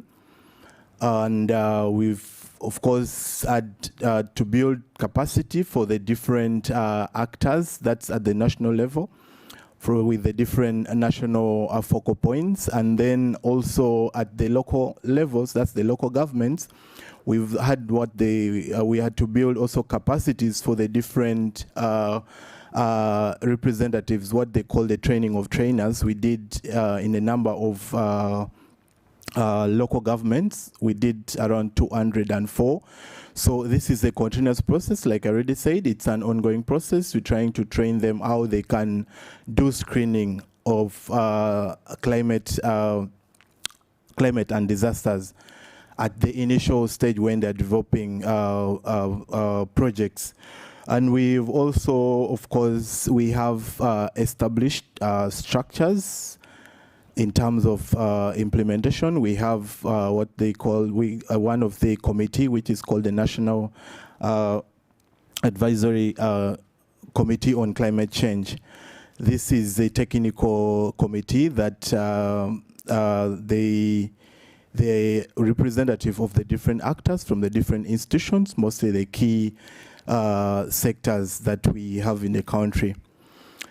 And we've also established another committee, which is from the political areas, you know, for you to even do attraction in terms of allocation of finances to do the implementation of the NDCs. You need the political wing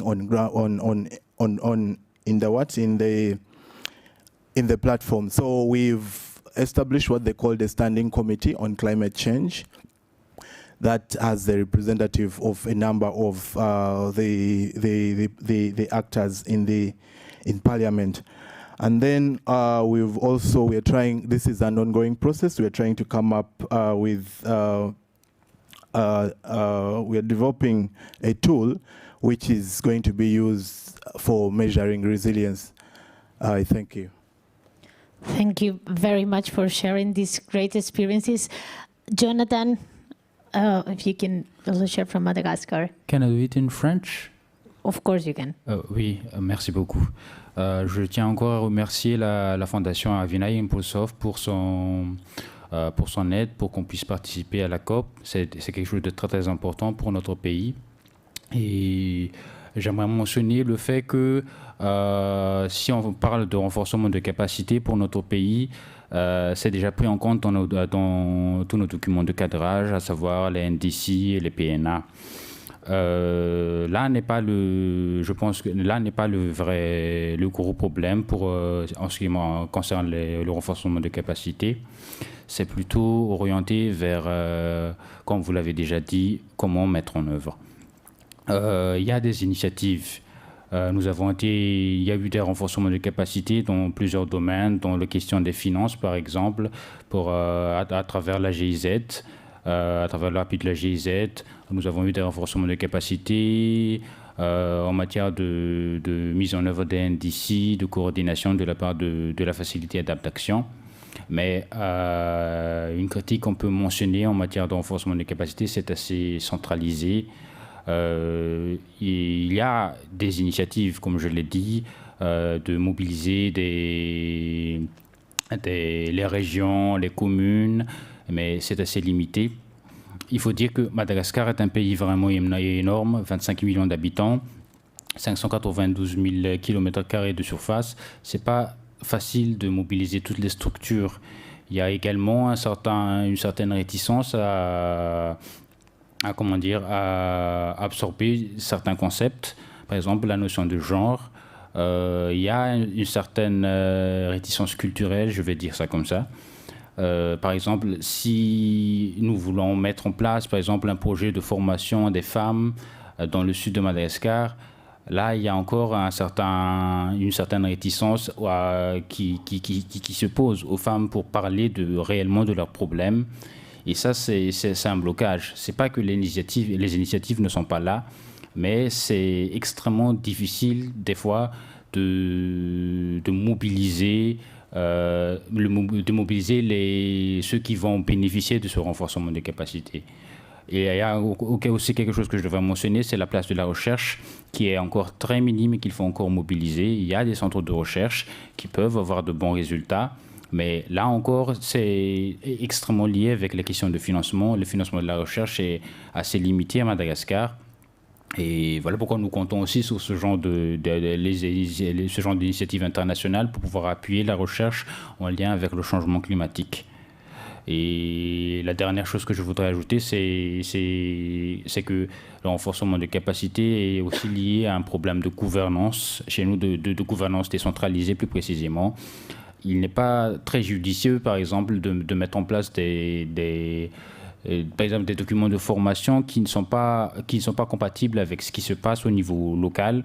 Par exemple, juste en matière de dialecte, nous avons plusieurs dialectes à Madagascar et la plupart du temps, il faut vraiment essayer de faire un gros travail de compréhension de la culture locale pour pouvoir mettre en œuvre les initiatives, spécialement dans les initiatives de formation ou d'éducation. Voilà, merci. Merci beaucoup notre fois pour partager avec nous toute cette expérience. Thank you very much.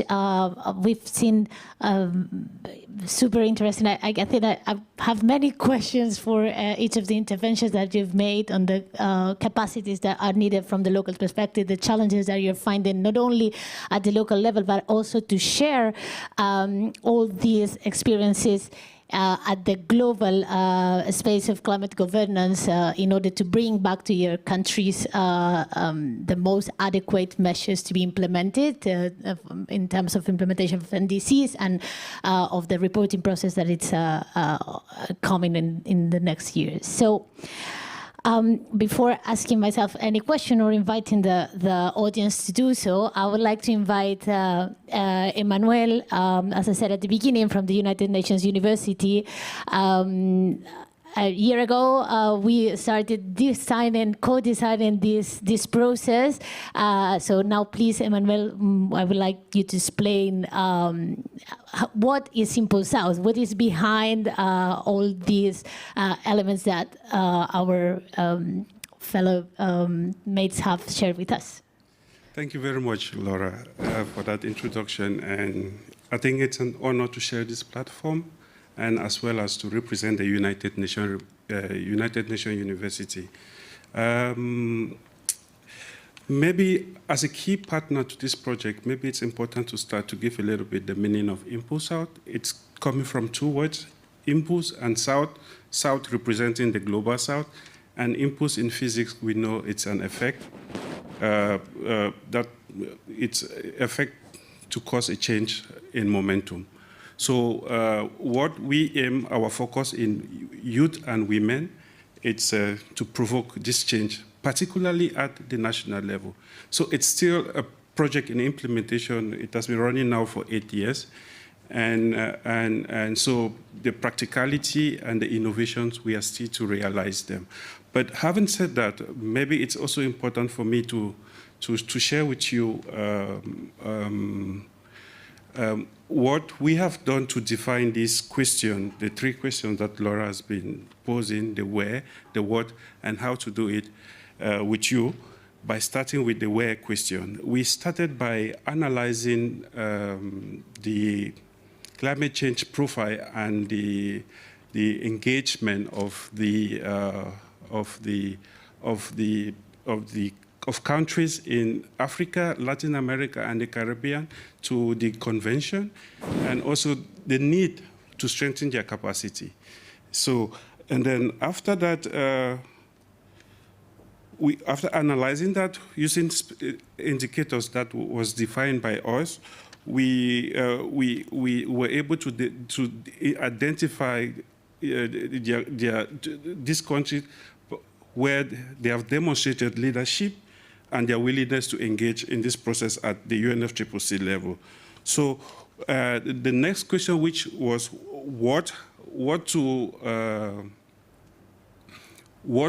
do, was more on reading at their report that was submitted at UNFCCC.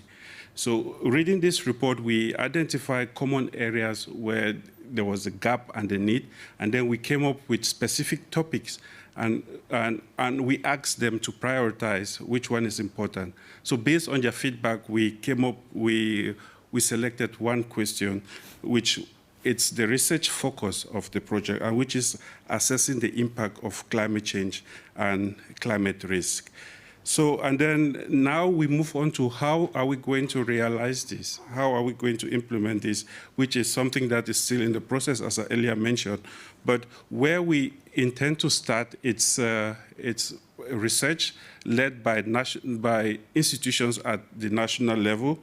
And the aim of this research is to characterize the knowledge and capacity gaps and needs of these six countries that were selected.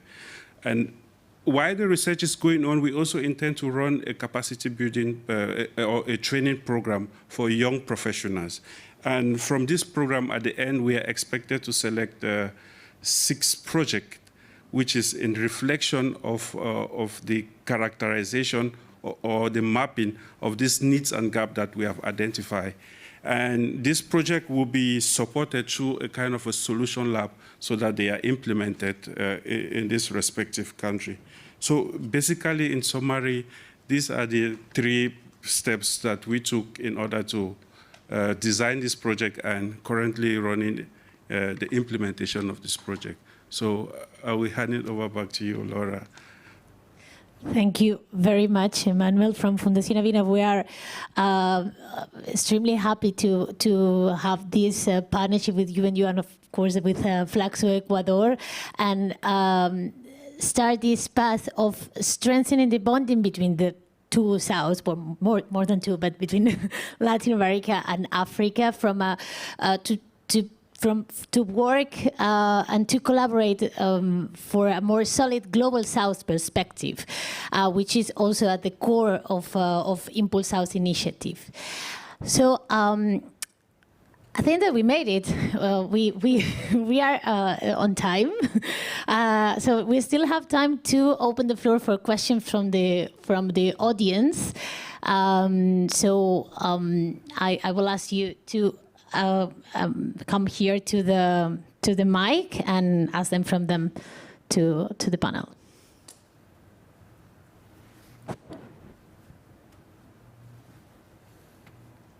Thank you. My name is Eko Matze from HIVOS. Very happy to hear all the introductions and a very valuable program in my view. What I'm wondering was, what is the why of the program? Because I think it's mostly now on the upward accountability, how to report to UNFCCC in other countries. Is it also an element of downward responsibility, accountability to the civil society and people in the countries? Is it also part of the package, or is that not covered in this program? Okay, thank you very much. I'm going to take more questions and then we can answer them. Let's go ahead.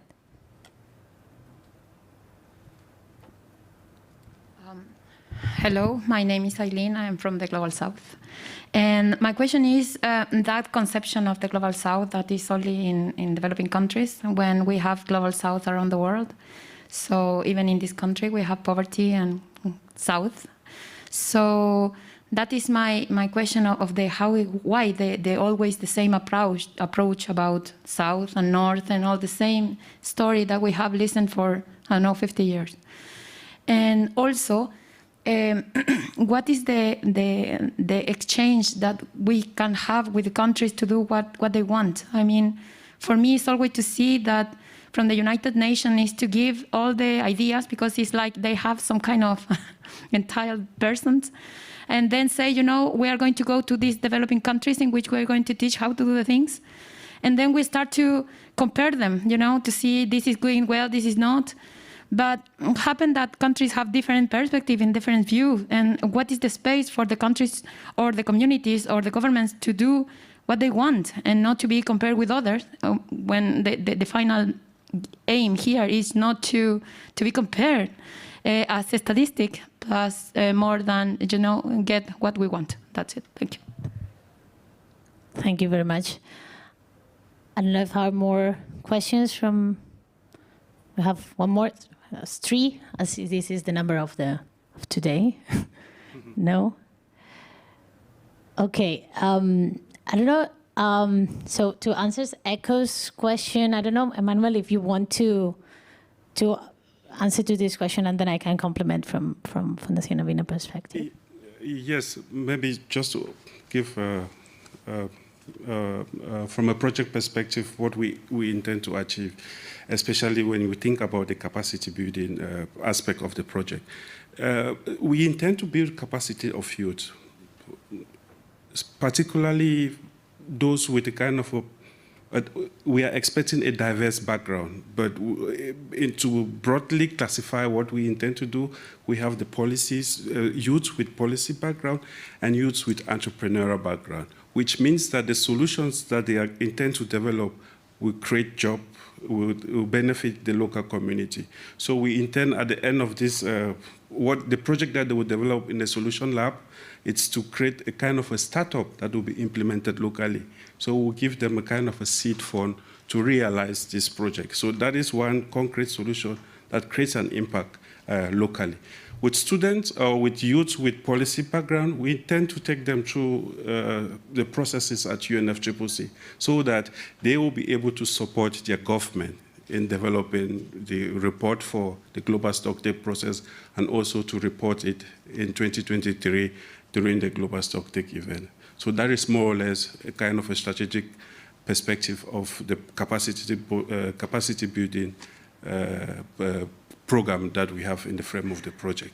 So I think in a more... Yeah, and in addition to that, Emmanuel, thank you very much. I think that it's important to understand that Impulse South, although we have today here 6 government representatives, is not only addressing government representatives, but leaders from the country, so from different sectors, in order to get them involved in the process and to support the work that it's led from the governments. And as Emmanuel was saying, it is a cycle which is. The focus is not only in the global stocktake, actually. I mean, it is the objective that we have in the short term, but also it is an opportunity to change the way how it's been working and the lack of representativity of the global south countries in the reporting system. So that through Emmanuel's was explaining it perfectly, through the solutions lab, what Impulse South is also looking for is to identify the local solutions that can then be not only reported, but also enter within the financial instruments and enable them access to funding, as they were explaining, as part of the objectives. Of the objectives that countries have, but also through the process the project tries to identify where are those gaps for the solutions to feed them. So yeah, this is part of the. And I don't know if Manuel, if you want to answer the lady, yeah. Yes, I will try. Just to react to the question about why South-South collaboration. This is basically because, if we are honest, we have limited resources. And how do we benefit? How do we make maximum use of these limited resources? Through sharing of ideas. I think this is why one of the initiatives why South-South collaboration is important. And also, I think the idea also it's because if you look, even the institutions that are implementing the project, like the United Nations University, it's based in the South. So it's not only a kind of a close cycle of South-South, but there is also a kind of input from the North. So I don't know, but that is just a kind of an idea why there is this South-South collaboration to share limited resources, also to learn from different experience. Mm-hmm. Yeah, from Fundación Avina, we always like to think, when we talk about the perspective of the global South, is the South that is also in the North. So it's not just a geographical element, but it's an understanding of power distribution too. So that from that perspective was also conceived this project. And again, as Emmanuel was saying, it is more than comparing, it's sharing of experiences. I think that Santiago, you wanted also to react to that? If I may, because I think it's, first, I agree with you, definitions and labels are awful, but really help us to organize our minds. And I think it's really important the way that, where the words come from. I was actually using the majority world instead of the global South in the introduction remarks, because it's the funny thing here is not funny actually, is the majority of the world. Is the most of the people are in that space.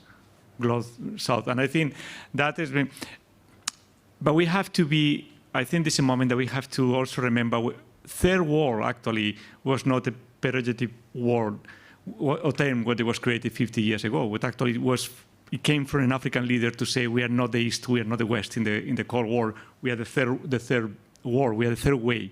And it became, of course, why everybody put as a very diminutive way of talking about other people.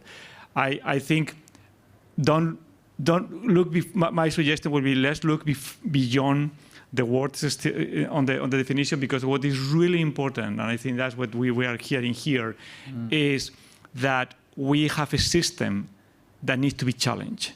And the only way that we are going to transform the system that brought us, among other things, to a climate crisis is by creating those dialogues where voices that otherwise, and I'm very glad that some of the panelists decide to speak in the language that they feel more comfortable, because we saw that in the previous panel in this room, where if we don't even can speak the language that we feel comfortable, when we have to defend or negotiate, we are not going to be in the same level of the fight. And I think that's what the initiative is trying to do, is let's collaborate, let's learn, because the other thing is there's many spaces for learning that we don't always have the networks to do it. And we have to force it, because we have been for decades working in a different space. So I think that's part of what the group, and I really think it's good that you push us on that conversation. So sorry, Laura. No, it's great. Thank you very much, Santiago. And actually, I think that this conversation is it's amazing. So I would like to also bring it to the panel, and we have 6 minutes left. So now the challenge is not 3 minutes, but 1, because I think that we all would like to hear from you on the this question on how South-South cooperation can not only be useful to share experiences, but also not only in terms of sharing, but also to take those and bring it to the local level to advance on NDC implementation. So I know it's 5 minutes, but we're going to take one by. We start 1 minute later. So if you want to start, Aurelius? Yeah, just a quick one. From what I got, there was an aspect of saying, why not do, our own things? Yeah, from our interpretation as a country is that we are moving into a space, or rather into an enhanced transparency framework. And what is being talked about in terms of transparency is the conversation is going towards common reporting formats. So it becomes a bit difficult then to keep to your space, and hence the collaboration coming in. We need to have common reporting formats. We need to come to a point where I can pick on a document from Spain and be able to relate with it and be able to understand the reports that have been submitted. And this increases investor confidence and hence helping us to access finance. Thank you. Yeah, totally. Sarah, you wanna... Yes, thank you, Laura. And since some of my colleagues have spoken in the language that they feel more comfortable with, I'm going to go ahead and speak in Spanish now. Adelante. Pues no recuerdo el nombre de la persona que hizo la segunda pregunta, que me encantó. Eileen, muchísimo gusto, Eileen. Solamente quería decir que hace un tiempo la humanidad creó este sistema loco y complicado que se llama las Naciones Unidas. Y creo que sin pensarlo, lo que estábamos tratando de hacer es evolucionar en una misma dirección. Este reto que enfrenta la humanidad hoy en día, que es el cambio climático, representa una oportunidad para que la humanidad recoja todo lo que se ha quedado atrás y todo lo que ya los de adelante han aprendido, para unificar todo ese conocimiento y que sea una dirección unificada sobre la cual evolucionar. Para mí, sobre todo, la parte de adaptación al cambio climático representa esto. Y cuando vamos a la convención y su principio de responsabilidades comunes pero diferenciadas, realmente eso entiendo que es el espíritu que queremos vivir dentro de las negociaciones y dentro de todo lo que implica la creación de soluciones conjuntas. En nuestro caso, que venimos del sur, es bueno que sepamos que algunos también podemos ayudar a los otros porque tenemos experiencias extremadamente distintas, culturas extremadamente diferentes que nos han llevado a entender algunas cosas y otras no. Igual que nuestros compañeros que han entendido otras cosas que nosotros no hemos entendido. Ese compartir creo que es el espíritu de la evolución conjunta que queremos llevar. Y para mí, cuando estoy aquí en las negociaciones climáticas, así es como me siento, tratando de llevar la humanidad en unísono hacia la dirección correcta. Muchísimas gracias, Sara, por esa intervención.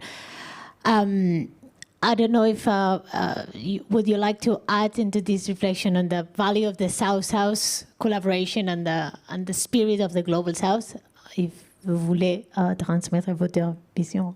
Ouais. Okay, merci. Donc, j'aimerais en tout cas appuyer Emmanuel parce qu'elle a parlé de la collaboration Sud-Sud. À mon avis, en tout cas, qui est importante et capitale d'ailleurs dans un tel processus.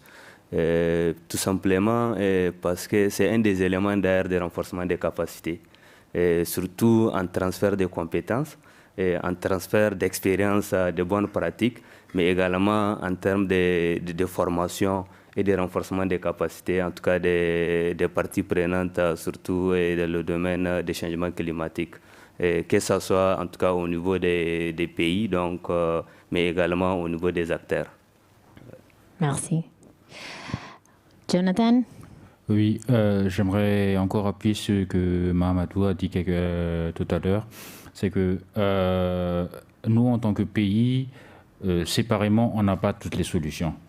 À travers plus de coopération, on peut trouver un peu plus des moyens d'aborder un problème et de le solutionner. Par exemple, pour nous, Madagascar, une expérience venant du Niger, du Togo ou de Maurice, sur comment ils abordent les thématiques climatiques, comment est-ce que les populations s'adaptent, soit quelque chose d'intéressant pour nous qu'on pourra essayer d'appliquer chez nous, plutôt que d'essayer de trouver simplement des solutions, d'être un petit peu fermé, d'essayer de trouver des solutions tout seul.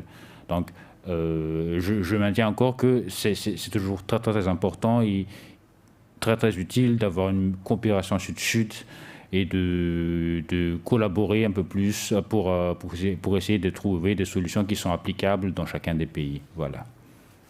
Merci. Okay, so I don't know if you have any addition. We are on time, but I'm asking the PCCB for one more minute.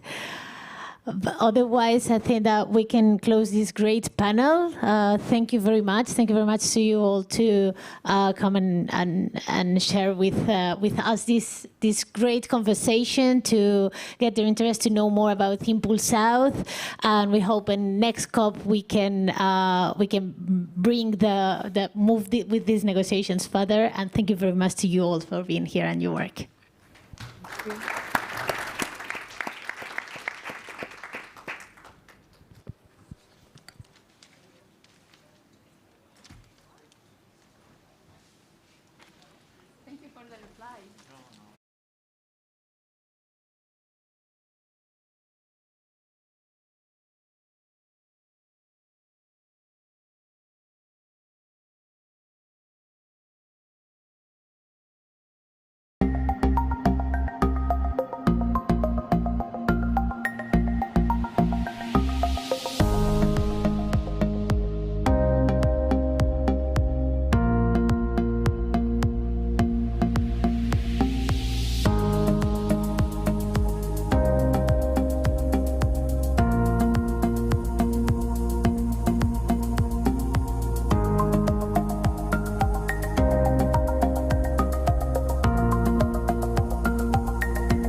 Sophia, can you unmute yourself? We see you here and you can start off. Hi. Yes, we are. Everyone is here now. Perfect. We can hear you. You can start off. Okay.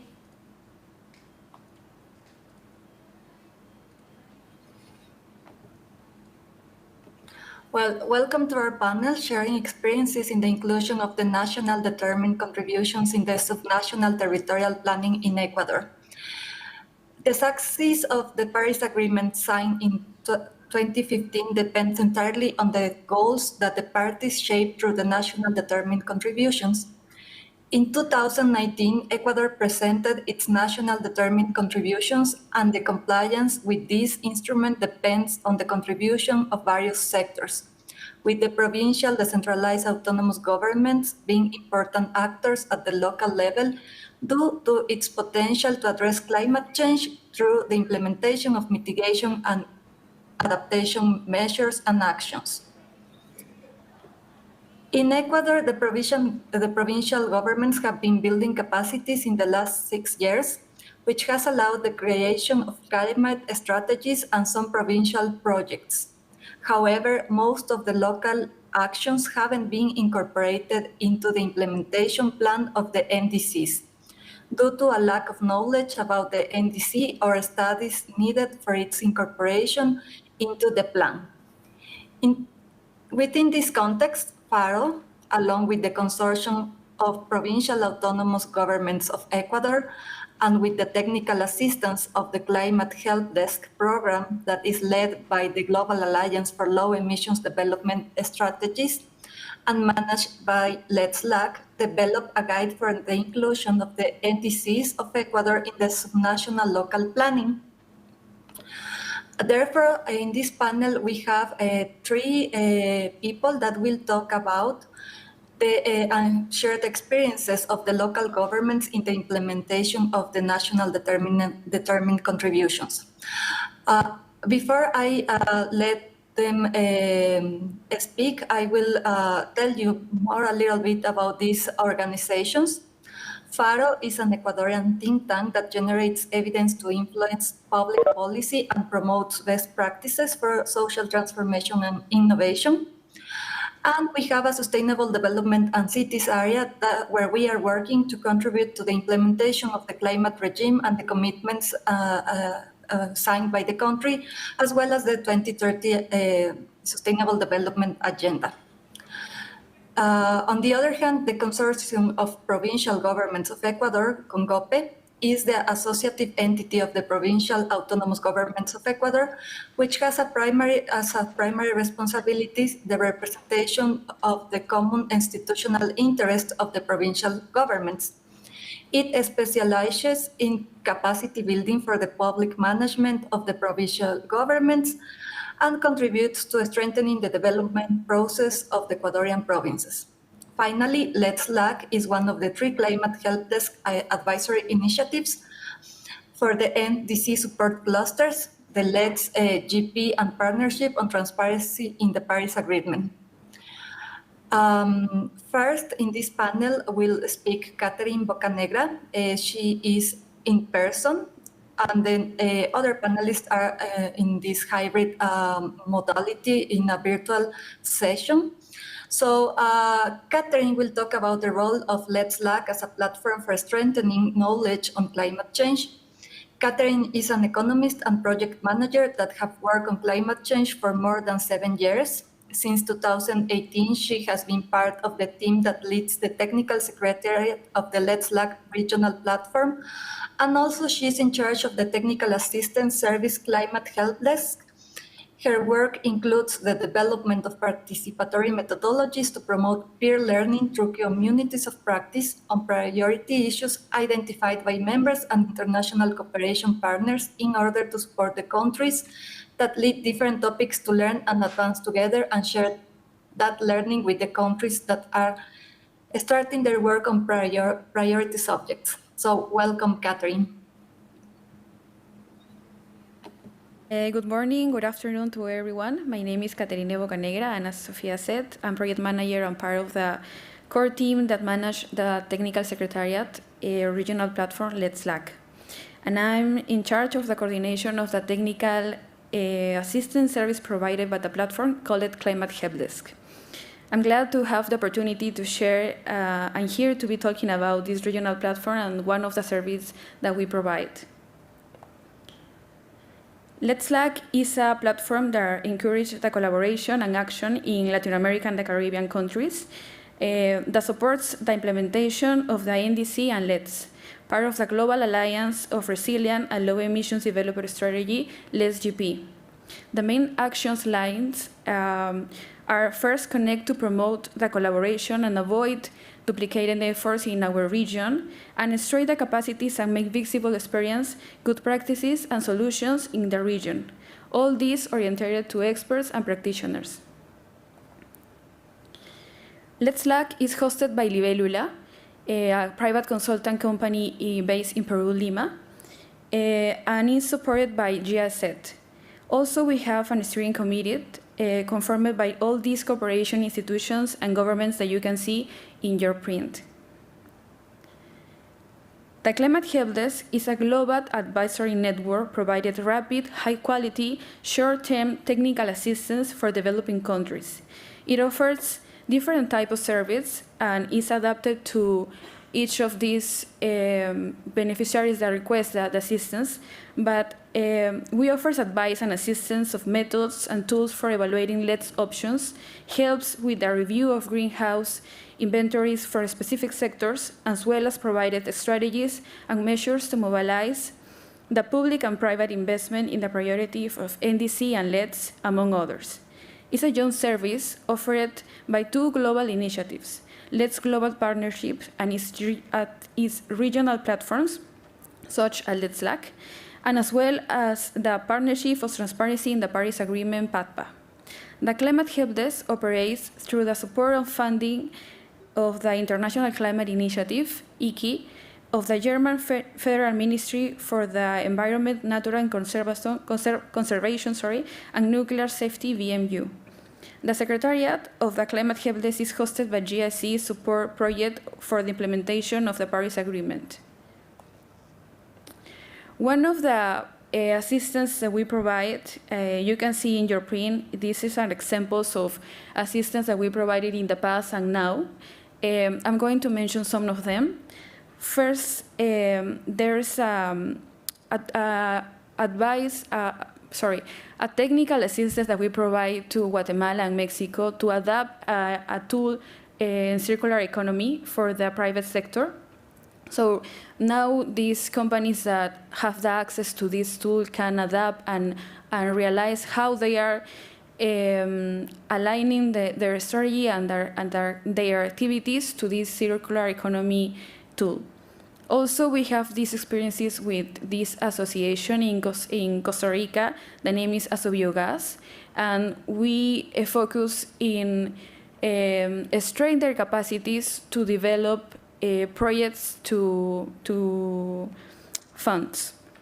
We also help to develop the roadmap for the biogas NAMA in Colombia, and also help to the actualization of the sectorial plan of transport in Argentina. These are some examples of how we help countries in our region to develop this assistance and to provide some support to them. If you're interested in this service, you can contact me, please, by email, and also contact the official email of Climate Helpdesk that you can see in your print. Thank you very much. Thank you, Catherine.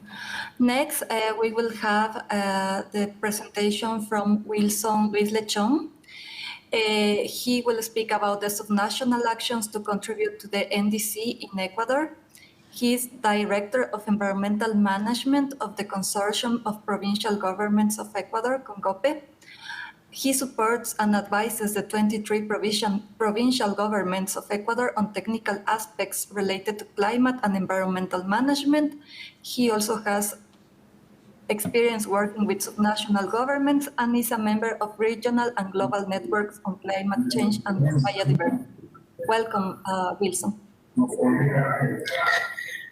Okay. Sofía, ¿me confirma si pueden ver mi pantalla? Sí se puede ver. Okay. Thank you, Sofía. I will speak in Spanish. Bueno, recibo un cordial saludo desde Ecuador. Bueno, mi exposición está basada en las acciones que vienen desarrollando los gobiernos autónomos descentralizados provinciales, el nivel subnacional en el Ecuador.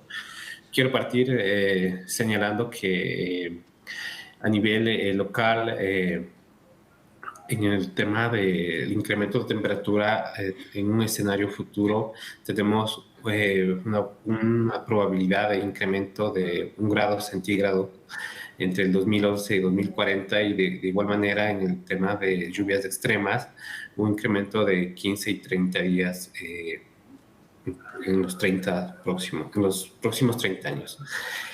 Esto nos da a entender que el cambio climático para nosotros a nivel local es hoy por hoy uno de los mayores desafíos a los que se enfrentan los territorios, las comunidades locales, los niveles subnacionales. Se ha evidenciado en la actualidad la pérdida y la degradación de ecosistemas que cada vez nos hacen más vulnerables.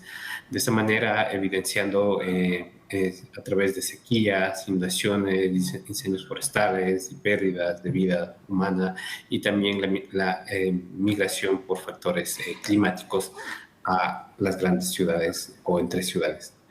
Quiero también señalar que, bueno, si bien existen estos desafíos a nivel local, nosotros tenemos también grandes oportunidades y desafíos en la gestión subnacional relacionada al cambio climático. Por ejemplo, el nivel provincial en el Ecuador tiene acciones relacionadas al tema ambiental, al tema de riego, provisión de agua para la producción, a la producción y soberanía y seguridad alimentaria de las poblaciones rurales y urbanas.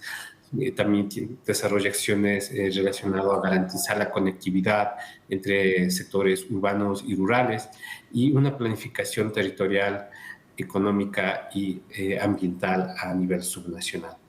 Desde el nivel subnacional nosotros tenemos la incidencia directa de trabajar en temas ambientales y en temas de promover acciones locales relacionadas al cambio climático.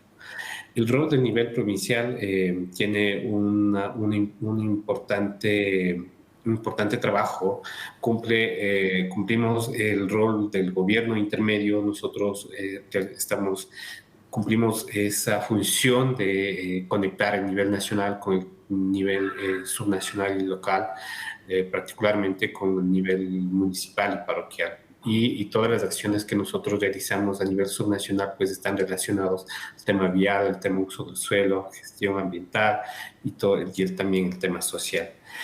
En cuanto a la gestión local de cambio climático, en los últimos años, desde el CONGOPE particularmente, hemos incidido y hemos desarrollado diferentes acciones. Una de ellas es generar información local, provincial, a través de diagnósticos provinciales de cambio climático. Con este diagnóstico hemos generado estrategias provinciales de cambio climático relacionado a establecer políticas y lineamientos para la incorporación del cambio climático en la planificación territorial. Paralelamente hemos trabajado en también desarrollar acciones y generar herramientas. Las estrategias provinciales de cambio climático pues básicamente se desarrolla con el objetivo de generar políticas locales a nivel subnacional, y también permite que de alguna forma las políticas nacionales y las agendas globales sean territorializadas a nivel local. También dentro del nivel subnacional ha permitido la articulación entre diferentes actores públicos y privados para establecer estrategias y reducir la vulnerabilidad del cambio climático a nivel subnacional. En cuanto al fortalecimiento de capacidades, desde la institución a la cual represento, en los últimos 4 años hemos realizado un sinnúmero de acciones vinculadas a fortalecer los conocimientos y dotar de herramientas técnicas, tanto para los gobiernos subnacionales, en este caso provinciales, y para los actores que también forman o se encuentran en los territorios. Así hemos formado, o al menos a través de eventos virtuales, a 646 personas. Hemos formado también y capacitado alrededor de 700 funcionarios públicos en relacionado al tema de política pública, al tema de dar a conocer la información local sobre el riesgo climático a nivel provincial y también en este año hemos desarrollado una herramienta técnica que permite vincular la planificación con la NDC nacional y en este sentido igual al menos hemos incidido y hemos capacitado alrededor de 60 funcionarios. Finalmente quiero comentarles que los gobiernos provinciales y en nivel subnacional tiene grandes oportunidades para aportar y contribuir al cumplimiento de la NDC a nivel nacional.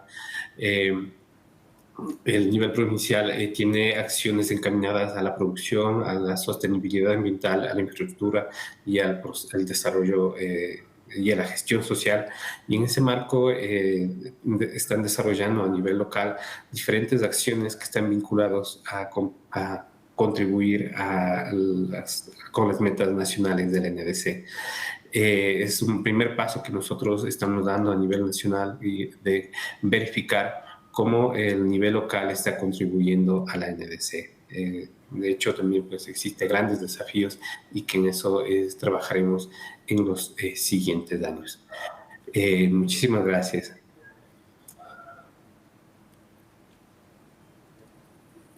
Gracias, Wilson. Thank you, Wilson. Next, we will listen to Paulina Zambrano. Paulina Zambrano is from FARO, and she will present the guide for the inclusion of the NDC at the subnational level in the territorial planning. She is an economist and master in urban economic development. She specializes in urban studies, participatory planning, monetary and financial policies, and climate finances. She has led research regarding climate change and national and international financing. She is the co-author of this guide, and she has also contributed with the generation of indicators and citizen-driven data for measuring the Sustainable Development Goals and the National Agenda for Sustainable Habitat. Welcome, Paulina.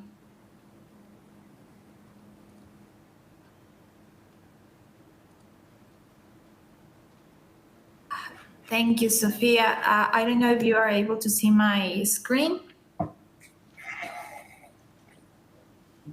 We can see it. Okay, thank you very much. So good afternoon to all. I'm very sorry for the noise, the background noise. Maybe you're hearing that. I believe that some schools are in some sort of celebration. There is nothing, sadly, that I can do to prevent that.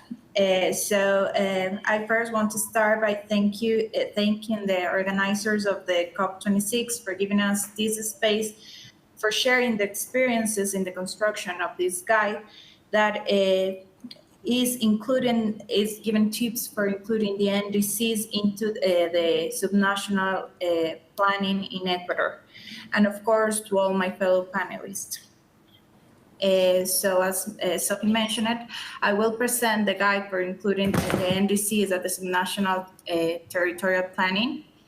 And for that, first we'll do a very fast background check. Then we will pass to the process of the creation of the guide. Then we'll go through to the main and most important components of the guide. We'll review how we generate some recommendations for cross-cutting gender in the territorial planning. And finally, we will do a revision of all the lessons learned and the challenges that are ahead for the inclusion of the NDCs at the subnational level. So first of all, I will start by talking about the background, the national background for the creation of this guide. And of course, I'm not going to extend very much because we are not the ones who generated these documents. However, I do want to mention that Ecuador was a signing country in the Paris Agreement in 2016. Then it ratifies the agreement in 2017 through the National Decree number 96. In accordance with that, in 2019, it presented its first its first NDC, in which it already presents the objectives for the commitment to the climate goals signed in the Paris Agreement, for the reduction of the greenhouse gas emissions, and for reducing the vulnerability to climate change. Finally, in this year, in May, it was presented the first implementation plan, which has the guidance for the implementation of the NDCs for the reduction of emissions, greenhouse emissions, for greenhouse gas sinks, and especially for the increasement of the coping capacities to climate change. So the NDCs in Ecuador have 5 sectors for mitigation and 6 sectors for adaptation. And the mitigation sectors are energy, agriculture, the industrial sector, the solid waste sector, and the land use sector, which its main Fokus. And for adaptation, we have the natural heritage, water heritage, health, human settlements, productive and strategic sectors, the food sovereignty, agriculture, livestock, aquaculture, and fishing sector. So here I have put how much of the initiatives that right now are in the implementation plan of the NDCs are at the local level and at the national level. And as you can see in this image, in these 2 tables, for mitigation, there is around 21 initiatives, of which only 6 are at the local level, and 4 of them are really of municipalities, so not that many for provincial governments. And in adaptation are 79 initiatives for in all these 6 sectors, of which only 7 are at the local level, and the provincial governments have especially a role in the human settlement sector. However, it could be a larger impact of the local governments, especially provincial governments, to contribute to the NDCs, and that was the main objective to this collaboration between Let's Lack, CONGOPE, Grupo FARO. So, for the construction of the guide, we divided in 4 stages. The first one was a focus group in which it was included 5 representatives of provincial governments that were recognized to be the top government that have had more milestones in including the climate change criteria into their planning. We have 22 assistants in these meetings, and it gave us very insightful information. The second part was the desk job, where we developed the first draft of this guide, and for this draft was presented to different organizations, especially CONGOPE, Let's Lack, the Ministry of Environment, Water, and Ecological Transition, and also to the UNDP, who are actually working right now in some documents that are going to contribute to the MRV and also to the implementation plan. So it was very important for us to get their feedback. And the final point or process in the construction of the guide was giving all these information through workshops to the 23 provinces in Ecuador, giving them how to use the guide. So as I mentioned it before, in this focus group, we got very important information, very insightful. The objective of this focus group was getting information about the experiences, the challenges, the barriers in inclusion of climate change criteria and the NDCs, particularly into the local planning of the provinces. Of this, we got that the majority of the autonomous development governments, provincial governments, had projects, lines of action for climate change in their planning. And this is very much for the great job that CONGOPE has made with all the provinces in which they have developed the provincial strategies for climate change, and also because with all the provinces it was created a provincial climate risk for each of the 23 provinces of Ecuador, well, 24. And so this gave a lot of information tools for the provinces. However, most of the projects require further studies to actually become climate projects.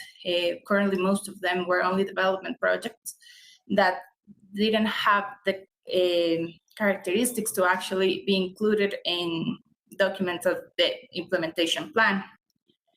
None of the autonomous governments had a clear knowledge of how to include the NDCs into the local planning, or how to give information about the strategies of projects at the local level to reach into an implementation plan. And we also noticed that some of the provincial governments really were not that familiar with the NDCs. So for the guide, taking into account all this information, we decided to, first of all, to do a normative review for local governments and climate change, to put all the information that was relevant into the construction of their local and territorial planning.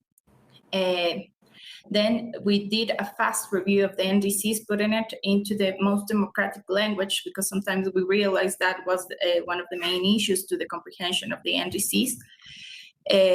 We identify initiatives in the NDC implementation plan to create kind of a type of project where the provincial governments could identify their projects and see how the local strategies could be linked to what is already existing. Then we create the guidelines to create gender diagnosis and action plans. And also what was very interesting of this guide is that we provided examples and exercises so that the guide could actually be of use to its users. Also, this was very important, and is that in 2019, there was a law created that included an entire book for climate change, and has also its reglement. And in this one, it says that all the sectoral entities, the autonomous governments, including the provincial, city governments, the private sector, and any other actor who make efforts towards the NDCs must report the state in advance to the environmental authority.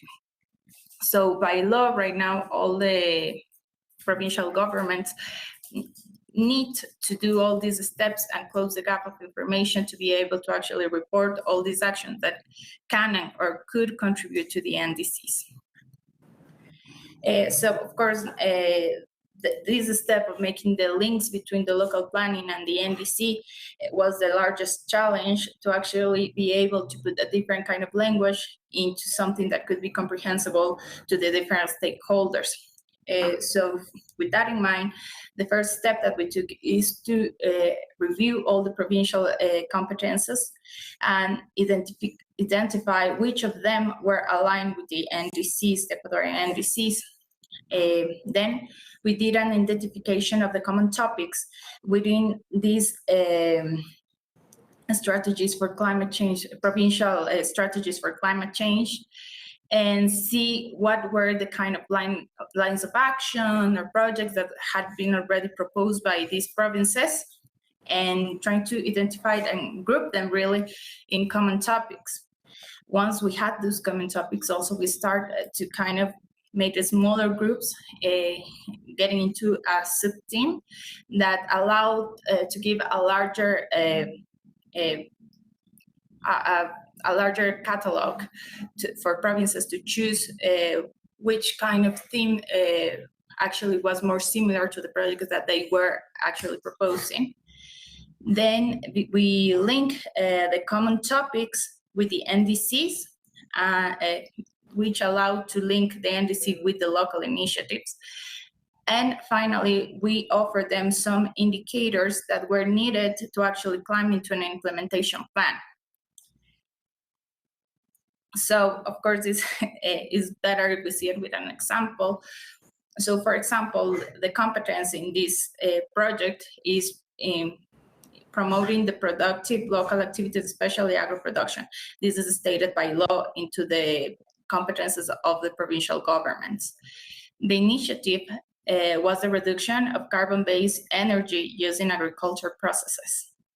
And of course, the common topic, this kind of manual that we're giving them, kind of a brochure, it was on agro-production, and the sub-theme was agropecuary systems that contribute to the reduction of the greenhouse emission. Any of these common topics and sub-themes, we saw that could be linked kind of depending on the characteristics of the project, with the mitigation sectors of energy, agriculture, solid waste, or USCOS, which was land use, or in adaptation with food sovereignty. However, in this specific case, as we can see, is linked with energy.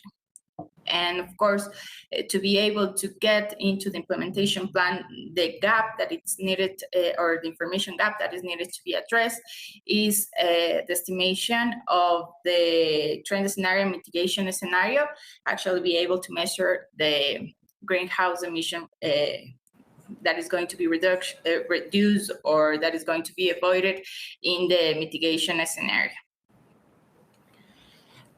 Also, we generate this checklist. So this is a way to see how ready the local governments are to send their proposals to the national authority.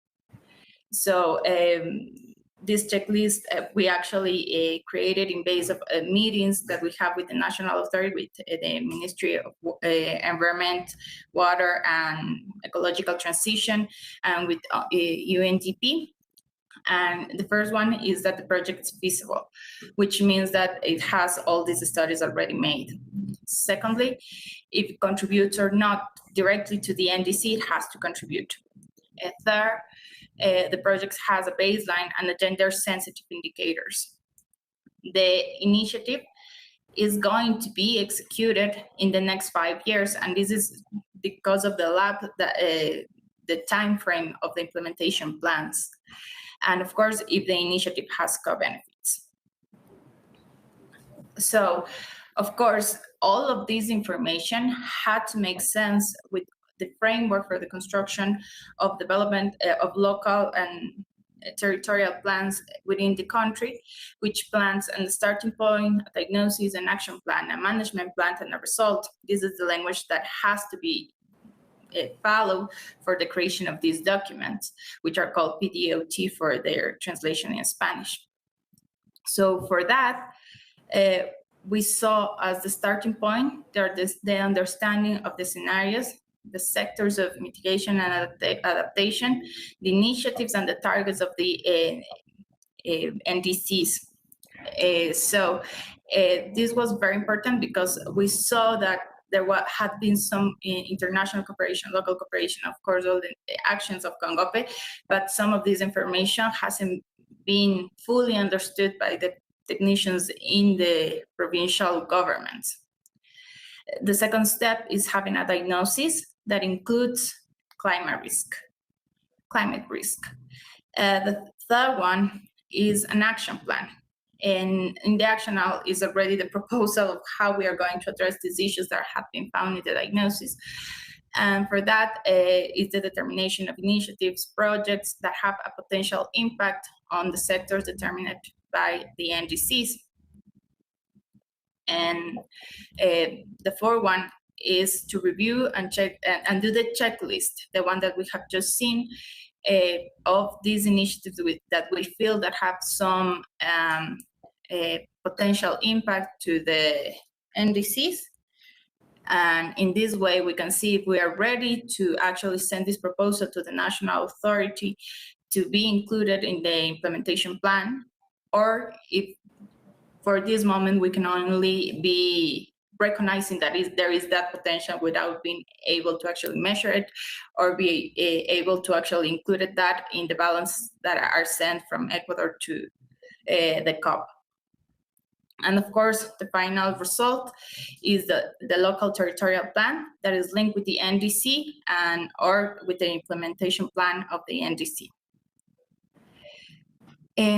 So how we try to give advices really to mainstream gender in the local planning for the provincial governments.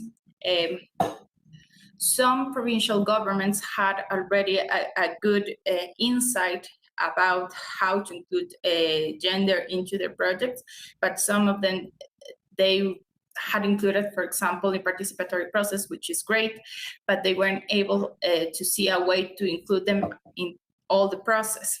So what we did is create a series of questions that were collected for the Green Climate Fund and for the European Commission that helped to see if I'm including or not gender in all the stages of a project, since the identification of a baseline, the objectives of the project, the results and impact, and the strategy for execution and all the activities that come within the execution. So for example, is the diagnosis takes into account the difference between men and women in the beneficiary target. The objectives of the intervention address issues of men and women. The men and women have the same access to the opportunities of the expected benefits. If the initiative promotes positive economic and social changes, especially for women. Also, for example, in the capacity building with gender equality and social inclusion, in budgets and the monitoring and reporting and in the communication strategy, we also saw some questions, for example, the same, if it takes into account the difference between men and women, and if they have the same opportunities, and also if the initiative promotes economic, well, kind of these questions that can help to identify if actually I'm taking into account gender throughout the entire life time of the project. So finally, I want to share with you the lessons learned in all this collaboration between these three organizations and the provinces of Ecuador. And to start, when we did these workshops with something around 78 people, of which 51% were men and 49% were women. We also did some surveys and some questionnaires through Mentimeter to see how the people felt around the guide and in general about the challenges to include the NDCs at the local level. We saw that many local governments felt that the national government wasn't given enough information or training for actually including climate change into the local planning. Also, they said that budget is a big obstacle in the creation of this kind of projects, and especially for the studies that are needed to actually present them as a climatic project. Also, they said that there is not national information that allows them to close these gaps for the creation of climate indicators to allow them to make actually climatic projects. And they need more technology actually to see how all the 4 risks that have threats, that have been identified for Ecuador affect their provinces, and that they also need the creation of local counting of green gas emission into their territories. Within the project, what we actually learn as an organization is that provincial governments do need to strengthen their capacities in the creation of climatic projects, because most of the projects that right now are assumed to be climatic could be, but right now are from our development projects. So this difference and actually the steps forward needed to actually reach this qualification are still missing. We also noticed that not all of the provinces have the same level of knowledge or institutional capacity to develop climate projects. We divide the workshops in two with the help of Congope. In the first group were the provincial governments that have more background or have more information for climate change or more capacities in general. And in the second one, we put the ones that have less access to this sort of information. And what we noticed is that the guide was extremely helpful for the second group, but not so much for the first one. So there is a big gap even within the country. And also we noticed the practical exercises are highly effective in the transference of knowledge because allow the technicians within the governments to actually learn and reflect about the challenges ahead. And finally, and maybe the largest challenge that we saw ahead is that the collaborative work and the creation of this kind of guides is extremely helpful. However, if there is not some in-territorial capacity building, most of these guidance are not so useful because the capacity building is interrupted once the assistance ends. That was the presentation of the guidance. If you're interested in reading the whole document, you can find it in the webpage of Grupo FARO. Thank you very much. Thank you, Paulina, and thank you all the panelists. As we have seen, the provincial governments have a really important role in including these actions like mitigation and adaptation actions that are coherent to the NDCs from Ecuador. So there's a lot of opportunities from these subnational governments to include and contribute to addressing climate change. So now I would like to open the floor for comments or questions from the public. Probably there's some people in the room that would like to ask something or comment on the what has been presented.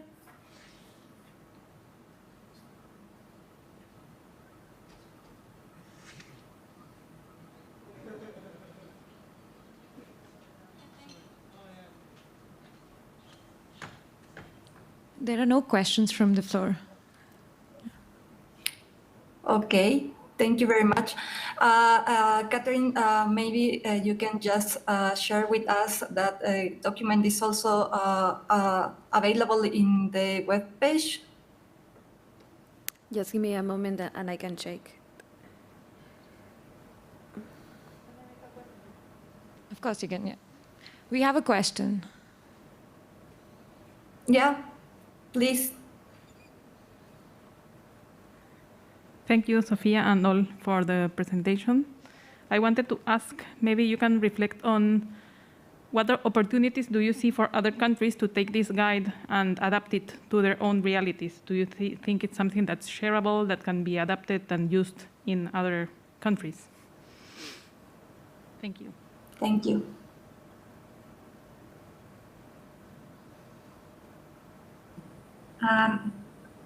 Maybe I can answer this question. Thank you very much for the question. I do believe that it might be replicable, most of all, the process of creation of the guidance, because of course the NDCs are very specific to the country that has presented them. So it's not that useful to use exactly the same guide. However, the process in actually not doing it so top down, but bottom up, we saw as something very useful, because basically we're talking the same language of the provinces, and we are linking that information with the national determined contributions, which is an entire game changing in the process of actually creating all this knowledge in the local governments.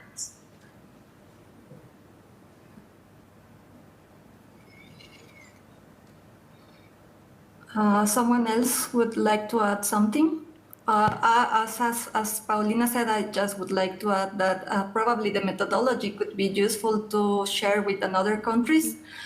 But the specific case of the NDCs, for sure, they will be different in each country. But for sure, the methodology, like the steps, like the identification of the common projects or actions or topics that will be working. The gender issues will be also important to take into account. And all the other steps that allow to compare what the local governments are doing and how it can be a contribution to the implementation of the NDCs. Sophia, if you allowed me, I want to mention Yes. that the guide, you can find it in the Good Practice database that is available in the NDC partnership website, in the Case Study Inside website. So if you want, you can find the guide also in the page of Grupo FARO or in this page, in this website. Thank you very much, Catherine. Is there any other question or comment? No other questions or comments. Okay, so I would like to thank everyone and just would like to end with a final reflection. As I said before, the provincial governments play a leading role in the generation and implementation of local policies, and that also applies to the actions for adaptation and mitigation to climate change in their own territories. Therefore, we expect that this guide contribute for the alignment of the actions that they are implementing with the NDCs through the development plan and the territorial plannings, which are instruments for territorial management, and they guide and determine the actions and interventions for the specific territory. So it would be great that local governments keep working on aligning their actions and their interventions in the territory with the NDCs. And as we saw, there are a lot of opportunities, but also some issues that still need to be worked on, like capacity building and the generation of information from these local territories. So there's a lot to do still, but we think that it is a first step, and Congope and some governments, provincial governments, have been really working on these climate issues. So we think that looking forward, there would be a lot of actions in this topic to address climate change. That would be all. I would like to thank the panelists, and I would like to thank the people that is in the room and the people that has been able to join us through the YouTube channel. Thank you very much, and thank you to the organizers.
Good evening. Welcome, everyone. Welcome to all of our audience that's here in person, and welcome to everyone that's watching us through the COP26 platform and the YouTube live stream. So welcome to the last session of the Capacity Building Hub. It is my pleasure to have you all here for the 41st event. It's been a long 6 days, and we've had a lot of fun. And yeah, I'm happy that we have reached this point of getting to the number 41.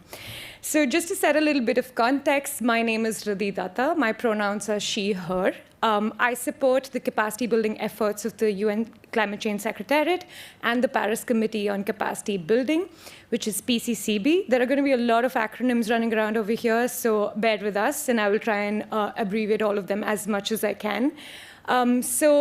Essentially, I've been leading the organization of the third Capacity Building Hub. It's been a pleasure having all of our organizers, all of our lead partners, and the different events that we've had so far. Besides the hub, what I do is that I coordinate the PCCB network. So the PCCB network was set up in April 2020 as a voluntary sort of network where all stakeholders related to everyone that works in climate-related capacity building could join the network and take PCCB's work forward in the region in different sectors, right? So I'm going to say the word network a lot throughout this session. So I'm sure everyone that's in COP has these bottles. So take a sip of water every time I say the word network. That's how we're going to work this session. We stay hydrated through this last session. But yeah, welcome to this session. The title is Amplifying Networks for Collective Capacity Building, right? I'm going to set a little bit more context of what the PCCB network is. It was, like I said, established in April 2020. It's been running for over 2 years now. We have 278 members all across the world, over 80 countries, representing from individuals, organizations, initiatives, everyone. Basically, as long as you work with capacity building, you're welcome to be a part of the PCCB network. So that's my plug number one for today. You can just Google us, and then, yeah, all the emails come to me anyway. So happy to have you on board. But the PCCB established this network to become somewhat of a leveraging platform to enhance coherence and coordination of climate-related capacity building initiatives and activities, foster the engagement of these relevant stakeholders and their efforts, draw expertise from a broad range of members in identifying gaps and needs of developing countries, and finally, to facilitate access to information and knowledge on capacity building to support climate action. All right, without any further ado, now that I've set the context for today, what we're going to do is we're going to explore what the role of networks is in amplifying collective capacity. So we have a couple of our speakers here. I'm not going to say panelists because by the time you reach the 41st event, panel discussion is an overused term, so speakers here. And we will go one by one and hear from them according to their work, what they think that networks play as a role in amplifying this collective capacity, right? So, and I'll introduce them accordingly. So let's start with Jovanik. So Jovanik on my left. Jovanik is the Assistant Research Officer at the Climate Change section of the Commonwealth Secretariat. So Jovanik, according to you, what role do you think that networks play in amplifying collective capacity building from your work's perspective? Yeah, thank you, really. And again, first of all, let me thank the PCCB network for putting together this space for us to more share our experiences and contribute towards knowledge sharing. And definitely from the end of the Commonwealth Secretariat, we are indeed pleased, of course, to be one of the members of the PCCB network. I think generally, if you look at it in terms of how can we amplify networks, and taking it from the stance of the Commonwealth Secretariat with 54 member states, we understand the importance of working together in terms of building capacity within our member states to meet our desired needs. So, for example, and I think one of the examples which I'll flesh out is the fact that we have developed this Commonwealth Climate Finance Access Hub because we understand the importance of networking across our regions and knowledge sharing, access to resources, both technical and financial. So within this Commonwealth Climate Finance Access Hub, one of the key elements of this is that we have national advisors deployed within member countries, and these advisors would then work with government stakeholders. And to date, we've been able to support in mobilizing about about $44 million of climate finance within our member states. But more so on the capacity building end, where these advisors place a specific focus on working with partners in country. So we've already been able to initiate around 70 training exercises within these member countries, training roughly 1,475 government officials within these member countries. And so again, it is not only just the Commonwealth Climate Finance Access Hub, but of course, working together with partners in country, we are able to build the capacity, both human and institutional, of individuals within member countries to enable the access to climate finance. And of course, going beyond that, and again, like I mentioned, that we cannot do it alone, and the importance of working with partners, working with various networks. So for example, one of the most recent partnerships, that is together the NDCP partnership under the Climate Action Enhancement Package, the CAPE initiative, we're able to deliver similar work in our 4 member countries, Belize, Jamaica, Zambia, and Eswatini, looking at how we can enhance, for example, private sector engagement in NDC implementation, how we can help developing climate finance strategies. So we're able to work with stakeholders in country, and of course, through the NDC partnership, we're able to deliver on research. In fact, we actually launched many of these products right here at COP, so you can see the direct results of working together with the NDC partnership. And maybe just one more I can add in terms of a real true benefit of working together collaboratively for collective capacity building. And that is even the Pacific, where we have this common sensing initiative, which we also shared here a few days ago within the Capacity Building Hub.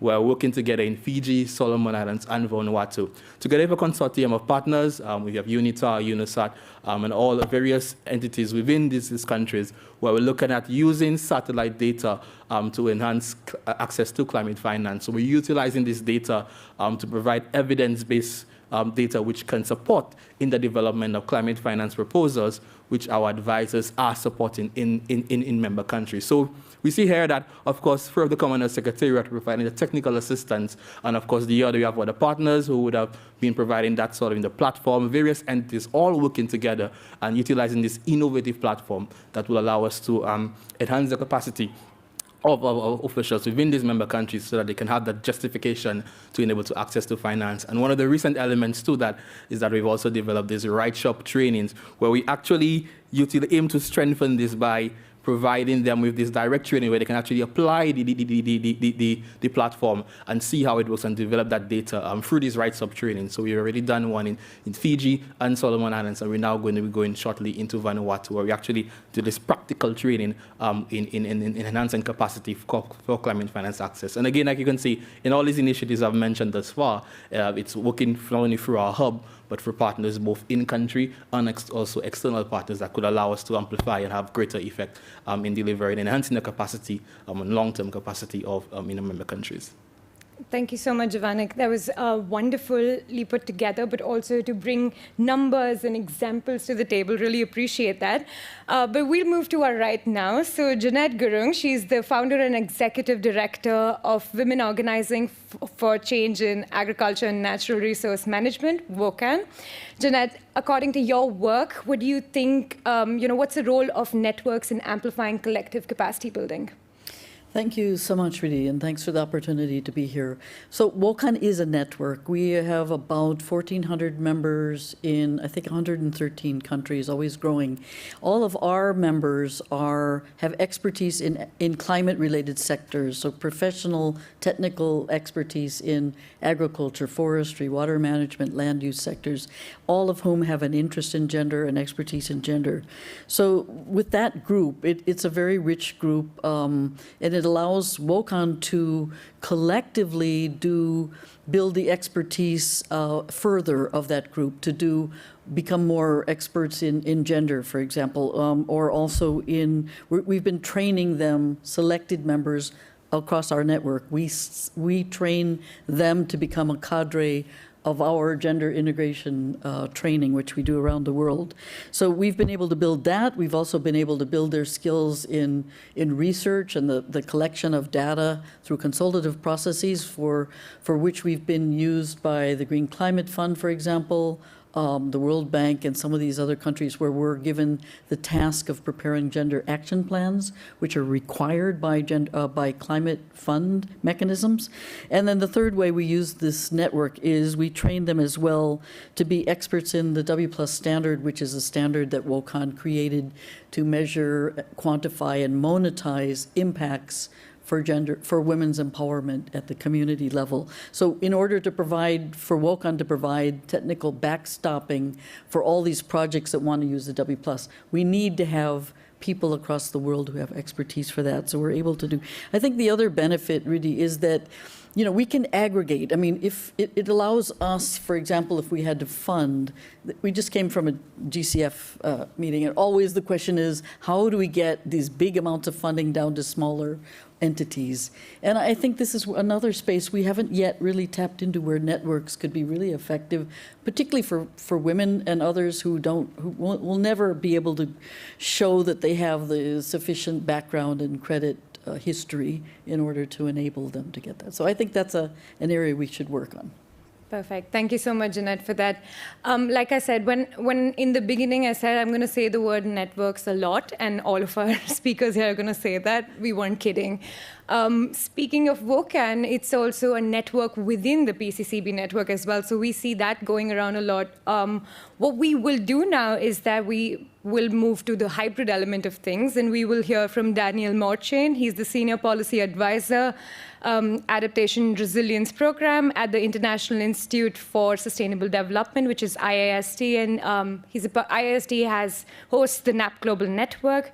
So again, another one of those network within the network. So can we please have Daniel on screen? Hi, Daniel, we do see you. Can you unmute yourself?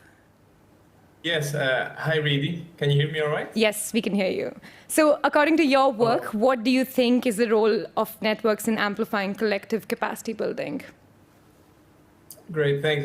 Well, first of all, thanks for letting me participate in the session from afar, and congratulations on the event. Now we have to wonder, you know, what else can we add? But hopefully we'll add something new to it.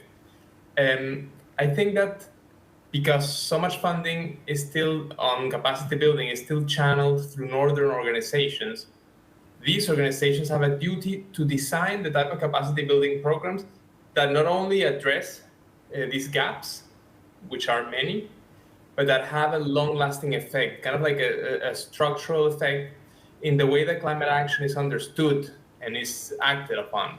So if these networks, like the NAP Global Network, don't open up and don't openly contribute to these, to the challenge in the good old toolkit of what is the adaptation challenge and how do we solve it, then they and we are missing the opportunity to change what's wrong in the sector, and a missed opportunity to do things better, you know, in terms of equality and justice particularly. So I think Northern institutions like us, and I'm not saying that only Northern, also Southern, but certainly Northern institutions have to be and become much more comfortable in working with Southern, Global South institutions in collaborating and designing these type of programs together. And I don't just mean the stars and the shining stars of such organizations in the Global South, but also those that are more, you know, growing, starting to become influential or struggling to become influential. Capacity building, I think, has to be about fighting the existing hierarchy of knowledge. You know, that some Western knowledge continues to be more valid than others, and particularly local knowledge, indigenous knowledge. And it has to be capacity building about fairness in framing adaptation as something that is less technical, and that, you know, that also makes it scary, and that repoliticizes the space of adaptation. If we manage through the framing of capacity building and of adaptation and what capacity building contributes to that, if we repoliticize it, that means that the accountability of politicians, of institutions, of duty bearers, for lack of a better word, is enhanced. So I think capacity building in that sense has the power to tell and retell the story of what adaptation should be and should be acted upon. Like, just to give you a sense, an example of a project we're doing in Costa Rica at the moment, which we're using to reframe adaptation. And you know, this what I'm saying now might sound a little bit kind of margin or even a little bit radical to some perhaps, but it doesn't have to be at all. You know, in Costa Rica, we're working with the official, you know, ministries, with the highest level of ministries of environment, of culture, and we identified 8 local artists who did residencies in 4 research institutions.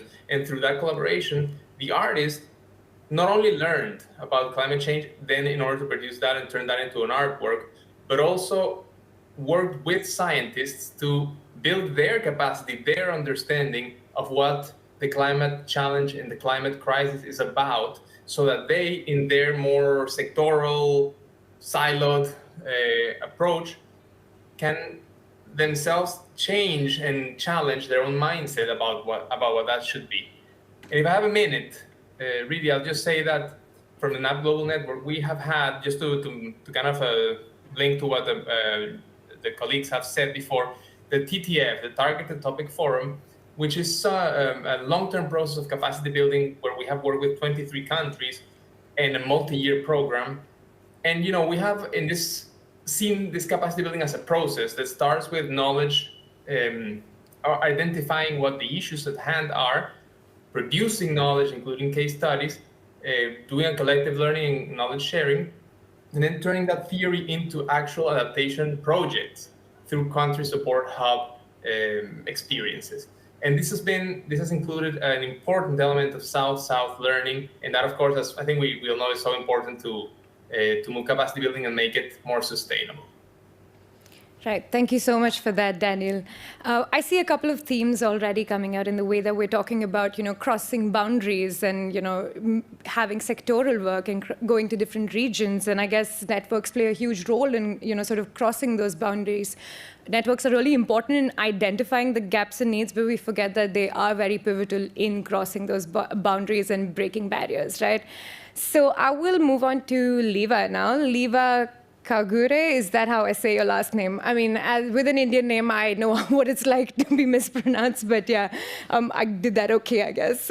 She is the Natural Resources Officer at FAO.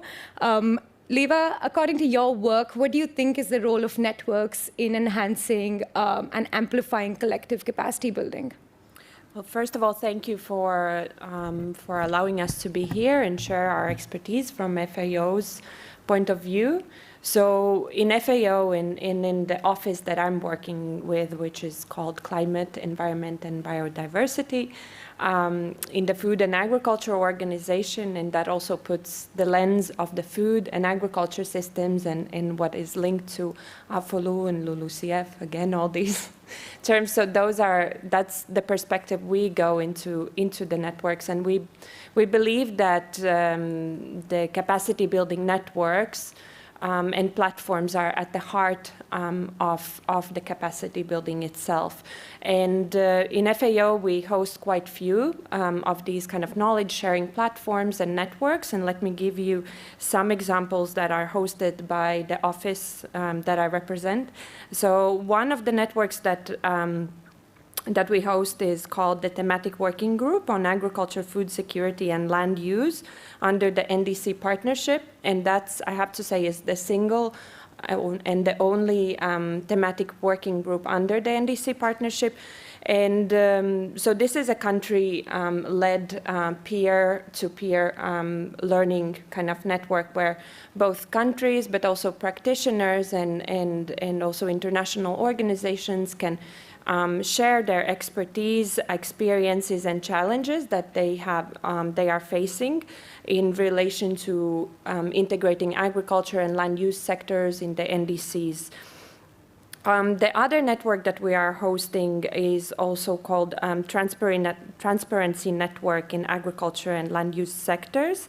And it's quite lively platform which gathers groups of experts, practitioners, learners, and working on the transparency and basically trying to share their knowledge and expertise in fulfilling the enhanced transparency framework under the Paris Agreement. So both of these networks provide an opportunity for sharing expertise through discussion groups. We also organize different thematic webinars covering different topics: climate finance, gender, many more from the agriculture and land use perspective. It also offers networking and knowledge sharing, of course, opportunities. So some of the lessons learned and how we have addressed and the challenges that we have faced. So what we have learned that the approach, which is very important for these kind of networks, that it needs to be membership driven. And it needs to be facilitating access to information and technical resources and tools. And then some of the challenges that we've faced and learning from our experience hosting these networks is how to build synergies across the networks and how to overcome the language barrier and make sure that we are inclusive towards different regional representation, and also how to have impactful participation and avoid fragmentation and duplication, as well as coordination and efficiency. And some of the solutions that we have implemented, of course, there are others that we still need to work on, but is just providing this one-stop shop for various online climate-related resources, networks, and discussion groups. And it's been a few years, I think it's nearly 1 year, since we established FAO Climate Change Knowledge Hub. So it is an opportunity, or it's a one-stop shop where the community that is working on land use and agriculture sectors can find all the information that we have gathered and that we are regularly updating, its knowledge, its tools. It's also the networks that we are hosting, so where they can find all the information in one place. So that's one of the solutions. The other aspect, what I wanted to cover, is also fostering the coordination and strategic engagement among networks. And as you know, we've been working also with PCCB network, and that has broadened the opportunity to reach out to broader audiences and also to share our expertise, our lessons learned, coming specifically from the agriculture and land use sector and addressing climate change and climate action, and also reaching the audiences that you are working, and also other members of the PCCB network. The other aspect, which is also quite important, is specialized or regional networks. So we work with our regional offices and regional organizations outside the UN and within UN, and of course, and that provides us opportunity also really to look for the local solutions for the specific conditions and specific regions. No? So that's another point that I wanted to mention as well. So with that, I will end my intervention. Thank you. Perfect. Thank you so much for that, Leva. And we have been working with the FAO EDF quite a bit as well, right? So one of the things that we've realized in working with them is that there is a lot of peer learning that happens. So the PCCB and the UN climate change, like capacity building efforts. So we have a Facebook page where all of the social media and all events, everything is shared.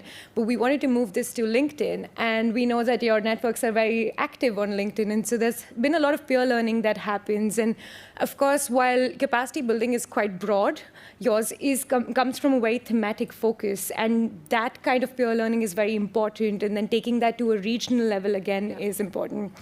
We are waiting for another speaker, but what I will do is that maybe when she joins in, I can pass this question on then. But given that we now have heard from all 4 of our speakers here about what they think the role of networks is in building collective capacities and amplifying those collective capacities, let's dig deeper into each of their works. So I will call upon Daniel again. Can we get him on screen, and then maybe I can ask him the question like that?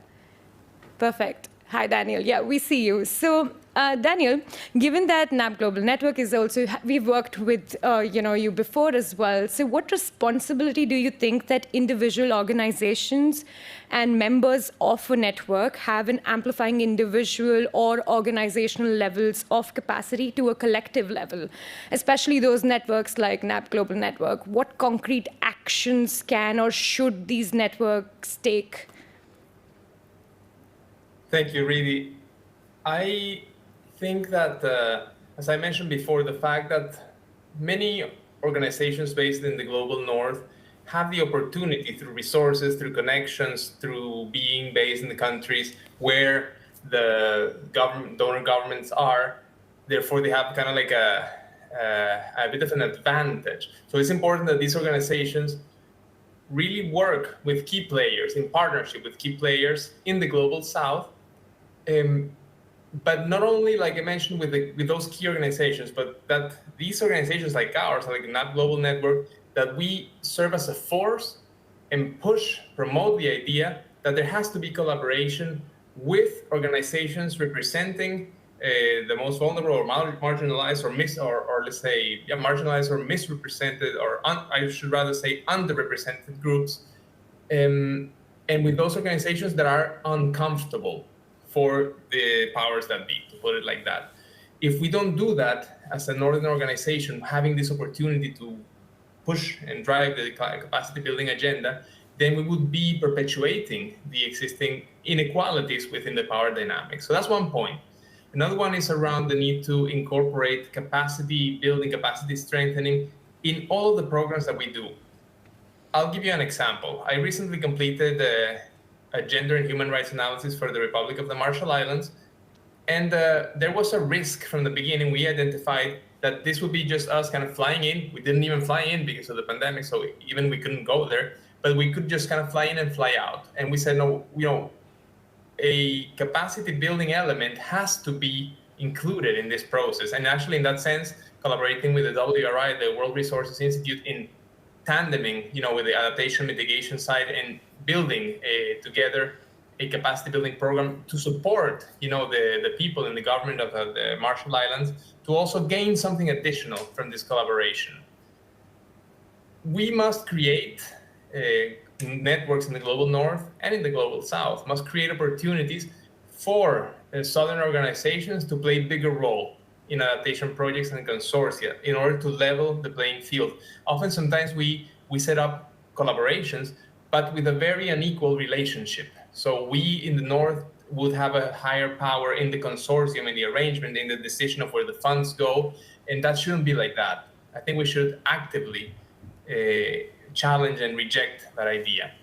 A couple more things. One, the idea of promoting South-South learning. As I mentioned with the TTF, Targeted Topic Forum, that we've been doing for years, we just finished a couple of years ago in the Global Network. And I want to bring the numbers there, because the TTF was with 23 countries, but as a network, we work directly I want to mention, in 59 countries, in 157 indirectly, in the sense that we have members there, and we have over 1,350 members overall. So it's, same as other organizations sitting around the table today, there's we can reach out as a conglomerate of networks. So it's important, the responsibility that we put on our shoulders.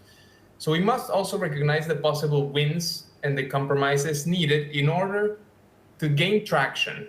For example, for turning the presently marginalized, or let's say knowledges, for example, in some cases indigenous knowledge, into scalable actions. There's an example from Peru where indigenous rainwater harvesting technique was, after being kind of vetted through Western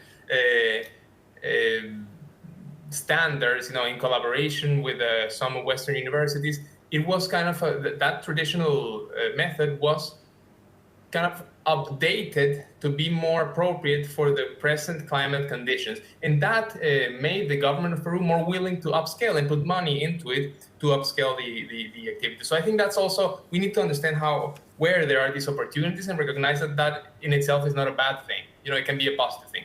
And the last thing I want to say really in this moment is that we need, for me, one of the key things is to work hard to change the misconception that Southern knowledge is only valid or is only relevant for the South, but not for the North. I mean, there's so many examples where Northern decision makers, with their good faith, they say, oh, well, that's something that's happening in the South. That doesn't affect me, or I'm not going to learn from what's happening in the global South. But that is so wrong. Not only is it wrong because it's a lost learning opportunity, but it's wrong because actually that has a hidden element that maintains alive the idea that a post-colonialist notion of kind of Northern, I'm going to say, superiority, and of the solutions being exclusively being able to be produced in the global North, and that therefore the North is the one that is able to come up with the solutions. I think Of course, that's not the explicit thing when people think, oh, the southern solutions don't apply in the north, but there is something hidden there. And I think that fighting this misconception is terrible. I know, from a program here in Canada, that some colleagues told me that the work in South America actually had tremendous learning potential for applying in policy processes in Canada. So, of course, so much of our work is on policy and process that a lot of the learning that is happening in the South can be applicable to the North. And that also, if we succeed in breaking that barrier, it also means that that adaptation will become stronger, and that ideas around, for example, loss and damage will become more bravely mainstream, more acceptable, and more topics in the table for honest discussion. Perfect. Thank you so much for that, Daniel. You speak about loss and damage and adaptation. So what I want to do is that Giovanni here comes from a small island developing state, right? So coming from a SIDS country and now working through the larger Commonwealth Secretariat, right? What successes and challenges have you seen in coordinating the collective capacity and engaging with such a large network? First of all, really, I must say, in true PCCB spirit, we're just looking at the discussions thus far and looking at the existing work that we are doing. So, for example, with Janet on the gender issues and how, of course, at the Secretariat, we are mainstreaming gender across our program. And I know Leva mentioned in terms of agriculture and land use and building capacity there. That is, of course, linked to our upcoming work on our Living Lands program, which as a Secretary we are pushing. And, of course, Daniel mentioning the importance of South-South learning and how they facilitate that, which is, of course, a strong point of our Commonwealth Climate Finance Access Hub. So I already seen sort of building a network within the panelists here today, or speakers, like you would have said. So that's actually quite good. But taking it from the SIDS perspective, of course, well, we know that at COP26, I think the most important thing now for SIDS is to keep 1.5 to stay alive. And we hope that, on the other side, that is going to be happening. But nonetheless, looking at it from the end of the Commonwealth Secretariat, of course, with 32 of the 42 small states in the world are our members, of which 25 are small island developing states. So inevitably, our program centers around SIDS, and we understand the importance of how we can build capacity within these SIDS to allow them to, not only access finance, but also build the sort of long-term capacity that will allow them to build resilience. And I think one of the, of course, we'd mention from the challenges, I think we all know the challenges from the SIDS is accessing finance, of course, and how they can, build that sort of institutional strength to allow them to access that finance, which, of course, like what I've mentioned earlier on, our flagship initiative, that's the genesis of it. And that's why we support in terms of assisting our member countries in the accreditation process and all of these various components that will allow them to build that sort of capacity, and they can overcome that challenge, which we understand, of course, regarding that. But I think in terms of success as well, and I think, and again, using the example of the hub and having deployed 16 advisors across our member countries, 11 of which are actually in small island developing states. So you can see our strong focus, and I would have mentioned earlier on the number of training actions we have initiated there, our strong focus on small island developing states and how that has helped in terms of our member countries in accessing finance, and they can more or less, take forward and build that sort of capacity. Because one of the key elements of the hub is that we have this long-term deployment of these advisors, but also within that long-term development, we ensure that these countries are able to take the work programming forward even after the deployment of the advisors. And just one point, I think, as well on the elements, which of course Daniel would have mentioned, the element of South-South learning. So, for example, we have one instance where we have an advisor who was previously deployed in the Caribbean region, supporting that country in terms of getting accreditation, etc. Now that advisor is based in the Pacific, an island in the Pacific, and supporting in that same effort. So you get that sort of experience from there across region. Of course, the SIDS in the Pacific and in the Caribbean, similar challenges, and they are now able to transfer that learning. So that is what the hub will consider almost like a one-stop shop, where you have the sort of learning which can be transferred across regions to ensure that they build capacities and, of course, working with networks within these various regions. Perfect. Thank you so much, Giovanni. But I know we've been working with Giovanni as well, and he was one of our panelists for the PCCB side event at the Regional Climate Weeks in Latin America and Caribbean. So I'm just going to throw in a quick question around that. So I want to know, how do you think youth can sort of help in, taking these collective capacities forward? Yeah, perfect. I think, and just to add, of course, just a few hours ago in the Commonwealth Pavilion, where we hosted an event where we look at strengthening gender and youth within NDC implementation, and we looked at examples and experiences both from the work which we have done, the gender analysis, and also through elements from our youth network and our youth partners. So because we understand the importance that young people can play, and that is why even within our own programming, we see the importance of building the capacity of young people, particularly to access finance for green entrepreneurship, recognizing that we've seen that there is an increased interest in young people in pushing towards that sector. So the question is now, how do we strengthen their capacity to access? How do we help them in laying out that, identifying the facilities available and supporting them with that? So we've already actually initiated a program similarly ahead of COP. I was in St. Lucia, and now we are looking to replicate that these exercises only on a national scale and also on a regional scale within our various member countries. So we can truly, because like I said, we understand the importance of young people, and we obviously, as young people, just speaking with young people at COP26, you'd hear them say the need for finance to strengthen their entrepreneurial ideas and how they can access that, because the funding is there, but sometimes it's the access, like we all know, the challenges associated with that. So we are utilizing this program, and of course we are open, of course, within the PCCB network to working with partners within the PCCB network to see how we can strengthen the capacity of young people across our member countries in ensuring that they are adequately able to access the relevant finance and upscale their initiatives. Because at the end of the day, it does contribute to supporting the national determined contribution, the NDC commitments of the member countries. And of course, young people play a critical role. And definitely from a Commonwealth with, roughly over 60% of our population are young people, you understand that almost everything we do involves and is around young people. Yeah. Wonderful. Thank you so much, Ivanik. But as far as PCCB, the network, and the UNFCCC is concerned, we're very happy to facilitate any collaborations. But moving on to Jeanette now. Jeanette, you mentioned that WOCAN itself is a very large network of organizations, women-led and women's organizations and actors, right? How have you developed interlinkages between these networks, and what role do you think such interlinkages play? So this is a really interesting question, and my interpretation of the question is going to be how are we linking gender-based networks, women's communities, with climate networks? And this is not easy, and I feel like I'm thrilled to hear all of the speakers refer to gender, but this is new to us, right? We've been doing this for 17 years since WOCAN's birth, always working at this intersection of gender and climate before anyone even used the word climate, so agriculture, forestry, water, etc. We try to build a bridge by building the awareness of the importance of climate to gender and the importance of gender to climate. And we contribute to knowledge, we've been doing advocacy, coming up with various kinds of concrete solutions to make that happen. I'm going to tell you the frank reality here is this is not easy, right? It's nice to say we're all doing gender and all, but it's actually been, and this was the surprise learning, I think, for us, is getting gender into climate was relatively, not easy, but easier than getting climate into gender, right? So the gender community, whether it's, I won't mention names, it's all the agencies that are working in technical fields.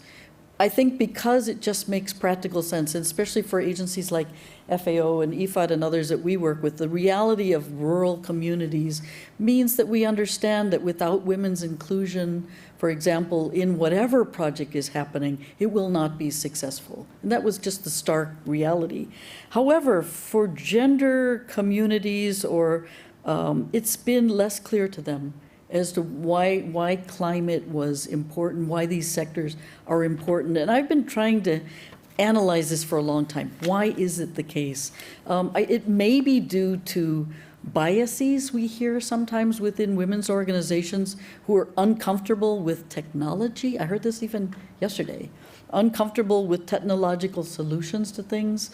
And it's also meant that sometimes those communities are seeing solutions in the soft sectors of education and reproductive health and things like this. That doesn't make a lot of sense to the climate finance group, for example, right? So there's some other groups who very recently started to talk about merging agendas of the climate finance and the gender lens finance groups. I don't think merging is the right word. There's still kind of a lack of trust, I would say, even a lack of respect between those groups. For example, like I said, the gender lens financiers want to fund reproductive health, and the climate financiers think that that is the craziest thing they've ever heard of. So sometimes I think that it's just the biases and the silos and the perspectives that we bring to this mean that we're going to have to do some work on this. We shouldn't assume that it's all going to merge nicely and come out together. Also, if I may, I want to just bust a misperception of Danielle's. It's nice to be able to think that the northern organizations are all well-financed and able to more effectively, perhaps, or more easily control the narrative or be able to. In the case of women's organizations, I will tell you without a doubt that this is hugely under-financed, and I'm the one who's screaming it from the rooftops, but the recent statistic that came out, no surprise to us, that of all the development assistance funding, 0.1% goes to women's organizations. That's in the South and in the North. And I think this is something we don't talk about enough, and this affects our ability to manage these networks and more effectively scale them up is women's organizations do not have the funding to do that. Thanks. Wonderful. Yeah, I heard from Jovanik where sometimes it's about access and like facilitating, taking youth to these right places, right? And I hear that there is access to just funds that's lacking from the women's perspective. Daniel, I don't know if you want to come in at this point in time. Can we have Daniel on the screen as well? Any reflections on what Jeanette just said? Yeah. Sure. No, I absolutely agree. And I mean, I think 2 points I would make briefly is one, that I agree that for climate organizations and the percentage of funding that is ticketed as a climate or even climate adaptation and that has gender as an element of it is pretty small, it's tiny. And then sometimes there's a typical mainstreaming, and which doesn't mean much or often cannot mean much at all. And so there's that. What I do think, what my point was, organizations in the North tend to have an easier access to these type of funds from the government, from within the country where they're sitting, for example, or through the connections they already have established with, for example, if you're a Canadian organization, with the UK, with Germany, etc. Even from a point of view of the capacity of managing those funds or the perceived capacity of managing those funds, it makes it easier for northern organizations, that's my point, at least my argument, to access these funds. And therefore, the responsibility of these organizations to really make a change and make a structural change in the way that southern organizations are underrepresented, underfunded, etc.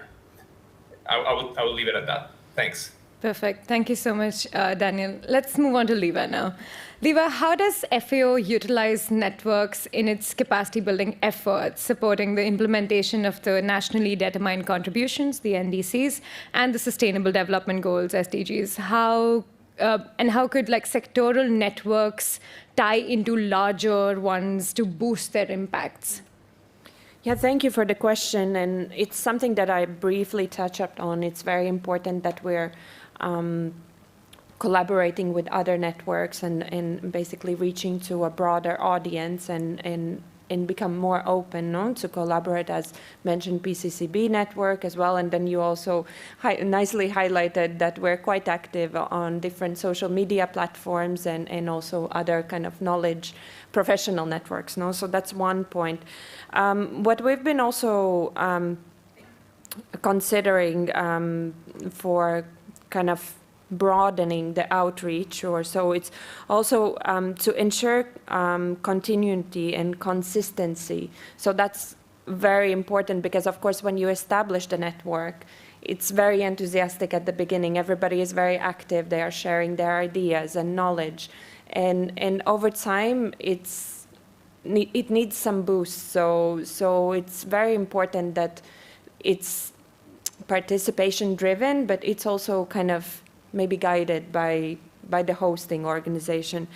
The other point that I would like to bring further is providing space for multi-stakeholder dialogues and collaboration, and I think that also touch upon what the previous speakers were saying. So I think it's very important to bring the other networks within your network and kind of presenting and sharing those different views. So for instance, one example under the thematic working group on land use, agriculture, and food security, we worked very closely with the UNFCCC, with the Secretariat, and we brought the gender team to present what does it mean, what does Lima Work Program on gender, as well as Gender Action Plan means, and how this can be integrated and reflected in the NDCs and national policies. And similarly, NDC Partnership themselves, they have the Gender Action Plan, which also then brings that perspective, how to integrate this in the NDCs from the agriculture point of view, which because it's broader policy and at national level, but also bringing that perspective in and kind of sharing and being open, also the network members to hear.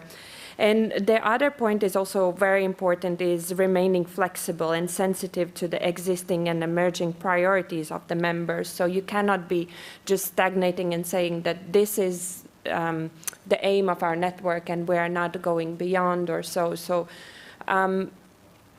there is an example that I would like to share. We established in collaboration with the region, we established, and it was launched, I think, in COP25, PLACA.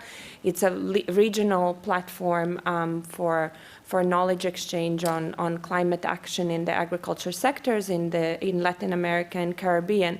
But it was born under one of these network meetings, so it was the thematic working group on the NDCs, and also some of the networks that we work with, the agriculture community that follows the Coronivia process. But basically this was a request coming from several countries from the region. Can you help us to establish this? So I think you need to be flexible and adapt also to the needs that comes from the regions and be open to give that space. And I think we have quite a few examples also from the other regions in Africa, focusing on specifically on different dialogues that we have hosted there, as well as Asia and Pacific. But this flexibility, I think, is also important, and that maintains that relevance and continuity. So then you adapt to the evolvement of your networks. I completely second the remaining flexible, because that's something that we've seen in the PCCB network as well. And we sort of reach out to our members and sort of ask them, is there something that you would like to organize? How can we facilitate these collaborations? How can we connect you across sectors, regions, whatever that may be, right? So I have picked everyone's brain quite a bit right now, but I'd like to open it up to the audience. So if there's anyone that has a question, there are 2 mics up there. Please, raise your hand, and then you can go up to the mic. And if there are any questions to any of our speakers. Nothing from the room? Okay, we have Timothy. Go for it. If you could introduce yourself, and that would be great as well. Thanks. Hello, I'm Timothy Damon from the Global Youth Development Institute, one of the inaugural youth organizations to be a member of the PCCB network. Very keen to see how the conversation can move forward with youth, but the question is, considering that a lot of the capacity building work and youth engagement is being implemented as well through Action for Climate Empowerment, and we've just gotten a very exciting decision, I would say, overall for an action plan for ACE. How can we leverage the PCCB network and all the other network members into having a strong role in this new action plan, so that we take advantage of the synergies between ACE and capacity building work as we move toward the June session next year? Perfect. Thanks, Tim. So I will get to how we can move forward with the PCCB network, but given that you brought the youth perspective in, Giovanni, do you have any reflections on this? Yeah, I think it's quite interesting because it's a case where, you know, we have that sort of initial platform where, and I think the good thing is that now we've seen that particularly within our various organizations, they're ensuring that there is a mainstreaming of youth within our work program. And so that is a step one. And I think, you know, with that decision, I think we can more or less build on that going forward. So I think that is, in terms of building that internal capacity, internal systemic framework. So for example, from the Commonwealth Secretariat, we have this youth division, and of course, working alongside the climate change section. So it's not just youth and climate, it's two separate. We're ensuring that there is that joint collaborative effort. So that is a step one in ensuring that internally. And I think once you have that internal framework, and again, through the PCCB network, which we have diverse ends, we have both the funding facilities available. We have those who are specifically focused on the educational end, both with the technical support, that sort of thing. So I think PCCB network is the, sort of an ideal platform where you have this build on the strengths of each individual organization, because each organization would have the individual strength, but it's also important that you build that internal framework, that will allow, to ensure that young people are as a critical focus of your work programming. Yeah. Perfect. Thanks, Giovanni. What I'd like to add to that is that as a part of the PCCB network, we have 20 youth organizations at this point. And this year, through the Regional Climate Weeks, the PCCB also organized side events. They were entitled Youth in Capacity Building, and we explored what the role of youth is in all the 3 different regions, the Latin America, Caribbean region, Africa, and Asia Pacific, right? So after these side events, what we realized is that we want to bring all of these panelists that we've had through our side events and have somewhat of a conversation of what we learned from each of these sessions. So Giovanni was a part of one of those panelists that we brought on. So the PCCB network has also started a podcast. It's on YouTube. It's called Capacity Building Stories. So that video is up, and you can check that out and see how we've taken work that the PCCB did on a very regional climate week level to then the network. And we also brought it to the hub because one of the main hopes that we had was, or aim, let's call it that, was to actually try and mainstream, cross-cutting issues across the program of the hub. May that be gender responsiveness, youth voices, Indigenous peoples, knowledge, and human rights. So we ensured with our steering committee that we have somewhat of guiding principles of like what events should look like. We've had GYDI also present some of the work. So I think that's some of the things that we've done, but we see a lot more, potential to do a lot more over the coming year, and happy to take that conversation forward from there. I see that we have a question from Paul Snyder. Can we get Paul on the line? And please tell us. Hi, can you hear me okay? Yes, we can hear you. Okay, great. I'm Paul Snyder from the United States. I'm currently a master's student in Germany at the University of Applied Sciences of Bonn-Rhein-Sieg, studying social protection. I was noticing that each of these networks is sort of a network of networks with their own particular focuses, some of them very large networks of their own right. And I was just wondering about how can we ensure, as the broader climate action community, that these networks are overlapping in a constructive way that fills in each other's gaps to amplify each group's strengths rather than creating redundancies with so many different groups and networks going on at once and no clear leader necessarily for to be an umbrella group for all of them. Perfect. And sorry, this question is sort of open to everybody who's open to answering it. Perfect. Thank you so much, Paul. Jeanette, can we start with you? Oh, please. Thanks, Paul. I'm not sure. I think there's also a beauty in the diversity of the networks, right? For example, our network are people of like technically qualified people. It's relatively rare in the gender world to have a network of people who come from a technical background able to talk about gender from that side. So that's probably different than your youth network. Or different from the Commonwealth Secretariat network, maybe more similar to FAO's network. But sometimes, for example, UNFCCC wants us to be part of a roster. That's different. That's a roster of consultants. I don't have an answer. Sorry, Paul, but kind of failing here. You can take a bit. We can come back to that as well. All right. Liva, would you like to respond to this as well?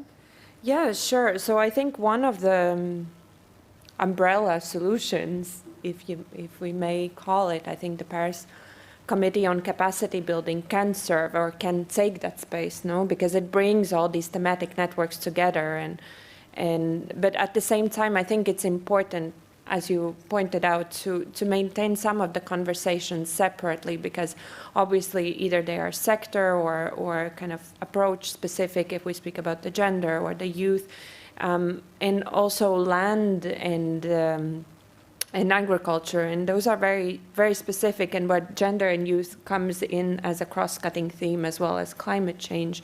There are certain challenges that needs to be addressed maybe in specific network, and I think we see that really for agriculture and land use sectors, because it is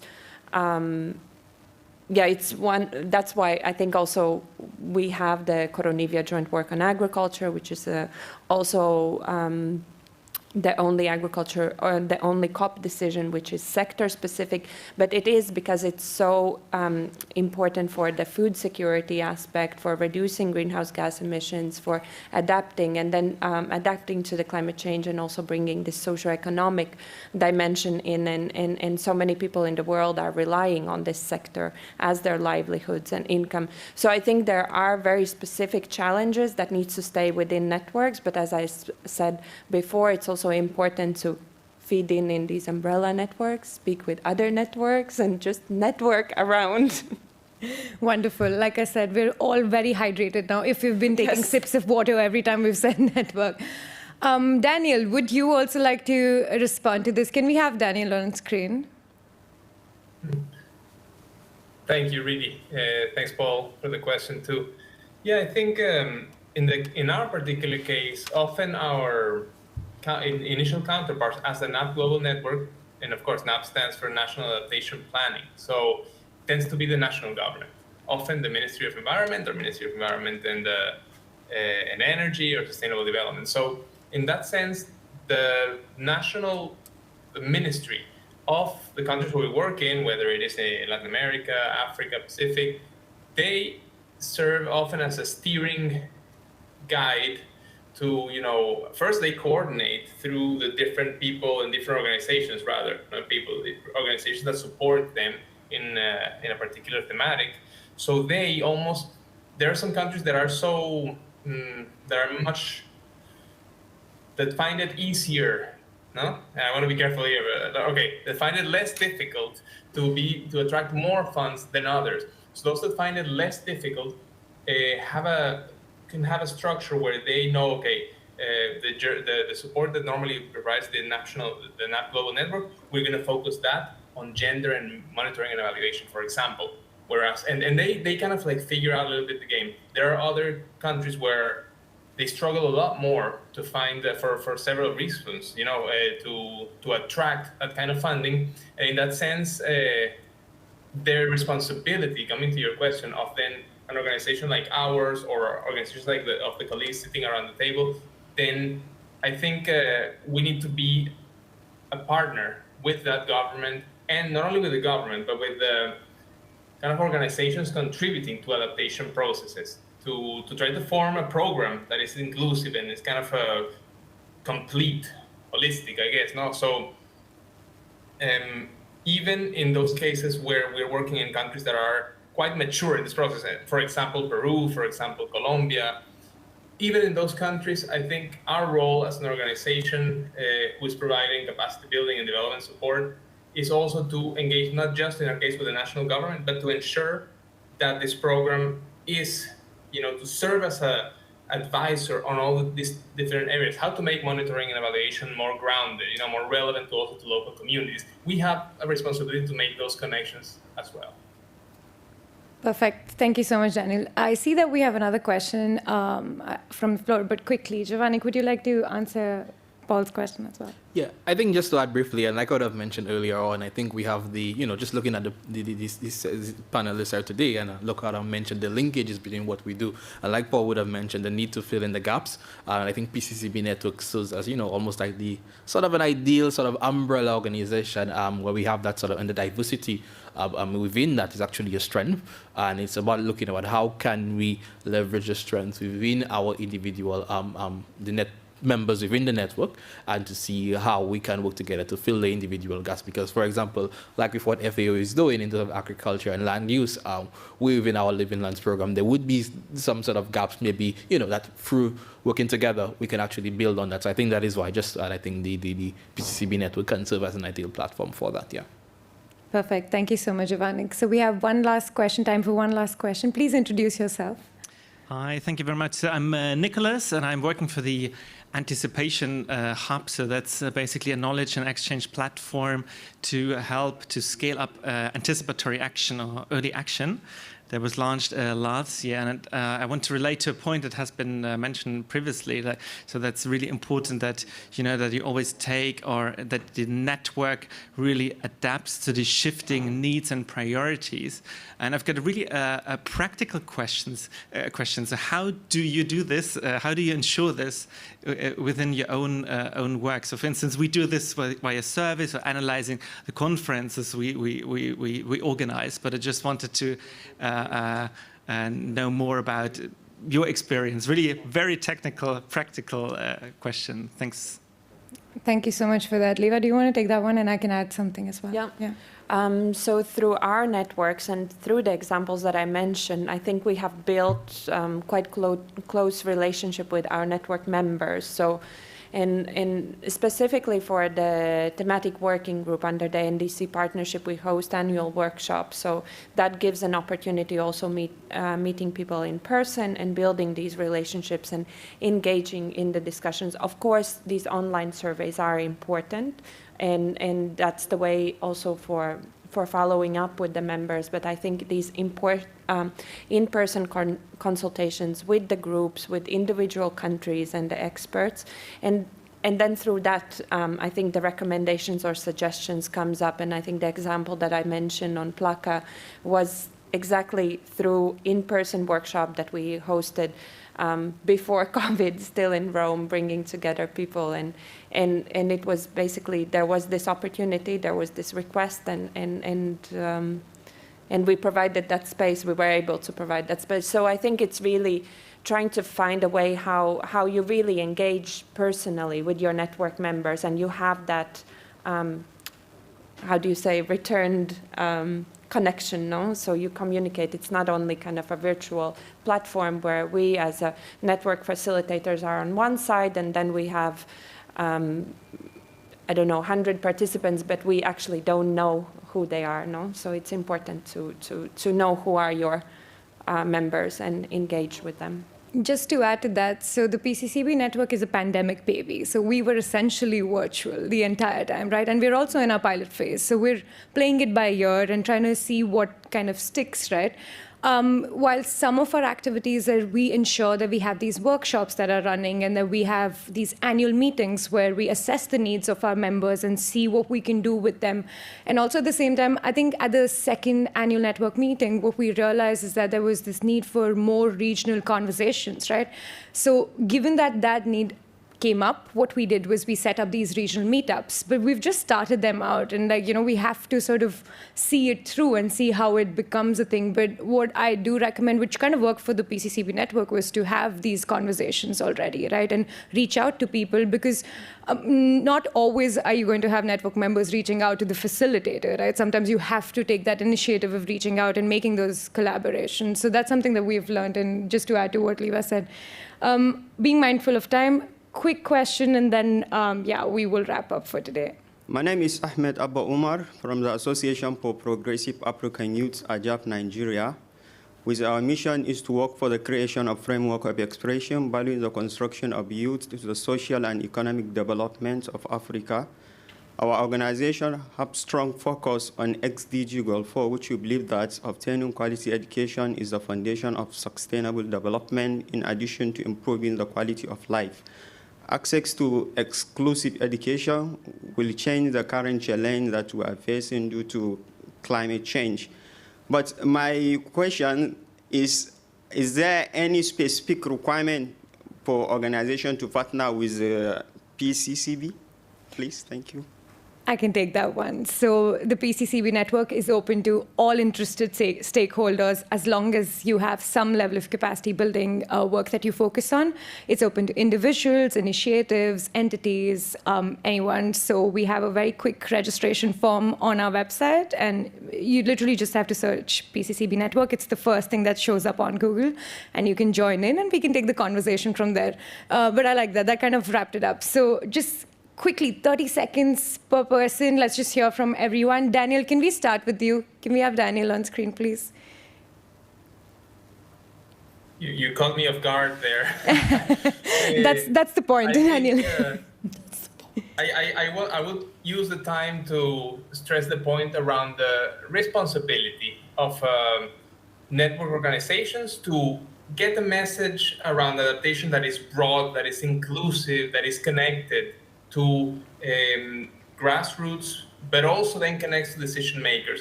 It has the opportunity, it has also the duty, I would say, to make those connections and to recognize, that I don't mean that everybody has to take a broad perspective, but that together we can tell kind of like a common story of adaptation that fits everyone's ideas of what that story should be, so that we avoid kind of small stories that don't allow for this opener or more open space to happen.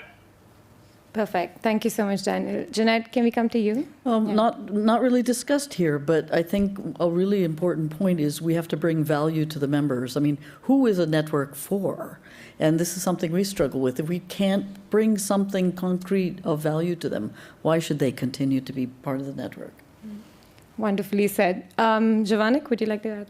Yeah, I just want to add in brief. I think, of course, we should really and truly, I think the PCCB network provides an ideal platform where we can bring together diverse stakeholders. But I think it's a case where it can strengthen the delivery of our mandates to our various constituents within our various networks. So I think it's important that we continue to work together. Like I said, the PCCB, it still is in the pilot phase, but I definitely see there is scope for more or less not only strengthening existing initiatives, but bringing forth new initiatives that can help in supporting and delivering towards the Paris Agreement targets of the various member countries that we serve. Yeah.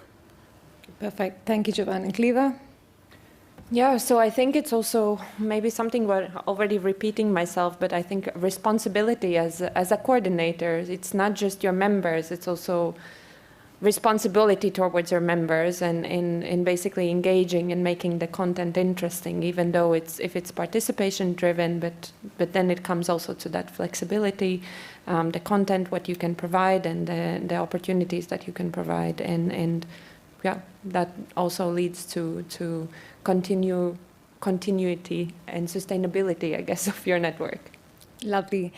So with this, we've come to an end of the session, but we're going to wrap up the entire day, right? So we're going to focus on the PCCB Focus Area Day, which is the thematic day for today.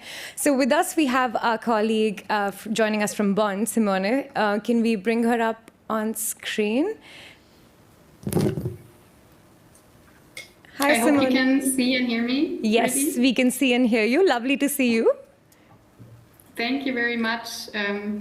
Thanks a lot, and greetings from the rather deserted Secretariat offices in Bonn. Unfortunately, I couldn't be in Glasgow today with everyone, but it's been a great pleasure to follow the Focus Area Day virtually. I have to say I've been following all events here. And yeah, I would like to start by congratulating the PCCB and the event organizers of today on a very interesting and diverse program around the PCCB's annual Focus Area. In 2021, this has been on building capacity to facilitate a coherent implementation of NDCs in the context of national development plans. And while this is already the third capacity building hub hosted by the PCCB, it's the first one with a thematic day dedicated to the PCCB's focus area. And I think it's been a great way for the PCCB to facilitate a deep dive into some of the aspects related to its focus area work. And it's great to see that the PCCB work plan until 2024 sets out similar focus area days also at future capacity building hubs. I would also just like to recall that the 10th Durban Forum on Capacity Building that was held during the June Climate Conference here in Bonn, this year virtually, was thematically aligned with the PCCB's focus area for 2021. So today's day has also been a great opportunity to undertake a deep dive also into some of the findings and key messages from the Durban Forum this year. So we've had 7 really exciting events today, and we started this morning with a session focused on capacity building for the energy transition for climate action that was organized by IRENA. And energy production, as we all know, accounts for the majority of global emissions, and therefore decarbonization through diverse green technologies in the energy sector is essential to meet our climate goals. And the session has made very clear that to achieve these goals, we need to include everybody, starting from the energy producers to the distributors and to the users. And the importance of gender mainstreaming in energy sector frameworks at all levels was also highlighted. And I was particularly inspired by the presentation on Panama's efforts in this regard today. And we also heard important calls for bottom-up social approaches to capacity building that involve the grassroots and local level and can ensure ownership and local leadership. Our second event today was organized by the NDC partnership and focused on the importance of gender equality and gender mainstreaming in achieving climate objectives. It showcased, I think, really impressive progress with regard to integrating gender into NDCs, but also into the TNAs. As regards NDCs, 80% of NDCs we learned are now incorporating gender compared to just 40% in 2016. At the same time, I think the session also highlighted that more needs to be done to ensure that this translates into meaningful gender inclusion, increased monitoring and evaluation, but also clear national commitments were mentioned to play a critical role in this. The third event today was organized by the Global Executing Agency of the Dedicated Grant Mechanism for Indigenous Peoples and Local Communities at Conservation International. And the session featured highly pertinent discussions on the importance of Indigenous and local community leadership to achieve the climate goals. And Indigenous peoples around the world are facing major challenges with regards to discrimination, legal rights, recognition and representation. And the session showed that despite these challenges, Indigenous peoples have been successfully organizing locally and through international initiatives. And the dedicated grant mechanism that was showcased at the event today is an example of an innovative climate finance mechanism that seeks to directly empower Indigenous peoples and local communities, including by focusing on a community-led governance, but also on capacity building approaches that are focused on long-term capacity retention and sustainability. We then had an interesting session organized by CDKN that looked at improving capacity building effectiveness and demonstrated the benefits of choosing capacity building approaches that are appropriate to the context and the stakeholders. A clear message from the session was that we need to move away from a one-size-fits-all approach and focus on more tailored and local initiatives. I found that the examples shared on successful intercultural and participatory approaches to capacity building, for instance, from Peru, we've also heard from Ethiopia and Nepal, were all very enlightening and demonstrated the efficacy of long-term engagement. And also engagement that always needs to be based on active listening to all the stakeholders, and particularly those affected by climate change on the ground. Then moving to event number 5 today, this was organized by Fundación Avina and focused on innovative practices from the Global South with regard to building capacity for NDC implementation in the global stocktake. Here it was noted inter alia that as the global stocktake process involves many hurdles for developing countries, different capacity building approaches are necessary to successfully bridge gaps and needs.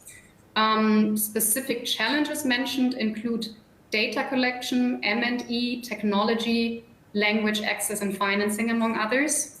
And collaboration was seen at the event as very helpful in addressing these challenges, particularly also South-South cooperation looking beyond the North-South paradigm.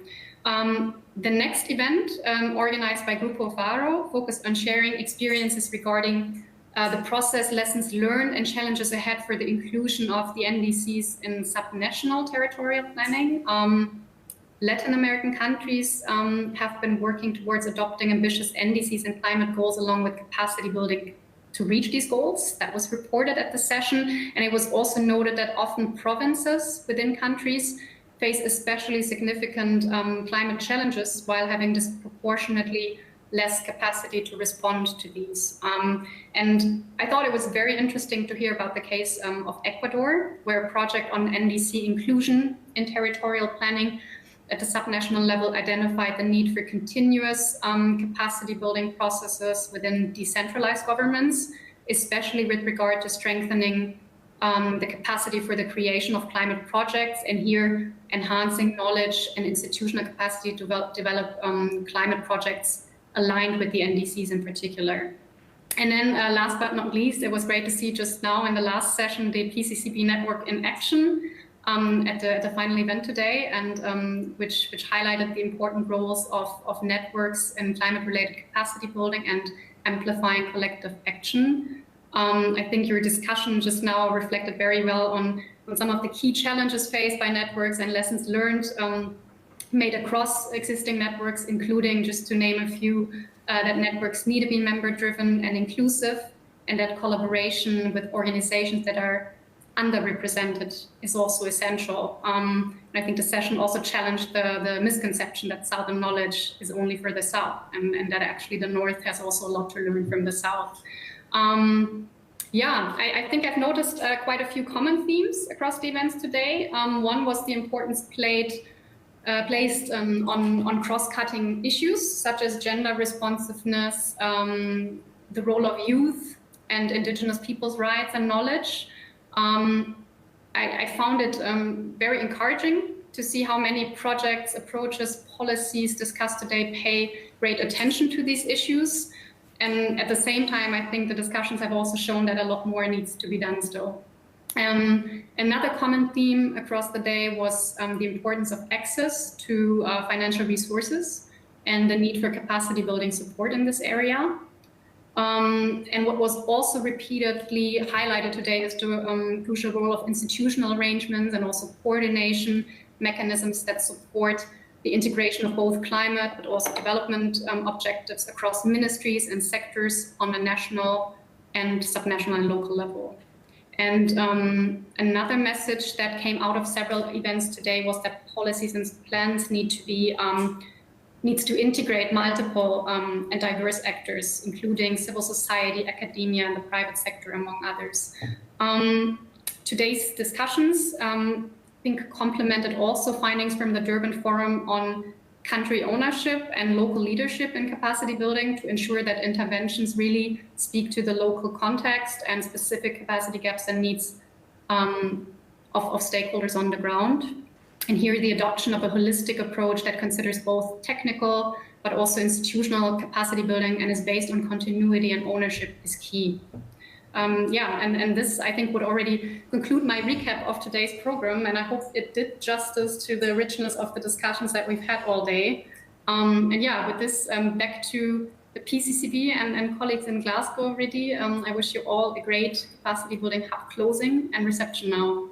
Thank you so much, Simone, and thanks for that overall recap of what happened through this day.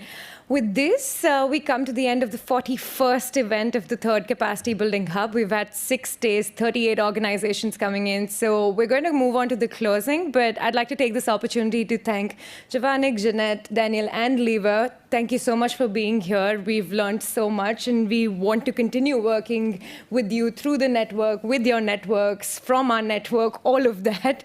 And thank you to our audience that has joined us here today and virtually. Without any further ado, we will move on to the closing. I am Radhi Datta, the PCCB Network Coordinator, so you know where to reach me. Thank you. Thanks, Radhi.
Okay.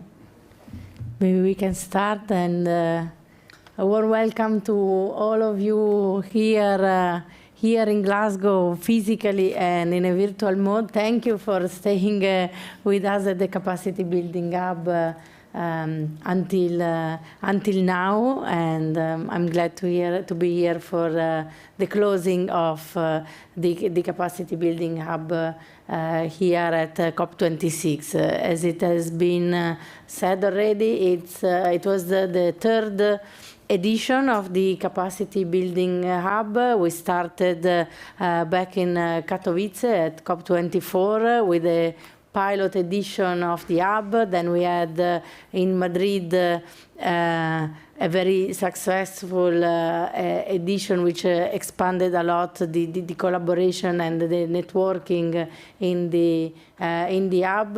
We had 100 sessions in Madrid and over 400 experts attending the Capacity Building Hub. And this year in Glasgow, as Ridis was mentioning before, we had 41 side events in close collaboration with 38 organizations. I would say a very successful series of events along the week, considering also the special conditions under the pandemic that we are envisaging. And once again, also the virtual participation was very active. So a big thank to all the participants and all the organizations who contributed to the success of the Capacity Building Hub. And just to have an overview of the past week, we opened the Capacity Building Hub on last Wednesday, on November 3rd, and we opened the day, which was the Capacity Building Day, in collaboration with the International Center with Climate Change and Development, of which Professor Salim Hook is the director, and I actually would like to invite him to say a few words about his impression of the hub this year and his suggestions. Thank you. Thank you very much, Roberta. And congratulations to everybody in the PCCB team, the Secretariat, and the members for another very successful hub. I came to the opening. We did the opening day, the Capacity Building Day. I participated in a few other meetings. I wasn't able to participate in everything. And then I've come now for the closing. I thought it was very good. I had a good impression of every part that I participated in. But I just want to share one thought for future consideration. And that is something that we did this year in the pavilion area, something called the Resilience Hub. Okay, so the Resilience Hub is a very interesting innovation that we did. I was part of that as well. One of the reasons I didn't come every day all the time to PCCB Hub this year is I was spending a lot of my time in the Resilience Hub. But the Resilience Hub had a very nice location inside the pavilion space, and it had upstairs with a seminar room where they did hybrid events with people coming in online from outside Glasgow, not coming to Glasgow, and people in Glasgow having discussions with them. And it worked very well. I did a number of sessions there myself.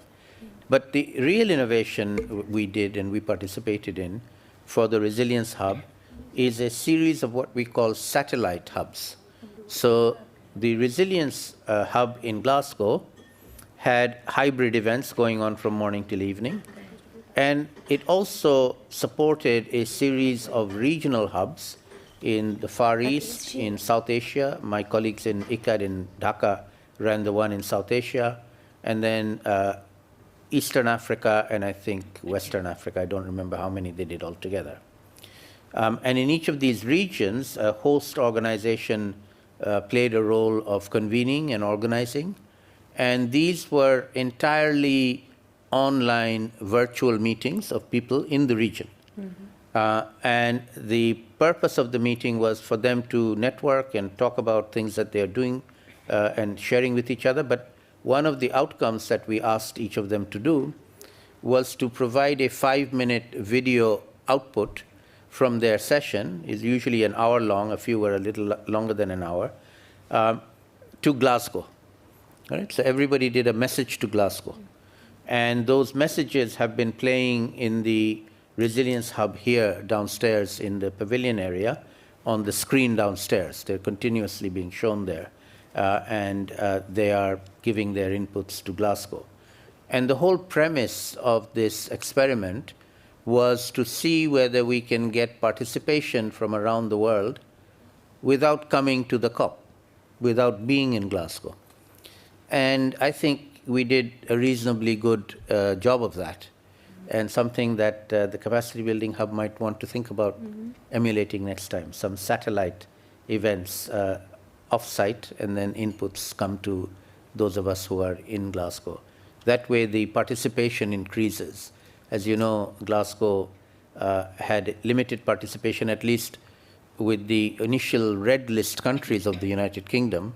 Many participants, many least developed countries were not able to come or were not going to come until the red list restriction was lifted at the end, and many managed to come.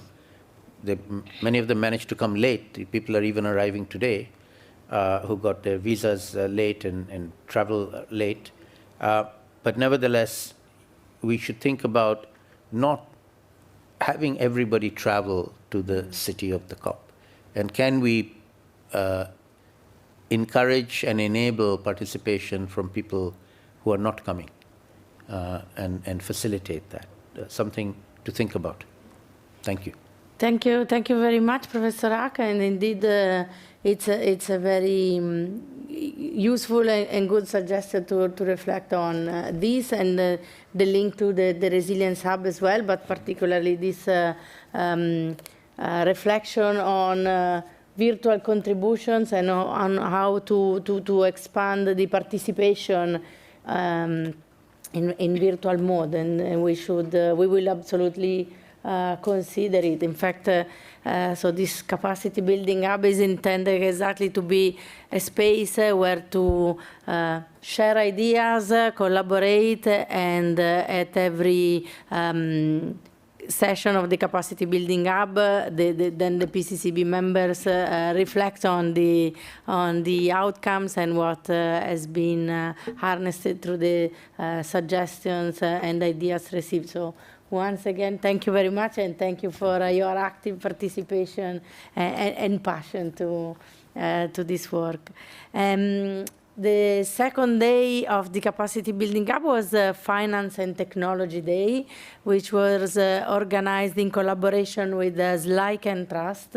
And we have the Executive Director here of SLIC, Mrs. Vosita Vinayake. And I would like also to invite you to say a few words about your experience at the Capacity Building Hub. Thank you. Thank you very much, Roberta. So I am Vosita Vinayake. I work as the Executive Director of SLIC and Trust, which is a nonprofit think tank. And we work in different regions in Asia, Africa, and also a bit in Europe. We focus on research, policy analysis, and also capacity building. So going back a bit from what we did in COP to what we have continued as a partnership with the PCCB network. Over the year, I'm going to specifically focus on 2021, we've been contributing and engaging in the activities of the network, which has been immensely useful to collaborate as well as build partnerships with others who are doing similar work. So congratulations to the PCCB and the network for the work that they've been doing. And I feel this is a culmination of all that, where the planning, the engagement, the priorities that have been highlighted by partners as well as parties have been taken into account in bringing these days together. So the discussions that we had during the Finance and Technology Day brought a lot of wealth of knowledge. I would say I learned a lot personally during the discussions, the partners who organized the other events, the experts who contributed, and I feel multiple stakeholders, including the government representation, was valuable in ensuring that the messages were carried across, not only to those who are in this room, but outside of this room, to highlight the priorities of developing countries as well as other countries, developed countries as well, but mostly the vulnerable ones, because finance is a priority, technology transfer is a priority for all countries who are vulnerable to climate change. I know Salim has been talking about this a lot over the years, and we're still talking about it and looking at implementation of these actions, and also how risk transfer, risk management could contribute to building holistic resilience that would take into account ecosystems, vulnerable communities, as well as technology as a driving force to build resilience. In our work in terms of policy as well as action, we work in Africa as well as in Asia on national adaptation plans, engaging different communities, farmers on the ground, youth, and we've identified different capacity gaps that are existing to ensure that actions that we speak of, the policy interventions that we speak of, are done in a manner that's effective and implemented efficiently. So I feel enhancing what we're doing here and scaling up through partnerships, be it on virtual platforms or in person. And hopefully we will have better times in 2022 than we had in 2020 and 2021. So looking at partners to do actions at country level and carrying forward the activities that we have started here or continued over the years under the PCCB, and seeing how different actors could collaborate to scale up these activities would be something important. So I would like to thank the PCCB team, everyone, those who joined, as well as those who are here today, and we look forward to working with you in the coming years as well. Thank you. Thank you very much, Rosita, and thank you very much for joining the PCCB network, which are attending the activities here at the Capacity Building Hub. And yes, definitely we are very glad to see how the PCCB network is building on partnerships and collaboration, and we're willing to expand this collaboration even more. The PCCB network already counts more than 200 organizations, and we really hope it will become the space for organizations and practitioners to work on capacity building, and beside COPs, also at the regional weeks, which are another good occasion for people to meet and to collaborate on capacity building as well. Going back to the activities of the Capacity Building Hub, the last day of last week, it was Adaptation and Resilience Day, which we organized in collaboration with the Clear Environmental and Digital Storytellers. And unfortunately, both teams, one is traveling back to US right now, and the other one is based in Australia, where it's very early in the morning, so we cannot have them saying few words now, but we would like really to thank all of them for their support and collaboration. And we opened the second week, sorry, with a technical session devoted to expand on enhancing collaboration on capacity building within and outside the convention. So with the representative of constituted bodies, as you may know and recall, the PCCB established this year an informal coordination group with representatives from constituted bodies of the convention and relevant processes, including ACE, to discuss how to further enhance coordination among capacity building activities that all the bodies are devoted to. And the informal coordination group is very much supported by the Secretariat, who supports all the representatives of the constituted bodies. And without further ado, I would like to invite Alejandro to say a few words on how the work of the ICG can be improved, and your vision of the capacity building hub for this year. Thank you very much, Roberta. Again, it's a pleasure being here and to see all the valuable lessons learned and experiences shared in the Capacity Building Hub, the third Capacity Building Hub. As we may recall, the PCCB has very concrete mandates provided by the parties. as regards identifying current and emerging capacity building needs and gaps, and ways to address them, and also ways. It's an issue with audio. Okay, thank you very much. So I was saying that the PCCB has a specific mandate on enhancing coherence and coordination of capacity building actions within and outside the convention, and also parties in Madrid, when reviewing the PCCB, also reiterated, I would say, the importance of the work of the PCCB by providing guidance on priority areas for the PCCB to undertake in its work plan from the period between 2021 and 2025. And there it was, the hub, the capacity building hub, was explicitly recognized. And that's why now it has become what we call a mandated event. And even if you look at it in the platform, it appears are mandated events, which I think is a very important recognition of the work that the PCCB has been doing in implementing its mandate, and where the Capacity Building Hub and the PCCB network are instruments or tools the PCCB is actively using to be able to fulfill its mandate in those particular regards, engaging stakeholders within and outside the convention, promoting coherence and coordination, and more importantly also collaboration, for example, as Roberta mentioned, through the informal coordination group that has been established recently. And in that sense, we're very pleased to be able to contribute to the work of the PCCB in our role as Climate Change Secretariat from the Capacity Building team in terms of facilitating the work of the PCCB by several aspects. For example, using the UNFCCC convening power at COPs and regional climate weeks to open spaces for dialogue, for exchange of experiences through the Capacity Building Hub, and as Roberta mentioned, through events at the regional climate weeks, where the bringing together partners from the different regions.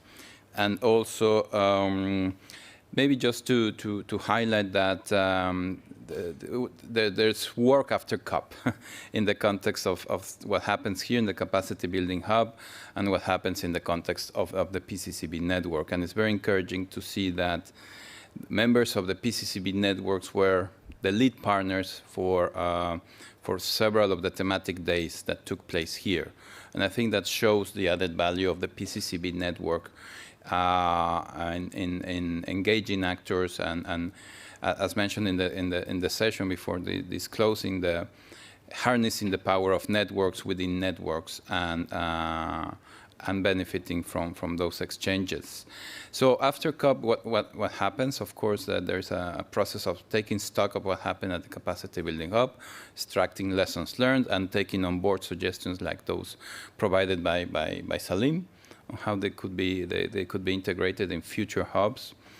But also start planning the activities for next year in the context of the PCCB network, in the sense of the annual meeting of the PCCB network, which will be taking place the first quarter of next year, and also the development of the networks, the PCCB networks plan of activities. And I think that we already had some discussions with some participants here and members of the PCCB network. Are some ideas already emerging on what the PCCB network could be doing already next year in terms of events, activities, potential projects, etc.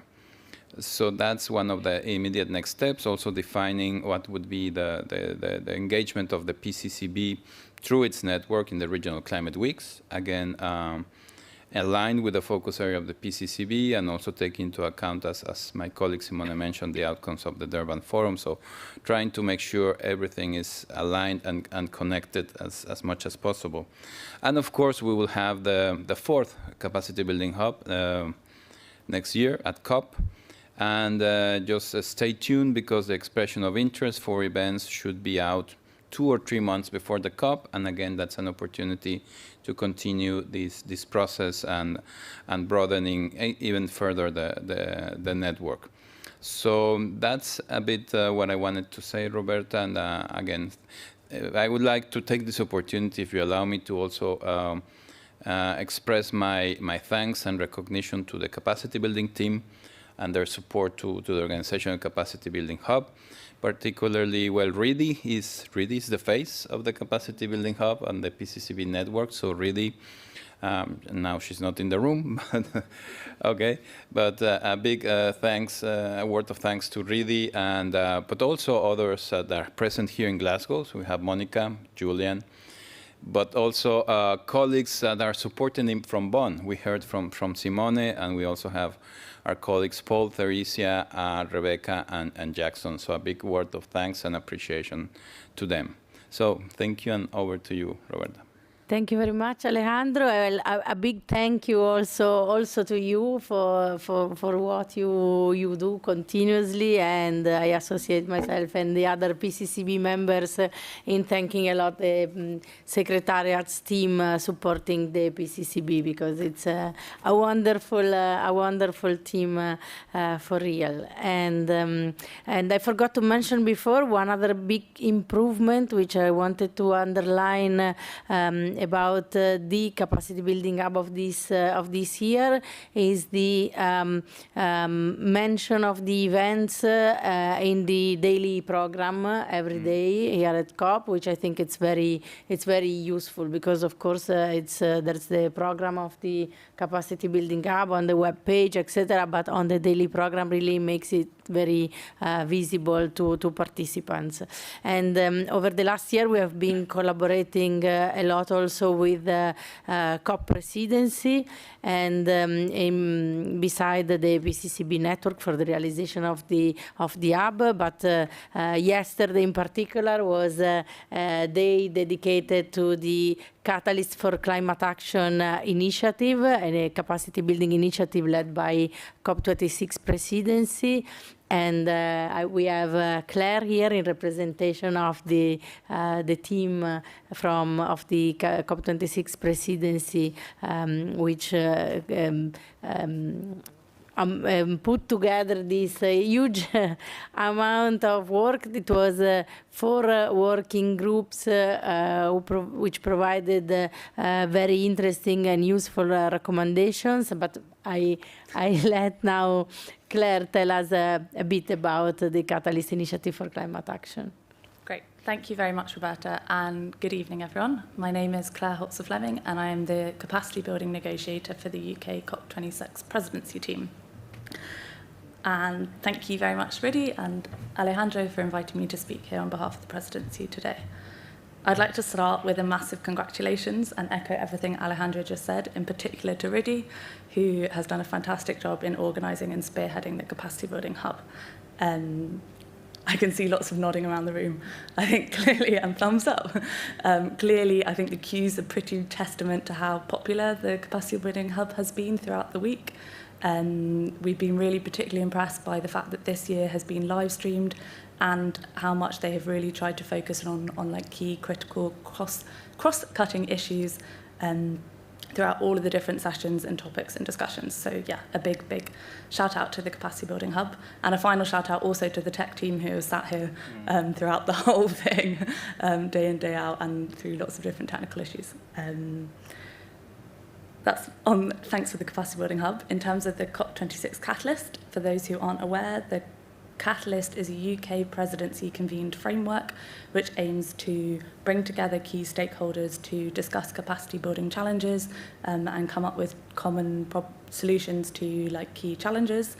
It was designed to better understand the challenges faced particularly by developing countries, and in particular those most affected by and vulnerable to climate impacts as we move towards the implementation of the Paris Agreement.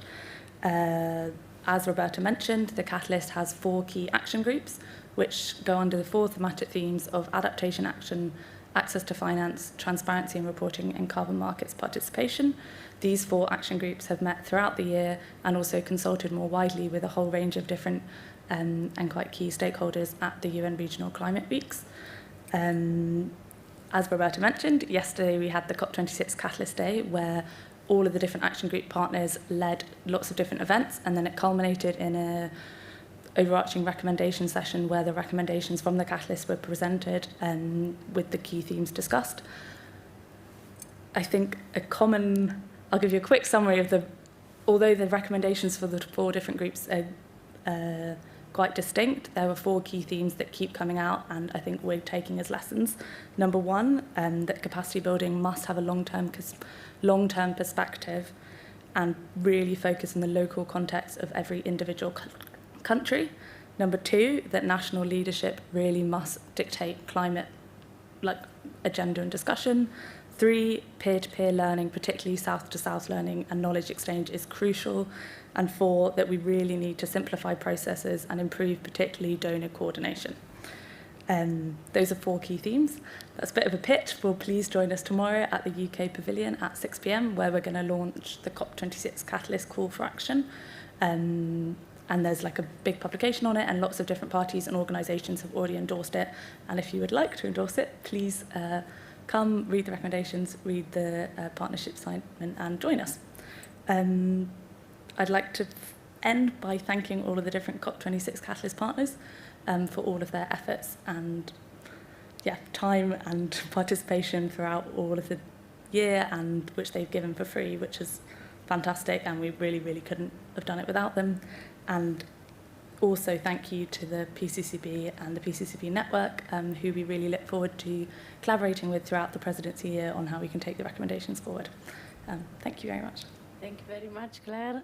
And as we said yesterday, indeed, the recommendation produced by the experts attending the 4 working groups are very interesting and useful, and we will for sure discuss on how to take this collaboration forward in the future. And so going back to the all capacity building hub in developing the program of this year, we committed to mainstream cross-cutting team across all the events program, and these themes are gender responsiveness, indigenous people knowledge, youth voices, and human rights. And we have Hindu. Welcome, Hindu, for participating here today, who will represent the indigenous people constituency. Please. Thank you very much. Thank you for having me. It's really a great pleasure to see how capacity building are being shared here. So for the indigenous peoples, of course, we have through the facilitative working group of the local communities and indigenous peoples, where we have in decisions to work with the body inside and outside of the UNFCCC. And one of the body that we start working with was PCCB. So how the Paris capacity building can work with the indigenous peoples to see the building of the capacity is not just going to be from the Paris to the indigenous peoples, because the peoples believe indigenous peoples are vulnerable, let's build them capacity. So we use our capacity building to see how we can build the capacity to the parties to understand how indigenous peoples are living, how indigenous peoples are working. So through this one, we put it in the decisions where we have the 3 pillars of the facilitative working group: knowledge exchange, capacity for engagement, and also policies. So in this capacity for engagement, so we already put how we can have a networking of respect, common work of all from the state to the indigenous peoples. If we do not have the first pillars are respecting and listening from each other, we cannot have the capacity to be exchanged or knowledge to be exchanged. And through these pillars, as indigenous peoples, we put a safeguard. So safeguard of respecting the rights, protocols of working with the communities, and how the others can listen from the communities even if they didn't went to school. They have a lot to give to the world outside. So this is what we are working on it, and we are very excited to see that we have to build the capacity of the others, because they do not understand how we are protecting the 80% of the world's biodiversity. That's why we are continuing living in this climate impact. So they must learn from us how we are doing it and build their own capacity. Secondly, coming in these negotiations, we see that people's running a lot in silo. And even our 9 constituency, we have our same objective to help all the climate to reach just the 1.5, but we also have our singular objectives. But we say how we can have any space to meet all together. And for the first time since the COP25, we have the cross-constituency network coming all together, the 9 major groups working together in the all important issues for us, like the human rights, indigenous people rights, access to finance, building resilience, adaptations, loss and damage. At the end of the day, we say all we have the same objective, even we are acting in silo. So then we meet together, we try to build our own capacity. We make them understand indigenous peoples are not just a civil society. We are a right holders. And as right holders, our rights must be recognized by everyone, including the 9 major groups. And this is also another way to build the capacity to make the right holders can make the participations. And that's why when you see also the statement of rest of the major groups, they always support us. They always mention how indigenous people rights, indigenous people's knowledge to be also there. And finally, capacity building needs also to be decentralized from the talks who are nice to the action on the ground. So action on the ground, indigenous peoples do the capacity building through our traditional knowledge. Because of course we have the science, but how we can reinforce all those policy, turn them into the action by putting our traditional knowledge. And this is the capacity where all the peoples who want to the action, from the government to the development peoples, to the communities, to put the knowledge as one of the common issues and to go to the ground and implement it and have all the capacity built it on. We know all nature is important. And we must all understand the knowledge are all important to implement what nature is needed more. So I'm very grateful to be with you here. And we as indigenous peoples, we are very grateful to have the capacity building to exchange. And of course, we are partners in this COP26 to help to organize. And we are looking forward to be a partners, not only on organization, but into implementations. I'm seeing my sister Katie is coming here. Into the implementations, because for us, the capacity building, it is not only we exchange, we talk. How it can be into the text? Because if we don't have the capacity of use, they are here. Indigenous use, of course. If we don't have the capacity of women, if we don't have capacity of indigenous peoples, who can be into the text? We cannot have it into the implementations. So let us see with the PCCB to go out of the box of let us exchange, let us make the things nice, to go into the text, say, you need the capacity, you must mention how the role of everyone and each, indigenous peoples, youth, women, and all the right holders must be there in order to act together. Thank you so much again for having me. Thank you very much, Indo. We can. Thank you very much, and very useful input. Well, we started already discussing these kind of things also at the informal coordination group, where we discussed about already about on collaborating for, in developing guidelines for developing the capacity of parties and to understand the perspective of indigenous people. So we will build more and more on your suggestion as well.